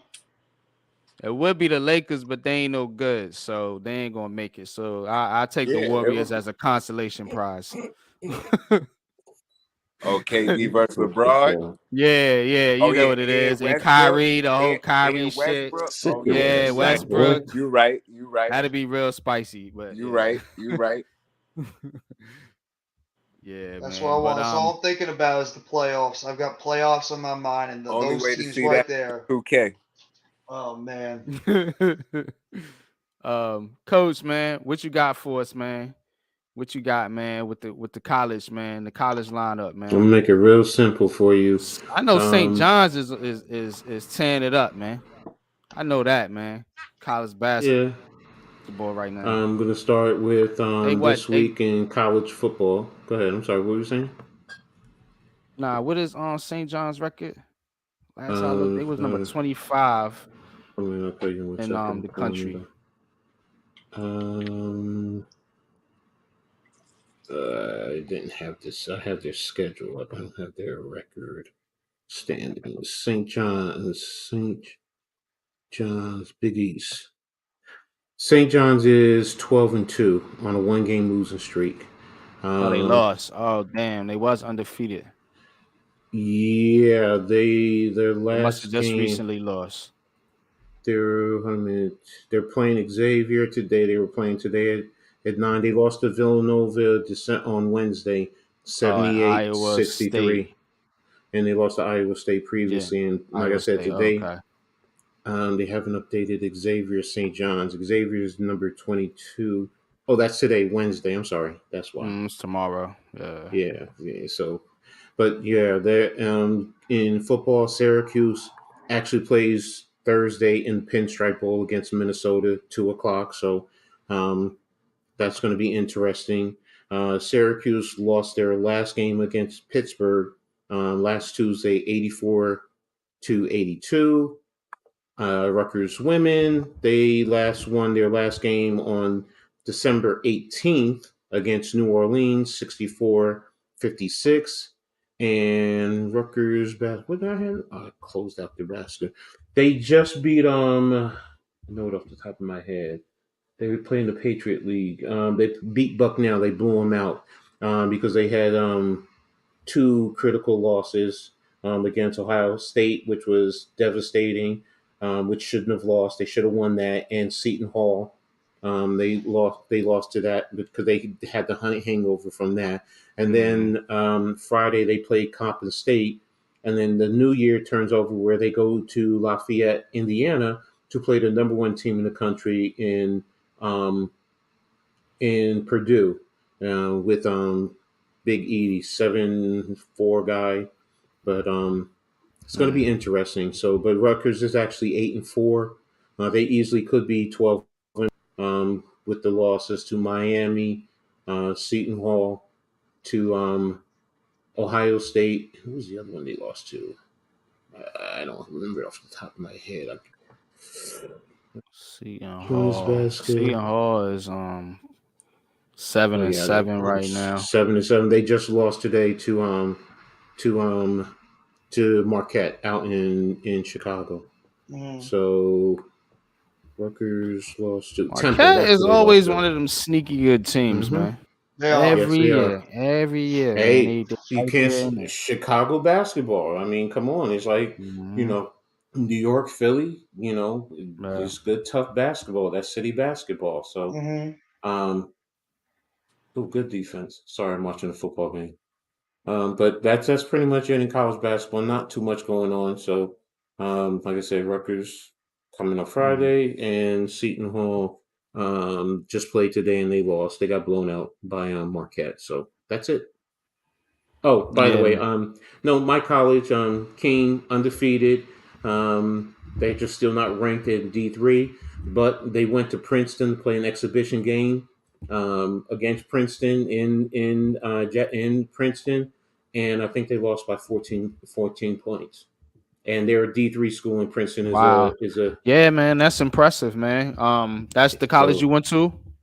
Yep, that's the That's college what's I up, went man. to. So and You went to Princeton? no, I went to King. All right. It's in Union, New Jersey. It's D3. It's D3. So, Okay.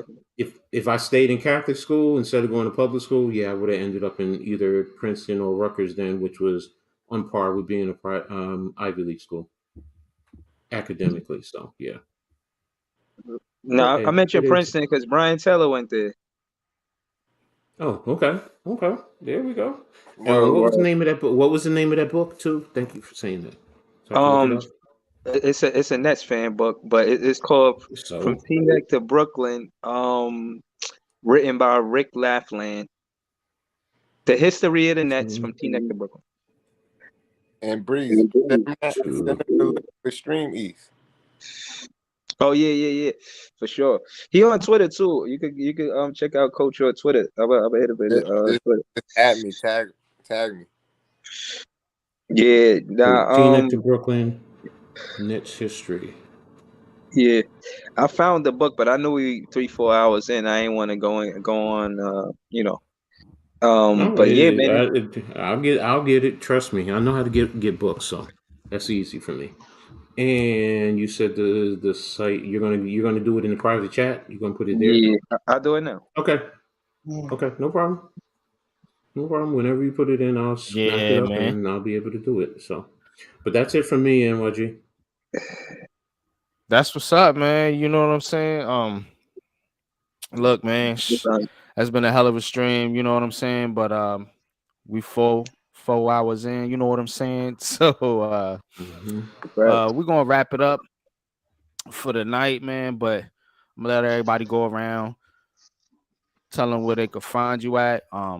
You know what I'm saying? Throw your links out there, whatever, man, and just get your final words on whatever it is we were speaking on. You can go ahead, Breezy. First and foremost, shout to the show, Heart of the City. Like I said, I love pulling up to this show. And respectfully, I missed last show, but NYG 22 pulled up to my show, so we did get to kick it. But I was tight I missed this show because last week the Knicks were on an 8-game win streak, and I did want to kick it with the coach. Unfortunate that they not, on a win streak anymore, but it was just as fun talking about the Knicks losing streak. And it is what it is. But that being said, yeah, man, shout to Jeff, NYG Jeff. Shout to NYG 22. And listen, man, y'all help my page grow. I'm over 100 subscribers. YouTube coach, amazing coach Eddie. Listen, man, Jade as well, man. Y'all helping all y'all. As a matter of fact, all y'all on this panel help my page grow, and I want deserve it, bro. You deserve it. I want to thank all y'all, man. So I see this page growing, and yeah, man, like, share, comment, subscribe. You're gonna get New York sports plethora of knowledge from different perspectives, and you know what I mean.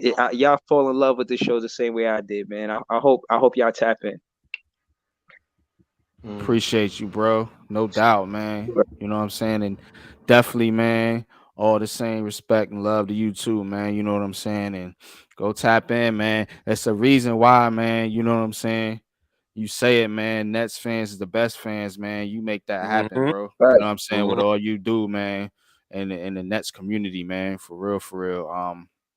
Go ahead, Jay, man. Throw your plug in there, man. Yo, man. The thing is, I'm not even a sports blogger or nothing like that, man. Breeze do is music, just my right? man. Yeah, and I do music, man. I go by This Is Jay. I got a group, A Different World. And I mean, it's spelled with no vowels except for the A. It's ADFRNTWRLD, A Different World. We just dropped a new project recently called That's Different. Same way with no vowels. And word. We out here. We out here doing shows. But the project is really what we focused on right now. You can follow me on Instagram at This Is Jay, THISIZJAY, all one word. And word. You're not on That's what's Twitter up, also? bro, man. Oh yeah, I'm on Twitter too. On everything. This is Jay. So it's TIZ, you said? THISIZJAY. Oh, Let me see. I'm gonna follow you. Bet. Good looking. I'm gonna follow y'all back. Let me see. Yeah, Oh, no you doubt, sing, you man. sing. And salute, You sing to too, you, huh? bro. Huh? You sing too, huh? Yo, I rap. I write songs. Like, well, I guess on some of them I be singing. I ain't gonna lie. I try to hold a note sometimes. No, I'm messing with you. I used to try to sing back in the day. Music is just, the business was just not for me. Yo. So, I mean, can I sing? Yeah. Can my children sing? Yeah. It's just, the music industry is just brutal for me. The business is the business. Mm-hmm. So, and all the points and all that stuff, I'm just like, nah, I'm good. I'll deal with football. Man, once you get deep in this media shit, the business is still a business. True. So, John, Yeah, man. No doubt, man. Jeff, man. Go ahead, Jeff, man. Close out. I just want to give a shout out to everybody on the panel. I got Jay, Big Fan Breezy, Coach Ed, NYG22, everybody in the chat. Hope everybody had a fantastic Christmas, a happy Hanukkah, a happy Kwanzaa, have a happy holidays, and getting ready for the new year. And thank you all for always coming by. It's my favorite show. I love doing every week, just talking all around heart of the city, football, basketball, baseball, hockey, even college sports, boxing. Just love doing this show. Love chopping it up with all you guys, no matter what the sport is. Thank you all for in the chat for supporting our guy NYG22, aka Mr. Unpopular Opinion Sports. You got 100 subs yet, right? Right, NYG? You got 100 subs? Nah, we getting there. I think I'm 3 away. So get this man to 100 subs. Get Yo, this man to 100 subs. The work he puts out there all the time, and putting out a show like this, now, bro. There you go. Let's get him to 100. I want him at 100 before this stream is over. Get this man to 100 subs before this stream is over. And just like shout out to him for the hard work that he puts out there. But not only this show right here, but him doing his Giant conversations that he'll be doing this coming Sunday when the Giants whoop that Colts ass and we get into the playoffs for the first time since 2016. Oh yeah. And I might be at that game. Well, that's what's up. There we go. So I actually might be at that game, and I got a link that I'm partnered with. It's called Golden Tickets. You can hit that link, that affiliate link down there. They got tickets on all sports, all concerts, last minute tickets, man. You name it. You know what I'm saying? So we're going through them to get some Giants tickets, man, and hopefully if everything goes right, I'll be at the game, man. You know what I'm saying? My So boy got sponsorships and shit. We'll be doing, yeah. We trying, man. We trying to trying to get things rolling over here. You know what I'm saying? Just that's what's up. Hey, look, man. We you know what I'm saying? We gotta make it, man. You know what I'm saying? We gotta make it somehow. Shout to the pedal and the channel, man. Most definitely, man. Appreciate you too, man. You know what I'm saying, for the hard work you put in, man, as well, man. You know what I'm saying?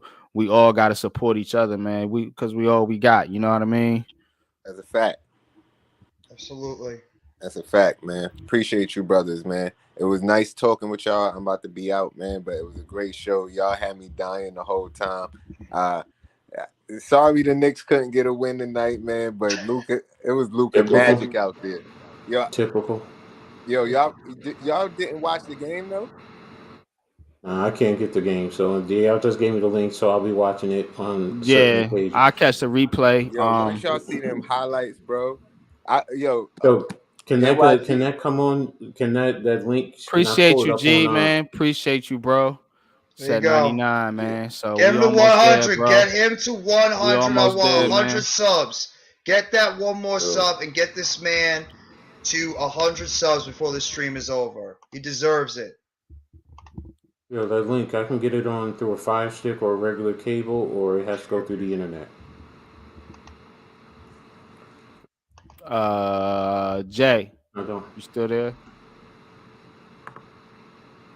Don't worry about it. He said you heard your ankle coming by this. Ah, shit. Real stupid. Real stupid.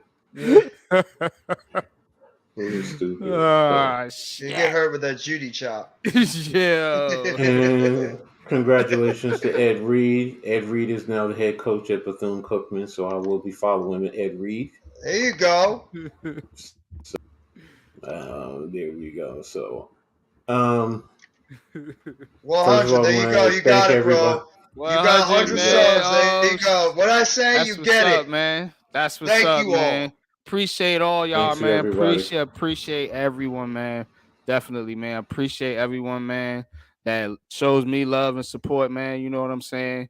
I do this, man, just out of love. You know, I don't ask for a penny, man. You know what I'm saying? All I do is ask for a listening ear, man. You know what I'm saying? And camaraderie, man, and for all of us to just come together, man, and just be fans, man. Just be Giants fans, Jets fans, Nets fans, Mets fans, Knicks fans, you know, Yankees fans, whoever, man, you know, and just shoot the shit, man, and get along. You know, we don't do no arguing over here. It's never no riffraff. There ain't none of that going on over here, none of that shit. You know what I'm saying? So we just come up here, you know, Lou. shoot the breeze, man, and I heard my and get ankle it by in, man. subbing to you for the other channel.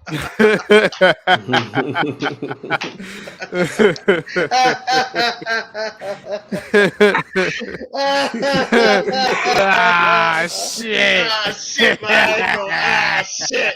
Ah. Shit. Yo. Oh, shit, man. Appreciate all y'all, man. Appreciate y'all, man. Yo, For nah, real, I had man. Much I had love to and respect, man. Yo, I had to pull back up and celebrate. And I ain't never tell nobody this story because I ain't get a chance to. When I got 100 subs, bro, I was happy as like I was so happy, bro. And I just want to say, like, it felt good. And I want to share this just to say, yo, when I got 100 subs, it felt bad good. Talk to me before you go. Your guy G Nation hurt his ankle. You know what I'm saying? Bro, talk to me. Just tell me how it feels to be at 100 subs, man. Feels good, man. You know what I'm saying? All original, man. You know what I'm saying? We put the work in, man. You know what I'm saying? Ain't nobody buy shit, man. You know what I'm saying? These all peoples right here. All 100 of my peoples. That's how I feel. I don't feel like there's no trolls that come in here, no shit like that. These is 100 fans. You know what I'm saying? So much love and respect to every single one of y'all, man. For Now real, we from the just need to bottom add of that my extra. heart. We need to add that extra 0 after that and get you to 1K. That's the next one. That's it. You're Man. on the You know road to what I'm saying? 1K, One bro. step at a time. Hey, One step at a don't time. be We gonna jumping get in there. front of Joe. We still trying to get Joe to 1,000. I was working on the honey, man. You know what I'm saying? Man. Give me a Nah, smell those speed up. flowers, man. Yeah, I'm gonna smell that. I'm gonna Yeah. smell that, man. And then we'll work on the next milestone. You know what I'm saying? But We're gonna change Joe's. You good with that, honey? We're gonna have to change Joe's name to definitely demonetize 3F with Joe. Yo. Sometimes after all the streams he's had, I'm surprised he didn't get demonetized for some of the things he said over the past year. Well, you got to get monetized first. Yeah, you got to get monetized to get demonetized. I'm pretty sure about a week after. I'm pretty sure after about a week after he gets 1,000 subs, he gonna get a notification from YouTube like, "Hey, Tighten up, nigga. Joe be saying some off the wall shit, bro. You gotta get to 1,000, right? 4,000 watch hours and 1,000 subscribers. Yeah. Wow. Yo, man, Oh again, man, Ed on that I just mannequin over there. Coach, what you doing? You ain't moved in about 3 minutes. No, I'm actually watching Wisconsin and Oklahoma State in the football game. Oh, okay. I thought It's Joe in done the sent fourth you some of quarter. that mannequin. No. You know me, when football is on, I'm just like, I'm trying to do the both and got my Joe be new sending layout. some So, shit that had your ass like this. man, my daughters tried that stuff with me one time. They're like, "Daddy, it's strong," and I'm sitting there and I'm hitting it, and I'm like, "I thought y'all said it was strong." And they going crazy like, "Oh," and I'm like, "Man, come on, man." I've And been then doing this shit we for was too drinking. long. It's strong to you. I'm This shit like, weak to me. I'm like, yo, come on. I could go. I hadn't drank Hennessy in probably 3 years. And they were taking shots. Yeah, it was just like that. And I took the bottle and I just went like this. I just started guzzling and I drank 3/4 of it and I said, "Here, y'all can finish the rest." And they looking at me like, I'm like, yo, do you not realize in college I used to have a whole keg that I would drink by myself? Come on now, drinking is. My father showed them pictures of me at 1 year old in Germany, walking around picking up bottles, drinking the residue that was there. That was the '60s. You could get away with that, so it was just like parties. You got the bottles there, kids walk around. Yo, you got me with that. I thought you really did. So, oh, shit. Yo, crazy. Yo, that shit was funny. Yo, we close it out, bro. Pat Yeah, pulled man. that shit out the other day. I don't All know. right, I think y'all, it man. was it